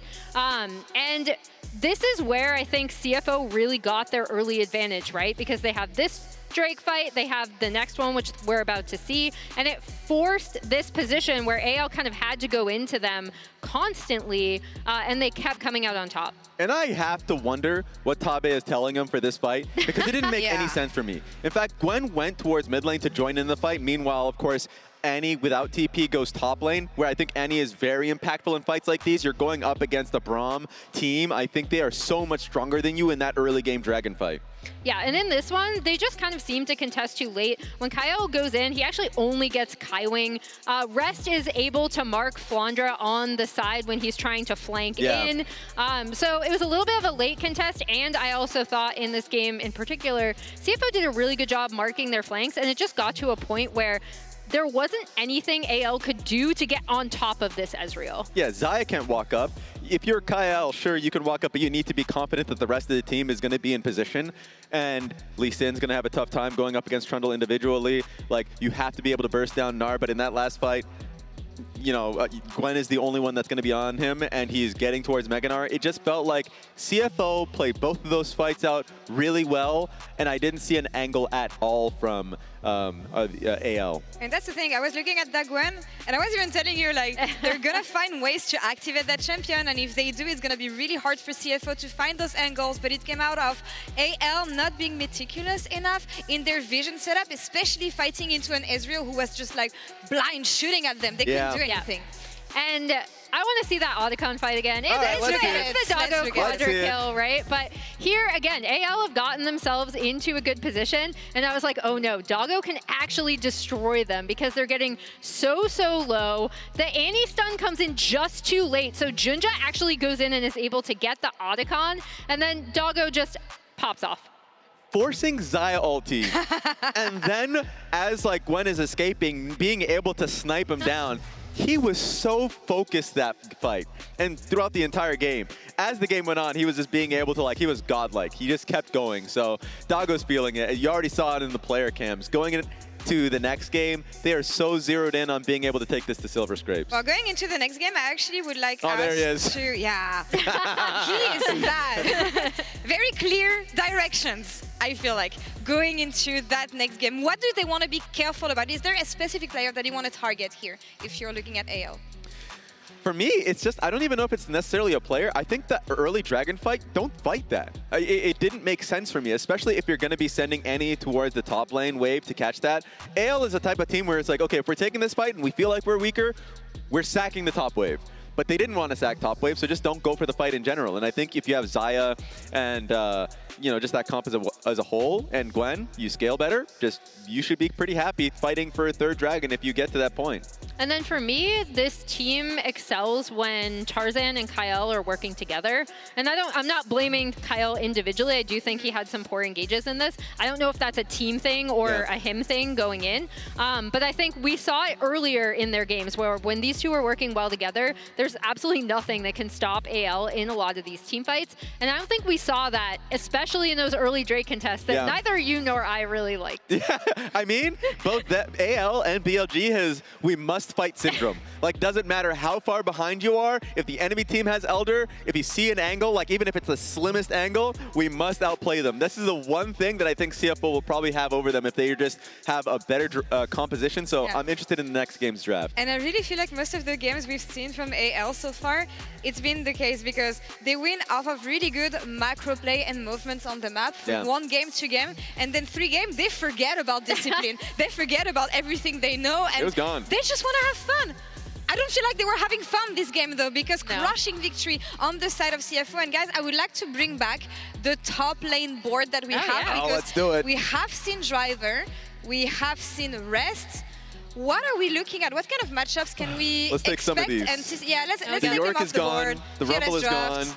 What do we have left? And can we expect more maybe champions The that we Gragas haven't is seen gone. yet? Oh, I just hit the TV. It actually is attached to our TV here. Flandre surprised us, with the Smolder last time. Is there any other wacky pick that we can expect from them? Oh, I mean... It just has to be this. This one, yeah. Like the Scion, everyone wants to contest for. They're just such good Scion players that it feels like that's going to be the pick. Rest, even though he came in, he hasn't played, I feel like, any one of the picks that he is well known for. So I'm worried about that. I'd say it's the Gnar. Like, the Gnar is his most played. Yeah, sadly it's gone. I think it is gone now. But I actually thought he did have a pretty good game, right? Like, he was marking the flanks. True. He got off a lot of really good Gnar CC. That's fair. Obviously, we're looking at that guy as well. That man going in there. Where did I put because Rest is staying in, so we'll see. Rest is staying in. Indeed, we will see the Oysters come back here. CFO brings us to a series here in this Game 4. Let's see if they can take it to Silver Scrapes right after the break.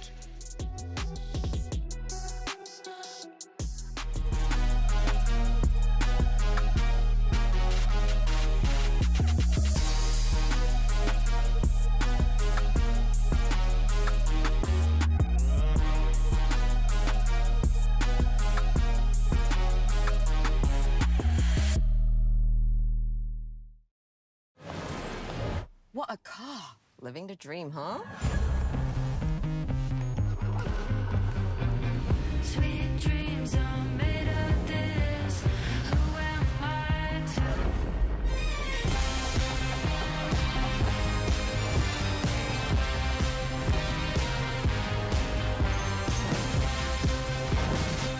Okay. I get it now. Sweet dreams are made of this. 传奇该如何铸就？ The prophecy has been fulfilled. Never doubt Uzi. He changed the meta. He pushed the limits of the game. Uzi now reigns as king.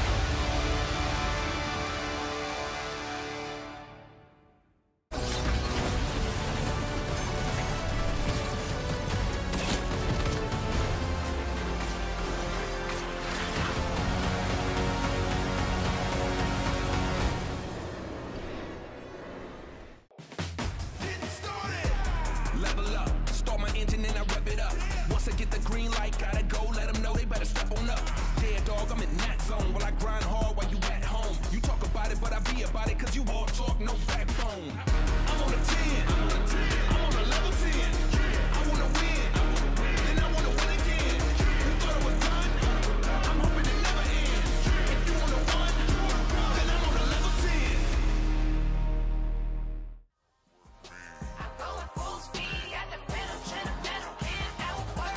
He's a beast, he's a monster, he's a force with the man. I scanned the room, forming up the plan. Fire in my eyes, got him stuck quicksand. I don't play to lose, I just play to win. It's that hard work, effort that I'm putting in. I don't play to lose, I just play to win. Sign broken records against me, let them records spin. I gotta get it 100%, nobody go harder than me. Do it on purpose, I got the people depending on me. Mama mentality, got my game face on. Every time I step up on this court, you know that we won, it's done. I'm going full speed. I just pedal to the metal, can't outwork me. I'm going full speed. At the pedal to the metal, can't outwork me. I'm going full speed. At the pedal to the metal, can't outwork me. I'm going full speed. At the pedal to the metal, can't outwork me.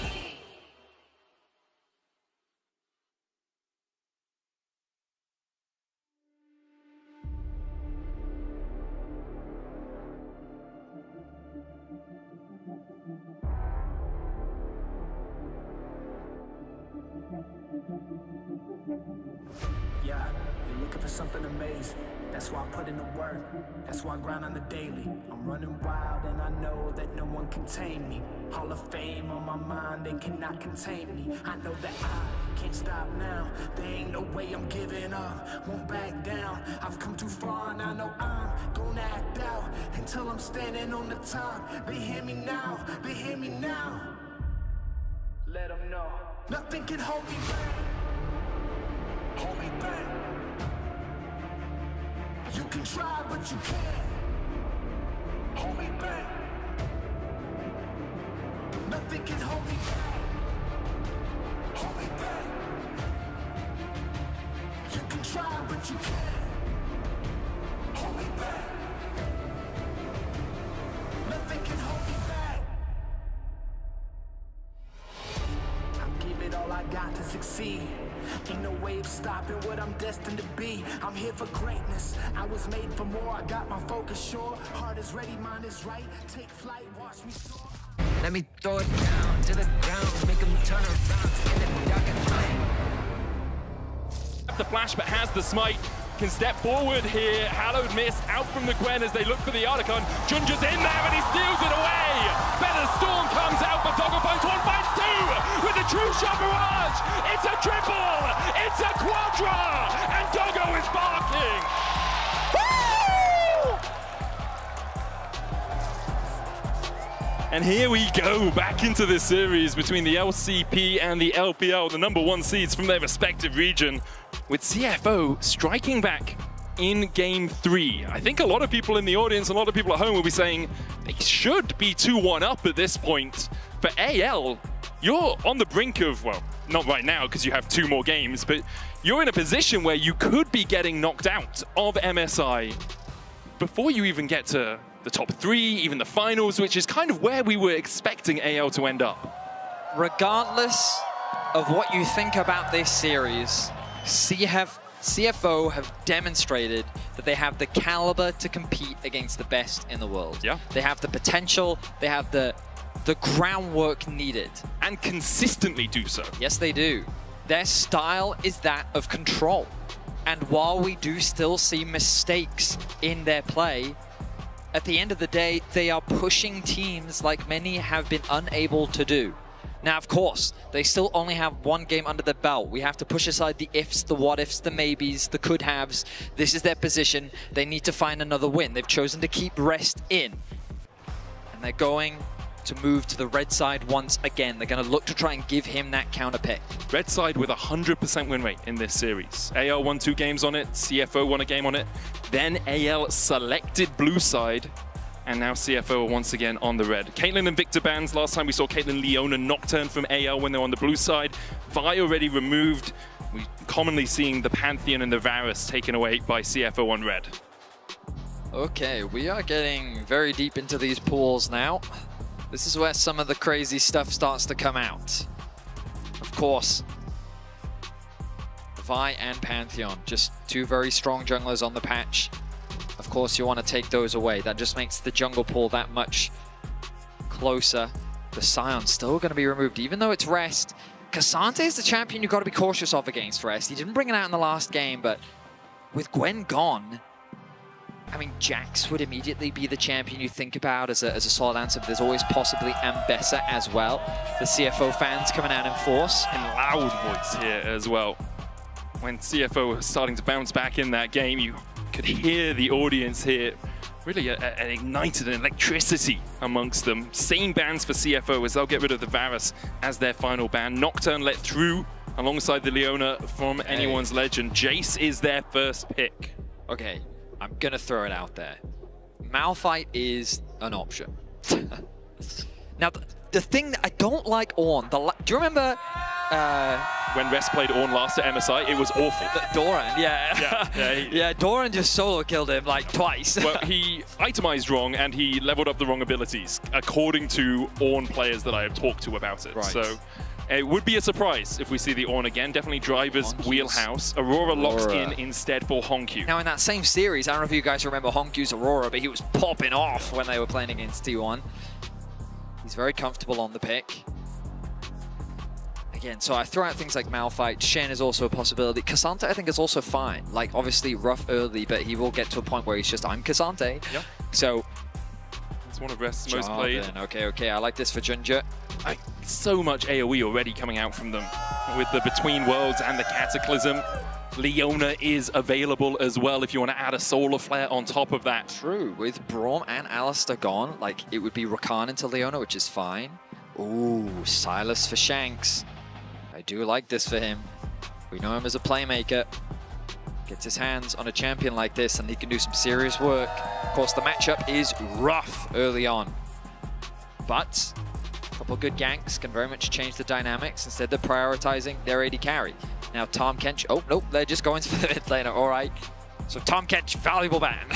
Really valuable ban here for CFO to make sure they can actually get on that backline. A lot of range as well for AL already with the accelerated shock blast, with Jinx with her rockets. It's going to be very difficult. Thinking about it, do you really want to give it a Silas as well? I don't like it. I'm sure he feels confident in this matchup, which is fine, but picking it into the into the Silas specifically, I think is a rough one, and I prefer this more. Not only do we know Rest to be a very good Cassante, and when your back's against the wall in a series like this, playing Comfort I think makes a lot of sense. It also just like, it doesn't give Silas another good ultimate to steal. That's always the problem when you have an early Silas. Yes, you can build your composition around the fact that there's a Silas on the enemy team, but you also are just pigeonholed in the champions that you want to pick. I mean, the reason you didn't pick a Malphite here is the fact there's a Silas on the enemy team, right? The hardest counter in League of Legends, no matter what lanes they're in as well. Silas can be mid, Malphite can be top, and it's still an incredible counter. CFO on the same page as you though, Vedi, as they get rid of the Tahm Kench here in that second phase. Start pinching that AD carry pool. That's what AL should do. Caitlyn's already taken away. So Sivir, another one that you should consider getting rid of. Aphelios. Oh, Doggo's Aphelios. Yeah, especially if AL is thinking about Jinx Lulu. Because range supports now, they're very high on the priority list, right? So Draven going to be taken away from Doggo. I very much agree with you. The Aphelios should be considered. I mean, I forget what season it was, but Jinx Aphelios was the meta for God knows how long. Years ago? Yeah. Something like that. The 200 years. And I can tell you right now, Doggo played in that meta. If you guys didn't get to see his Aphelios game, it was, I mean, EU fans can remember that one for a while. I've tried to block it out of my memory, I'm going to be honest. There's a Sejuani ban by CFO, trying to get rid of a non-committal engage source from AL, and also a tank that they could play in the jungle. Obviously, the Glacial Prison, the ability just also to chuck that out at people. The melees synergizing with the Sejuani as well. Good pairing. All right, so what will the final ban be here? Is it a Sivir? Is it an Aphelios?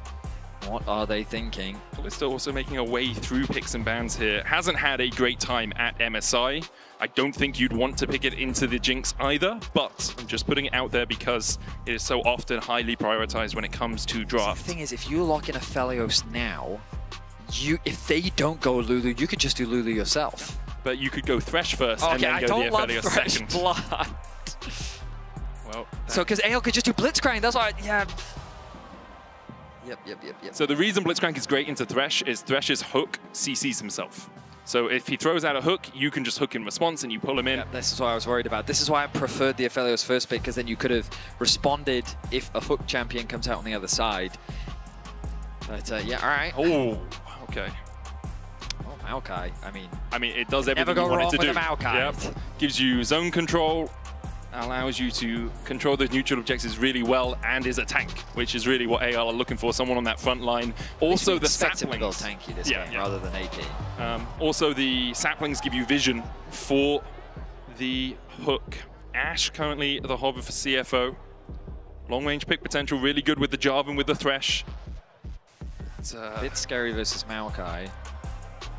I mean, Doggo playing Kog'Maw, if he doesn't use the Corgi skin would disappoint me, I'll be honest. But it is going to be Sivir instead. I mean, so I prefer this more into the Blitz. Yeah. Because you do have that spell shield available to you, right? Which makes it that much harder to lock you down. Also, Silent. I mean, actually, spell shield's so good into this comp, isn't it?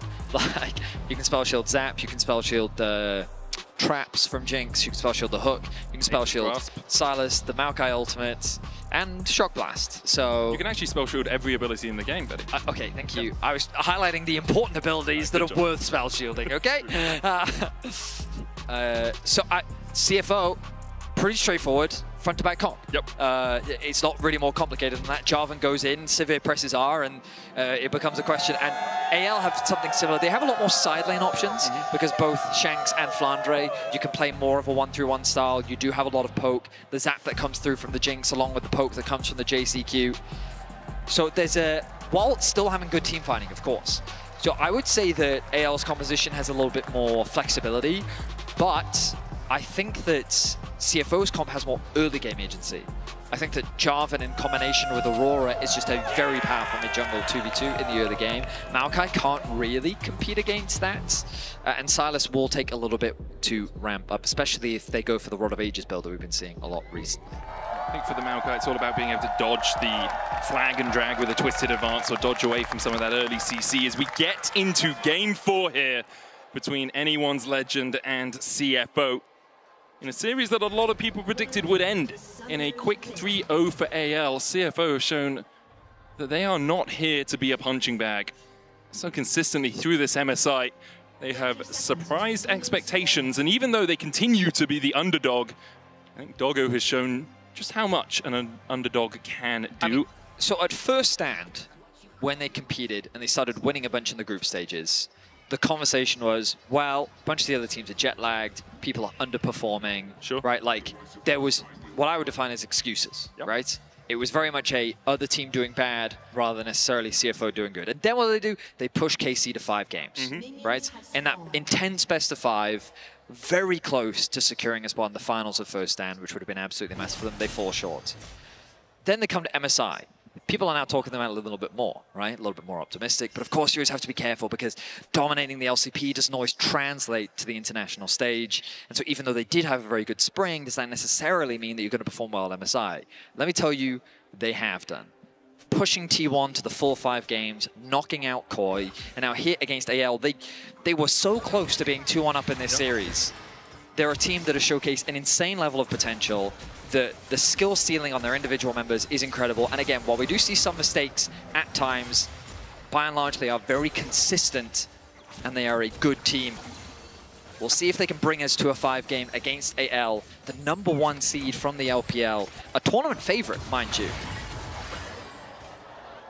AL taking Gen G to 5 games last week. And what I love for CFO is it's kind of this mix of old and new blood as well. You know, you've got Reston Driver and Honkyu, who we haven't seen too much on the international stage. And then you've got Doggo, who was so good he went to the LPL and then struggled there. You've got Junja, who has been the face of the LCP for God knows how long. And Kaiwing, who just passed 100 games on the international stage, only the 32nd player to ever do that.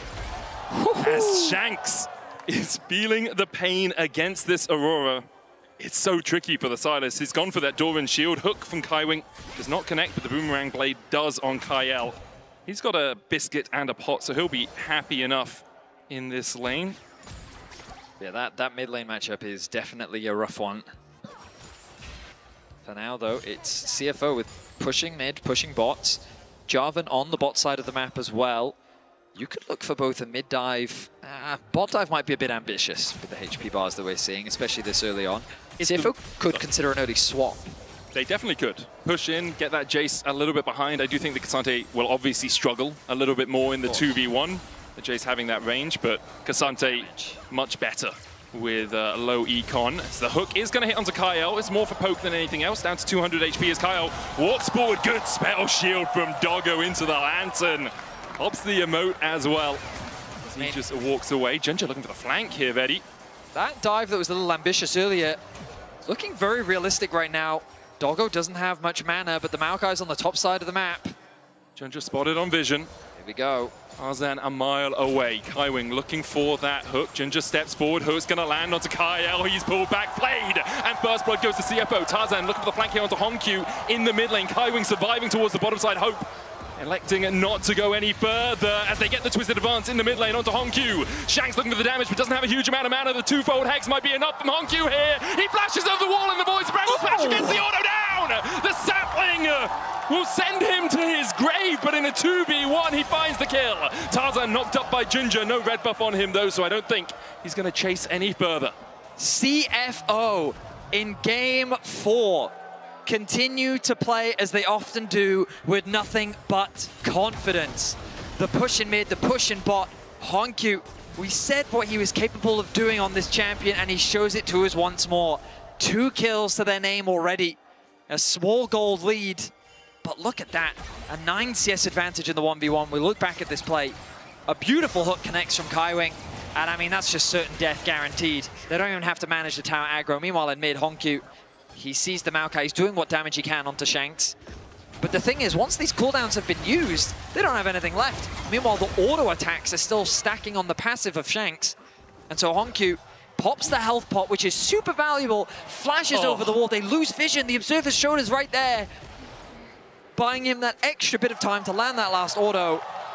And the coaching staff elated as they should be. This guy's 18 years old, Fetty. This guy is 18 years old and making a name for himself in the LCP and now on the international stage. Both the bot lanes have swapped up to the top side. Teleport coming out from both Rest and Flandre to go down towards bot. Flandre actually going for the cull here as Honkyu turns the damage back down onto Shanks, gets that electrocute proc, and will force him low. Honkyu about 2 minions away from hitting level 6 here. Shanks does still have his flash. The swap that we were talking about coming through, well, it's already come through, I should say, from Hope and Kyle, but now the Sivir looking to match in the top side. Another swap is going to happen from Hope as they... there we are. Look, you can see the Jinx sitting on the minimap, going to path back towards the bot side, so they're trying to avoid this 2v2. Oh, I might stand corrected. Now that Sivir's been spotted, looks like they want that 2v2. Oh, big ulti drop from Honkyu, chipping away at Shanks. That's going to be a TP into the mid lane from the Blitzcrank as Kaiwing sets his sights on bot. Flandre needs to be careful here because there's the lantern, there's the play. Flandre, he was looking for the prediction flag on the death sentence, but it's still enough. Kaiwing will take the kill. CFO will claim the feat of strength, or the feat of warfare, as they pick up the first 3 kills of the game and a 1,000 gold lead here, Vetti. Flandre, patient with the flash, but it's not enough against Junja. Beautiful EQ flash combo to still get that knockup. And CFO secured their 3rd kill of the game. You can feel the momentum quickly shifting the way of CFO. In this early game, they need to keep things going. Vision going to be lost around the Dragon. The 280 carries matching on the top side. Honkyu got to get away. Kyle's fishing. Veil. Kyle will land the hook onto Honkyu, but a great winning! That buffer was insane! I didn't know you could do that. That was sick from Honkyu.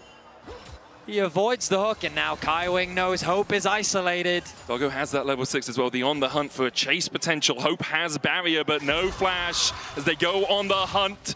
The Flame Chomper's down. Kaiwing will land the hook again. And all hope might be lost. He survives. Kaiwing can't tank up any more tower shots up towards that top side. Kyle on his way across as well. Ooh, Shanks going between worlds, stolen away that ultimate, but just can't land the chains. Honkyu, with his fancy feet, continues to dodge and dance away. The 2-fold Hex pulled back won't be enough to chunk out Shanks. Nice trading there from Shanks. Hope did use the rocket in the top lane as well. Doesn't actually find a pick, though. Base is going to come through from CFO. They don't get the barrier out from Hope, which is what I think CFO is looking for. Knockup going to come through. Kyle knows it's not really worth trying to connect the hook. Another wave going to be pushed in, though. And that is a very healthy lead for Doggo. Securing the kill, nice CS advantage. Mid also with an advantage. Grubs being started off by Tarzan. He's no stranger to this objective. Smite's going to come through, and I imagine he's just going to back away. He gets one of them. Might look for a second as well. The lantern down. Ginger will get a smite of his own. Okay. Getting the second, obviously taking away that objective for the feats. It's quite nice. Honkyu was low mana in the mid lane as well. But also Doggo had just backed, and they knew that Hope was making his way back out onto the map, so if they forced that fight, they were guaranteed to be at a numbers disadvantage. They wisely disengage. They'll give 2 grubs to 1, not the end of the world. CFO going to set their sights on the Dragon. Their mid laner did just go back to base. Doesn't have TP either. Kyle going to fish with a hook and doesn't quite find it. The Sivir now making his way to the bot lane. And CFO should get this one uncontested, as we know Tarzan's on the top side of the map, but also a bunch of resets have just come through from AL. And a bunch of question mark pings coming out towards that top tower as well from CFO. I'm not quite sure where the enemy is. Doggo looking to push this wave in. It's a cannon wave, so actually Hope should be able to catch this, but still about a 24 CS lead right now for Doggo. That will be culled down to about 18 or so. As the Super Mega Death Rocket goes just wide of Doggo and Kaiwing. Doggo now finished his Essence Reaver already, only 9 minutes into this game. Has that first completed item, foregoing boots entirely for it, Betty. Now Shanks opting for that Rod of Ages build. We see it a lot against burst champions specifically, just providing you with that extra bit of HP, especially when Shanks wants to get into the thick of the fight. Hook will connect. Ninja, flag and drag forward. There's the Flay as well, and the Lantern to bring Doggo into the party spell shield away from the Flame Chompers. And Kyle flashes to relative safety underneath his tower, but now Hope needs to be a little bit cautious because he's on his own down in this bot lane for a while. Certainly is. And Doggo has a huge amount of wave clear available. Shanks jumping onto Honkyu. See that extra bit of HP. Oh, between the veil we go as Honkyu looks for a little bit more damage. Dashes across. The Kingslayer coming out from Shanks to heal himself up enough to survive the burst. He got very scared there. The flash he felt was necessary to get that HP back. You can see in the extended trades, Honkyu is just getting the better of his opponent. Working towards the double haunting guys, as we see so often from this mid lane Aurora. And Doggo continues to move around the map. He's setting up for a play on top lane. Flandre is ultra respectful, as he is super cautious. There's the ward and immediately disengages. Wise to recognize that we've been seeing a lot of swaps, and he will not fall prey to this one. And if you're AL, your hopes are kind of on Flandre right now. One of only 2 players on your team with a gold lead. If he can draw pressure up towards this top side, it does give free time for Hope to get back into the game a little bit. Currently about 300 gold in the hole as he pushes out this wave. Rest is here with his teleport. Flandre has one to match if he wants it.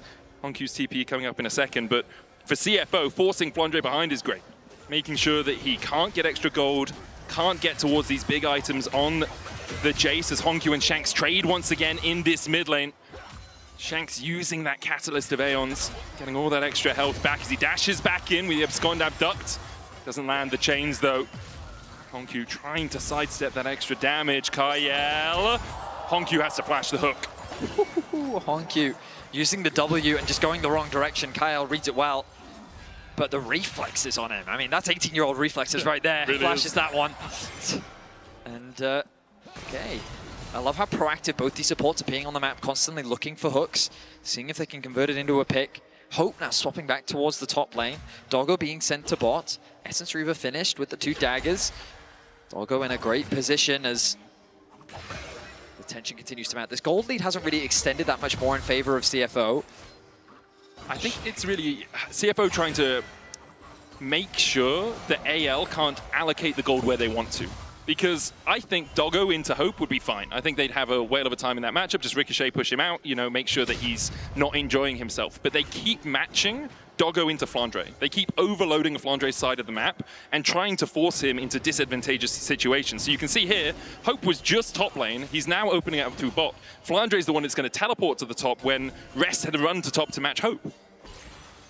Well, the idea is good, but Flandre sitting still very pretty right now. Oh yeah, he's still very At the happy. very least, it's alleviated some pressure off of Rest, working towards that Frozen Gauntlet. And Doggo, he is very safe. Has the Lantern to take him away to safety. It's a lot of damage onto Kyle as well, who only has the Swifty Boots and the Kindle Gem right now. Here's what I'll say. 80 carries like this, often games just become about them. Yeah. Like, even if CFO is winning, it takes a single kill on Jinx to completely turn a fight around. Especially with the resets. And the same thing for Zivit.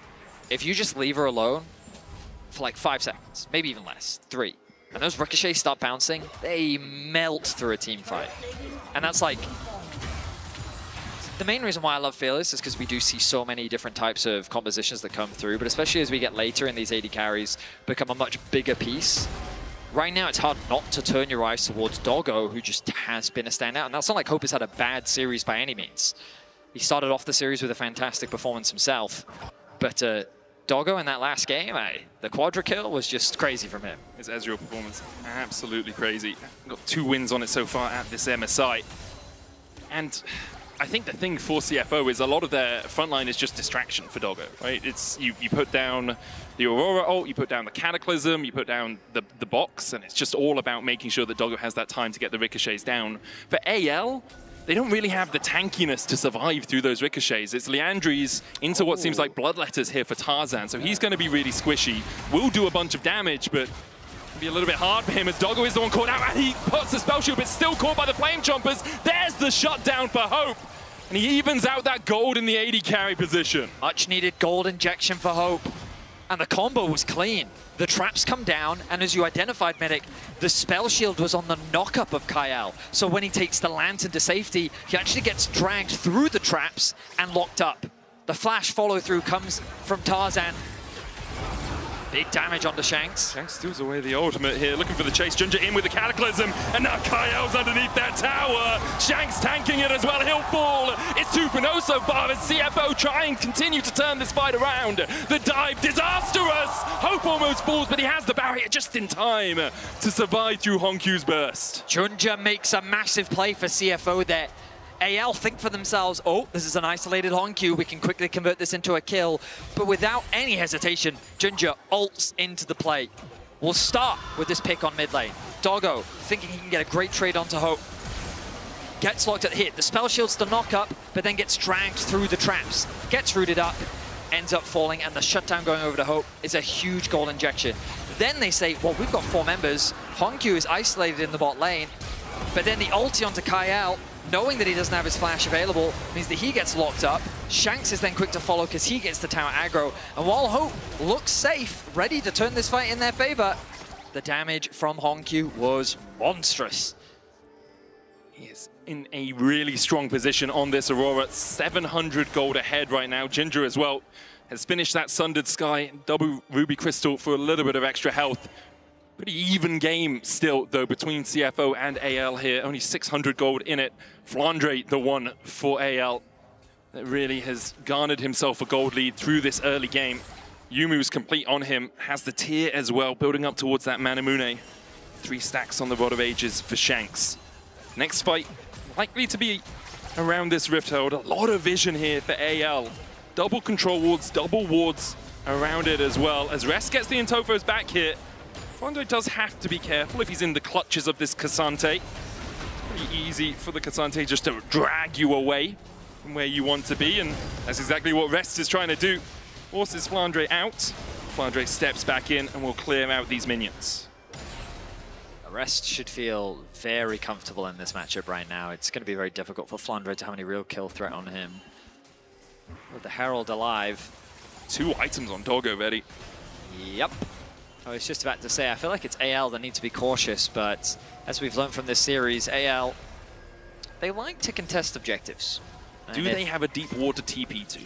Quick check. Right now they don't. Yeah. Bases are going to come through from both top laners.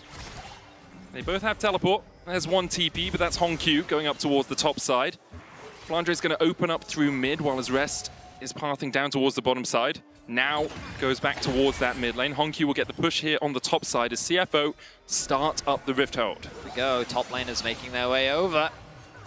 No AL vision. want to contest this. Really for AL. They have 1 ward just over here, which gives Kyle an opportunity to find a hook. He'll step forward, clears out the vision. Rest coming across. Is that Rift Herald still pretty healthy? 6,000 now. Kyle still looking for that hook.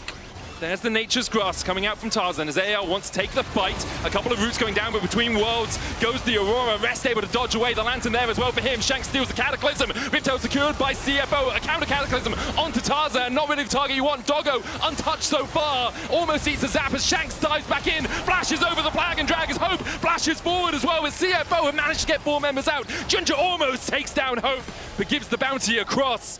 And CFO will manage to get out with 4 players alive. My goodness, those health bars got very low on both sides. No one could confirm a kill for so long, but it ended up being a 1-for-1.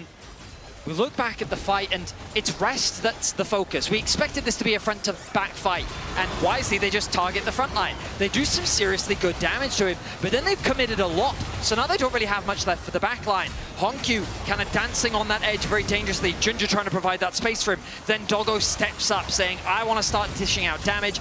And he does a lot. And it's Shanks diving into the back line that forces Doggo to flash away. But at this point, Junja doesn't have anything left. He's isolated, he has no way to get out, and it ends up being a 1-for-1. But Hope picks up another bounty. He now has a gold lead over Doggo, even though he's 26 CS behind, 4 waves in their entirety. Hope's picked up the bounty off Doggo and Junja so far this game. And he can be a difference maker here for AL. Has that Infinity Edge now complete. Hongyu, on the other hand, 1,000 gold lead over Shanks. Having an absolute stormer so far. No one here to answer on the top side. AL will get their first tower of the game, but CFO have already secured a turret of their own and have those feats of strength complete. Dragon alive. CFO quick to start this objective off. Doggo with the push in mid. The Herald there to assist with that push. Right now, AL's a little scattered. Shanks hovering on the bot side of the map, trying to find an angle in. Right now, he can't find one. The bait is coming through from Tarzan, so it looks like they're just going to concede this. Tower secured as well. A gamble as the Jinx rocket comes through to try and steal, but it's not going to convert into much. It would have been the most adventurous contest I've ever seen if AL decided to fight around that one. They'll give up the second dragon for CFO, but having got a dragon themselves, that's Soul not really too much of a worry right now. 2 items on Tarzan with his Bloodletter's Curse and the Liandry's complete. And it feels like, you know, CFO are in a strong position. Fight's kind of coming out towards their favor, but it's basically even between these two teams, especially with Hope getting those couple of bounties. He is back to a strong position on this Jinx. Flandre as well, if he gets some time to poke and prod with those accelerated shock blasts, has the Mana Mune all the way up to the Muramana and that U moves. Atakan, possibility. Kaiwing trying to retreat, get away from that sapling so he can't be slowed. The hook from Kyle. That rocket not going to grab anything. As Rest is up towards the top side right now, working his way down, doesn't have the teleport. No TP as well for Shanks. He just went back to base. Atakan started by an accelerated shock blast, but not really either team wanting to actually take the objective right now. It's Shanks whose positioning is the most awkward. Hongyu going to go back to mid lane to clear out another wave. Now the Atakan has been started off. Another wave pushed in. The wave clear from CFO is relentless. But they recognize that this is still a very dangerous fight to take. The thing I'm recognizing with this comp from AL is they do have an inherent range advantage. With Flandre and Jinx, it's hard for CFO to necessarily play an equal front to back, simply because AL can throw down the Nature's Grasp. They can poke at you with Flandre's QE combo. They have Jinx hitting you with zaps. When the RFC comes through, she's also just going to be trying to hit you with those auto attacks and praying for a nice crit. CFO are, for all intent and purposes, a pretty short-range composition, and so they need an ambitious play from Junja, or they need a really good hook to come through from Kaiwing. I think starting off these fights is just harder for CFO, and I think that's why playing through objectives is the best way to do it. Use the objective to draw them in, and then turn it into a fight. You want to be on those objectives first as well, because otherwise the zone control coming out from the Flame Chompers, from the Jinx, from the Blitzcrank with the hook, from the Jace as well with those accelerated shock blasts. Because of Civir's ultimate, it's not the end of the world if they're second. Through it, I guess. Yeah. And because you also have like Cassante, you should feel pretty safe face checking. But I agree with you that like you don't ever really want to face check into a Blitzcrank. It's always just, the threat of the hook is always there. And if you have vision control, it's so much harder for the shock blasts to hit, for the hooks to hit. As Kyle will hook the Atakan here. There was no one backing him up, so even if he had caught Hongyu, it was tentative at best. Like maybe I get a flash out, maybe I get a spell out of Hongyu. The bot lane tower is really the focus for both these teams right now. CFO will keep this Atakan aggroed, at least for the time being, as AL begin to collapse here, Betty. Bot tower finally secured. AL see the Atakan is being started. They go through the bot wave, but CFO have disengaged from it. Shanks looking to get the push. HP bars are a little low. You can look at Rest. The poke now coming through from AL. They know they have the health advantage, and they should feel confident to start this one off. Junja healing up off the Gromp a little bit. The Atakan resets. Very tense between the two teams. Oh, lots of pings coming out on mid though. AL might use the fact that CFO over-invested on this bot side just to take this mid tier 1 down. Shanks with the level 10 on the Rod of Ages, now closing the experience gap. TP in mid lane is super dangerous. It's rest. He should be okay. As Shanks jumps in, and he's not okay at all. Has to flash across the wall. Shanks gonna dive forward, and the Super Mega Death Rocket hits its man.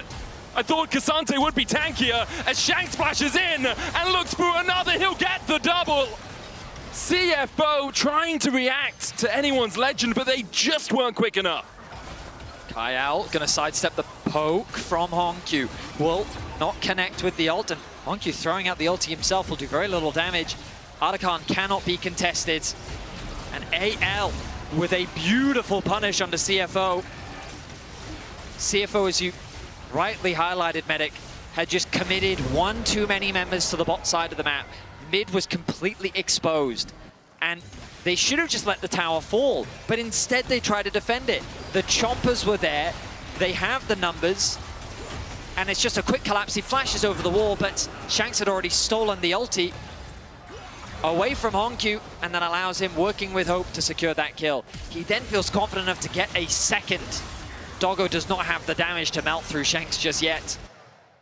And that means 2 kills, a tower, and Artican.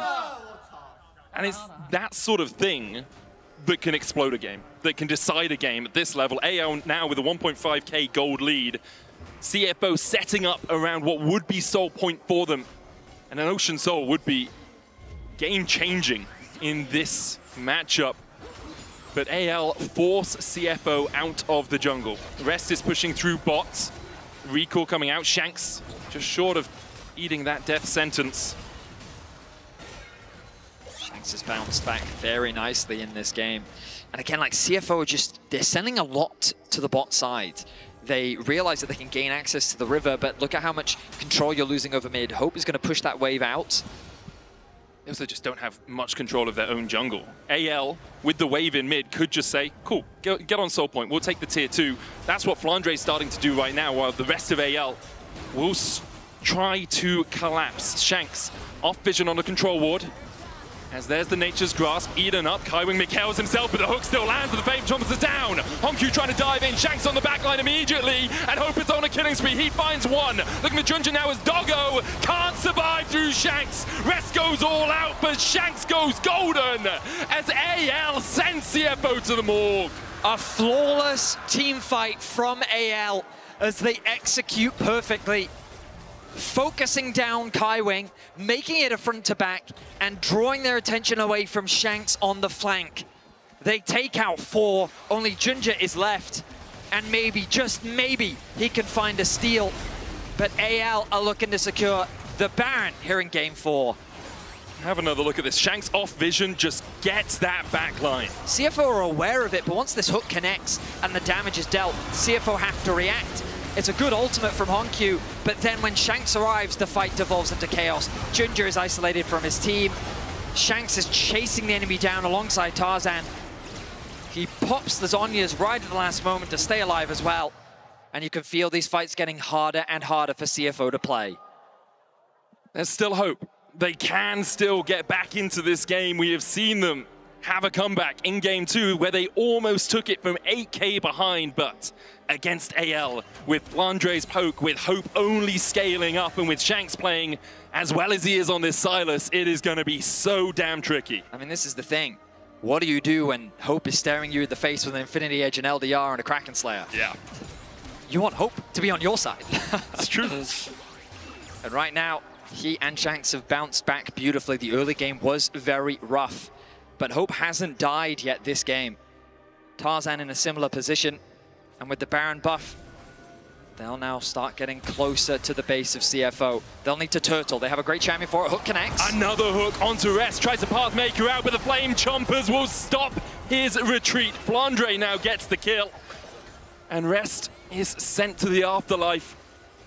For AL, they can just continue to push in, and this is the defensive positioning against a Blitzcrank is so darn hard, because again, he looks for the hook. Honkyu has to use the ultimate to buffer out of it. And now he's caught up in Shanks' Cataclysm, who continues to chase forward. The Nature's Grasp coming out, Junja the one locked up. The Lantern from Kairing won't be taken by anyone as AL force CFO away from their inhibitor. Shanks dives in once again with the Abscond Abduct, and Junja is just trying to get away, but he's slain. A King Slayer to take down Junja. And AL will take the mid inhib, will take the top inhib as they TP in and look for the end. AL is looking to close things out. It was a hard-fought series. They were pushed to their limit, but AL see the Nexus. Shanks dives in, goes between worlds. The Nexus towers fall, and CFO can only watch as AL rip them to shreds. The Oysters are shocked. The Pandas are eating good. AL claim the series 3-1.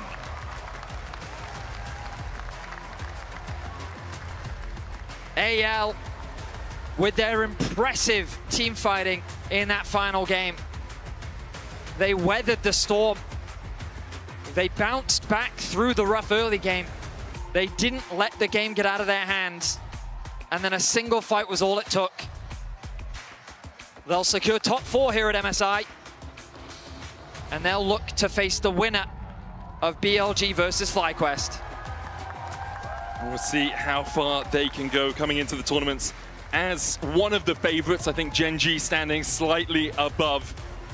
For CFO, what a performance it's been. What a year it's been so far.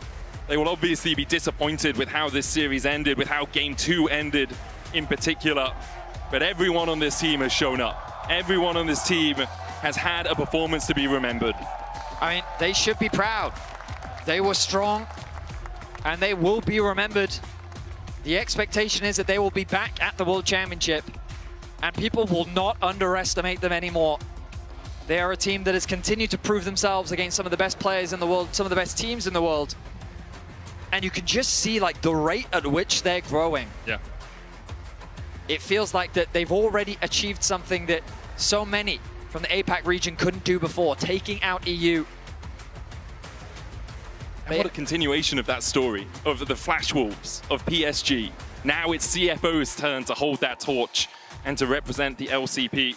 You can see like, they really tried in that final game, but just a couple of mistakes, a couple of moments began to cost them. And when AL have their grasp on a game, it is really hard to take that away from them. They are really good at suffocating you out, at denying you everything. You can see AL going to the next round of the lower bracket. As you said, Vedi, will play the winner of BLG FlyQuest, which is happening tomorrow. Tomorrow's going to be an interesting one for sure. North America are very excited to see how they stack up against BLG. As they should be. FlyQuest have looked on form this tournament. They certainly have. BLG showcasing some weaknesses, but a team that's been underestimated before. Yeah, when you have Knight and Bin, you always have a chance. Oh yes, you certainly do. And again, like rounding out today's series, AL, I think that they continue to demonstrate what they are so good at. Their control, their ability to smother you with vision and pressure. The fact that they control these neutral objectives so cleanly. CFO found ways to combat that, found ways to challenge that. Unfortunately, it wasn't enough, but they put on a damn good performance and came so close to achieving a lot. That they did. We're going to join Shox and Shanks for the Verizon post-game interview. Anyone's legend is victorious and wins here 3-1. I have Wendy here to assist with the translations for Shanks as we begin this interview. But first, I think you need something in order to do your interview the best way. Can you tell us what this is all about, the sunglasses? 首先，恭喜你们获得比赛的胜利。但我觉得，如果不戴着墨镜的香克斯的采访就是不完整的。能不能和我们说一说，戴着墨镜对你来讲代表着什么？有什么样的特殊的意义？首先，我觉得墨镜和眼镜这个东西就是单纯的装酷耍帅。I believe like wearing all the sunglasses or wearing glasses is just, I feel cool with that. I feel it's amazing. Okay, I see. Now you're very cool on the Rift as well. And Shanks, we have been waiting so long to see you on the international stage. So I gotta ask, how do you feel about your performance? How you've been doing now that you finally made it here? 我相信有非常非常多的观众朋友们一直在期待你能够在国际大赛上崭露头角，所以说也想问一下，来到 MSI 的舞台，对于自己的表现有什么样的一个感受？包括说来到这个赛事，在这里大放异彩，有什么样的一些心情？其实我是真的非常享受这个舞台的吧，对。然后我想过一个问题，这个舞台属不属于我嘛？对。然后后来想一想，我就不去想这些问题，我干嘛管它属不属于我？我享受这个舞台就很爽。I must say, I really enjoy here. I enjoy the stage. I enjoy playing here on the stage. Previously, I was always questioning about this question, whether this stage belongs to me or not. I'm always questioning myself and adopting about this question, but for now, I don't care about this. I think it's not important. It's just I standing here and I enjoy the stage. That's enough for me. Yeah, absolutely. Now, I know a year ago you posted on your Weibo, you asked the question, how many defeats do I have to suffer to finally be the protagonist in my own story? Now that you're here, how do you feel about all the sacrifices you've made to get this chance for yourself? 我记得1年以前的时候，香克斯选手在自己的微博当中有说嘛，要挨多少打才能成角？在自己的故事当中，在经历了这么多的苦难与磨难之后，你终于来到了这里，你有什么样的一些想法？有什么样的心境？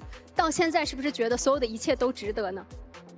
对，首先我是绝对认为，不管经历多少苦难、多少挫折，就是我如今已经来到这里，就证明了一件事，绝对是值得的。然后我觉得人生肯定会遇到挫折和苦难，对，未来我也还会遇到，我觉得每个人也可能还会遇到嘛，对，我是一定会用积极的心态去战胜的，对。I believe with all the obstacles, with all the difficulties I have faced off against, but for now, I'm being here. I overcome all the difficulties. I feel like it's deserved. Yeah. I really enjoy to playing here. And I must say, maybe in the future, for everybody's life, in the life, you must have so many different difficult times. You must have so many tough times for the person. But if you can just try to put 100% of effort into this and to use the optimistic mindset to handle with that, everything will be okay. That is beautiful. Now, Tabe is also on your team, I should say, as the coach, and we often think he has something really special. Could you, as a first-hand player in this team, tell us what makes Tabe's approach so special? 那接下来也想问一下关于塔比教练，我们感觉塔比教练好像都有一种神奇的魔力，能够让你们一点一点的进步，打得越来越好。所以说，因为你也是和塔比教练也是相处了比较久，所以说能不能和我们分享一下，在你眼中他是什么样子？为什么有他的加持，你们可以越打越好？我觉得他比从生活上开始就已经非常非常的热情，非常非常有趣了。对，有他这样的教练在，就是我们的队伍啊、心态啊、氛围啊都非常的好。对，就是他比很棒。Tabi is a great coach, I must say, and starting from the daily life, he's always been very full of passion and full of enthusiasm. He can always help the team to have a very good mentality, a very good mindset, a very good atmosphere. So generally speaking, he's just a great coach. We can see it. Now, of course, I have to ask you, the LPL has been wanting to get an international title back, especially here at MSI. Is there a promise you can make the fans or anything you can say to instill some confidence into them?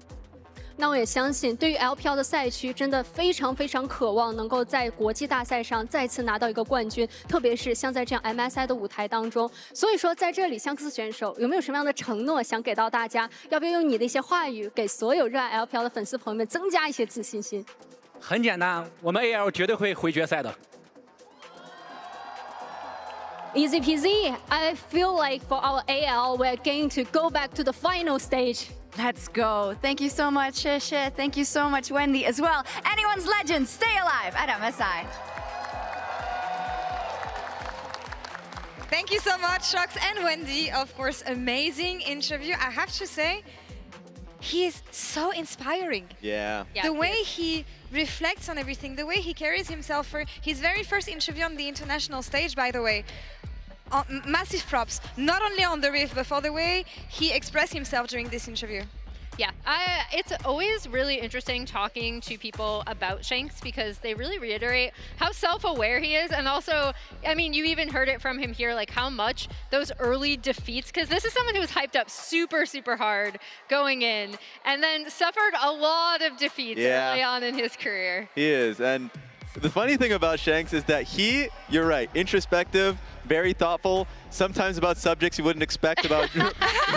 He's like, why are we called rural people? Yeah. Did you see his answer to the trolley problem? I did not. Okay, well, look forward to that. I cannot you can wait look for it that up one. in the LPL English. They've been asking all these players about the trolley problem. That one's a good one. All right. So he's very thoughtful. And I wanted to just give it, I mean, we will do this, but like just a shout out to the CFO guys. Yeah, absolutely. Absolutely. Monster performance. Honestly, again, from what they did at First Stand to what they did to T1. Yes. Today against one of the favorites that we have in the tournament, Raz. I don't even know where to begin with this team. They're so complete. I know we're going to see them again. Complete in a way where like their gameplay is really high level. It catches a lot of people off guard. Just hearing from even like some of the LPL players who had to scrim versus them doing B. Yep. I was like, I thought I was washed. No, they're just good players. And then just seeing how entertaining they are. Like I had Drivers up here. Driver, his torture dance from JoJo's, like the guy's a dancer. And I wish that they would win just so he can show himself off a little bit. And then Doggo, you saw him in his games. Like they're just fun players. So credit to them. Credit to them. We'll see them again. Yeah, take a bite out of it. Yeah, some chickens. Yeah. Boom. In their honor, like they had such an amazing run. They're so dominant in their region. Again, the only team that came back from First Stand, and I cannot wait to see how these players are going to develop. Think about Honkyu in the mid lane, the youngest player we had in the tournament, statement tournament from him. Yeah, Honkyu is the big one that I'm looking out for, right? Yeah. Because he's also just so fun, like listening to him in interviews where they had him and Doggo together, and Doggo, they were like, oh, Doggo, you used to be known for being super aggressive too, right? And he's like, well, I think I was a little more restrained than Honkyu. Yeah. And told the story about how Honkyu goes in without knowing people have flash, and Honkyu's response was, at least the next time I know they don't have flash. And I feel like that like encapsulates, like, right, he's really young, he's super hungry to prove himself, and he is really confident in his own ability, and I think that's great. Until next time, Flying Oysters, and thank you again for the memories. You guys better make it to Worlds. You guys That's better the only make thing. it to Worlds. Talking about AL and what they did today, we have to talk about Tarzan, the Oppo player of the series here, and I think about the interview that I had with him on stage a couple of days ago, the fact that he was saying that I have to take responsibility for this team. I have to make sure that this team succeeds, and that's what he did today through his gameplay. Yeah, his setups are pretty good in some of these team fights. Really, when AL is firing on all cylinders, it starts so much with a lot of these Tarzan engages that's kind of like the team's go button, right? And he has such a good game sense as for when to go in.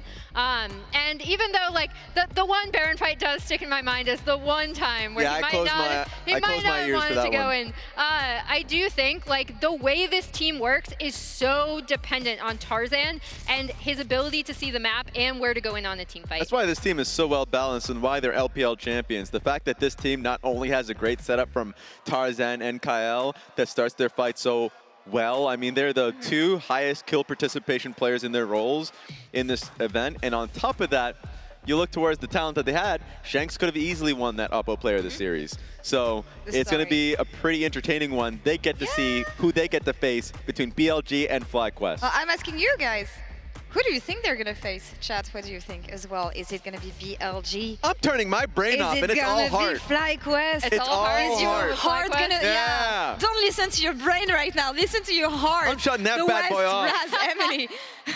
What is it going to come down to? If there's, of course, we're going to talk about the matchup in depth tomorrow, but something we want to look at tomorrow specifically for this matchup, Emily. I think if FlyQuest are going to beat BLG, they need to rely on Inspired, right? I do think Inspired absolutely can get the better of Beishuan early, and that's what I'm looking at as a potential discrepancy between these two teams. I think if you let BLG either get ahead in their lanes, I'm looking specifically at the mid lane, might be a little tough in the Knight quad matchup. That is where like you really want to rely on Inspired to recognize when he might be able to help out his lanes.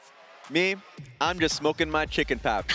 All I care about, it's going to be Masu's day no matter what. I'm leaving my brain at the hotel. It's all heart. They're going to out-team fight them. They're going to out-team fight the team fighters. That's okay. All right? That's what I'm standing on. Save some of that hopium for tomorrow. Maybe. That's all for cameras here at MSI for today. We'll be back tomorrow, of course, at 5 p.m. Pacific time, 8 p.m. Eastern, and 2 a.m. CEST with FlyQuest versus VLG.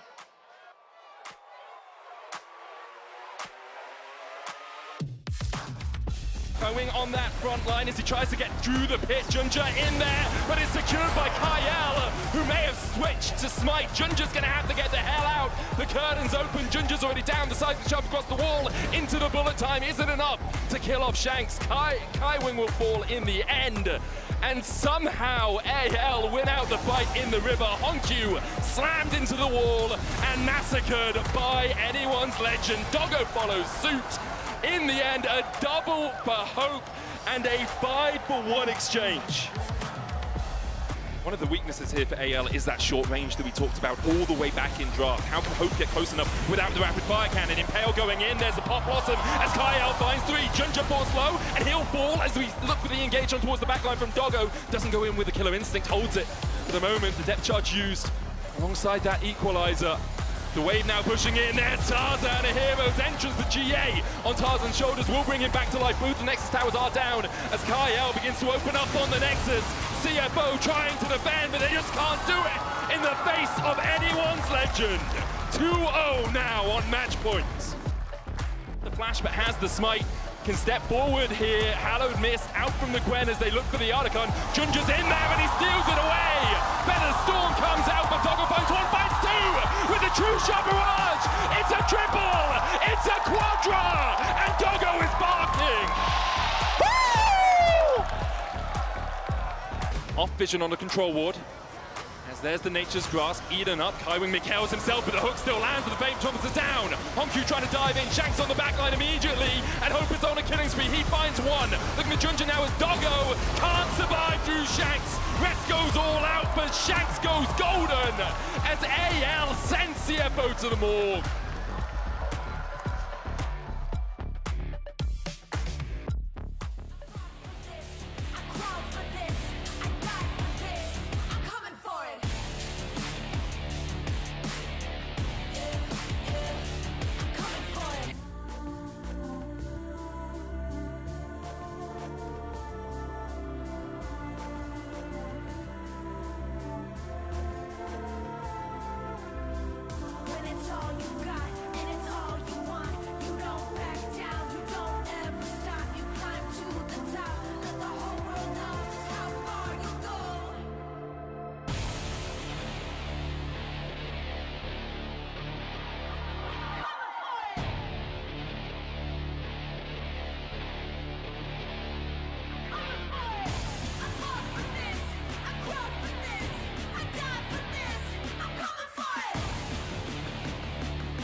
In my darkest hour, I can feel the power. Won't be devoured, never been a coward. They stone sour, I'm gunpowder. If I say it louder, can you hear me now? I got the power. Counting down the hours till the whole world knows this is what it's like to be powerful. Never gonna settle, I'm on another level. I'm powerful.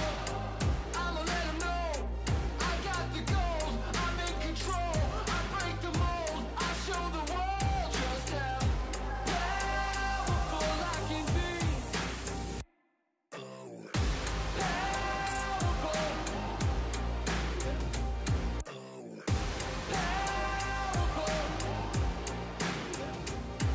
Had to pay my debts, was a losing bet, and I knew what I could do, but had to prove I wasn't finished yet. every time. I got the power.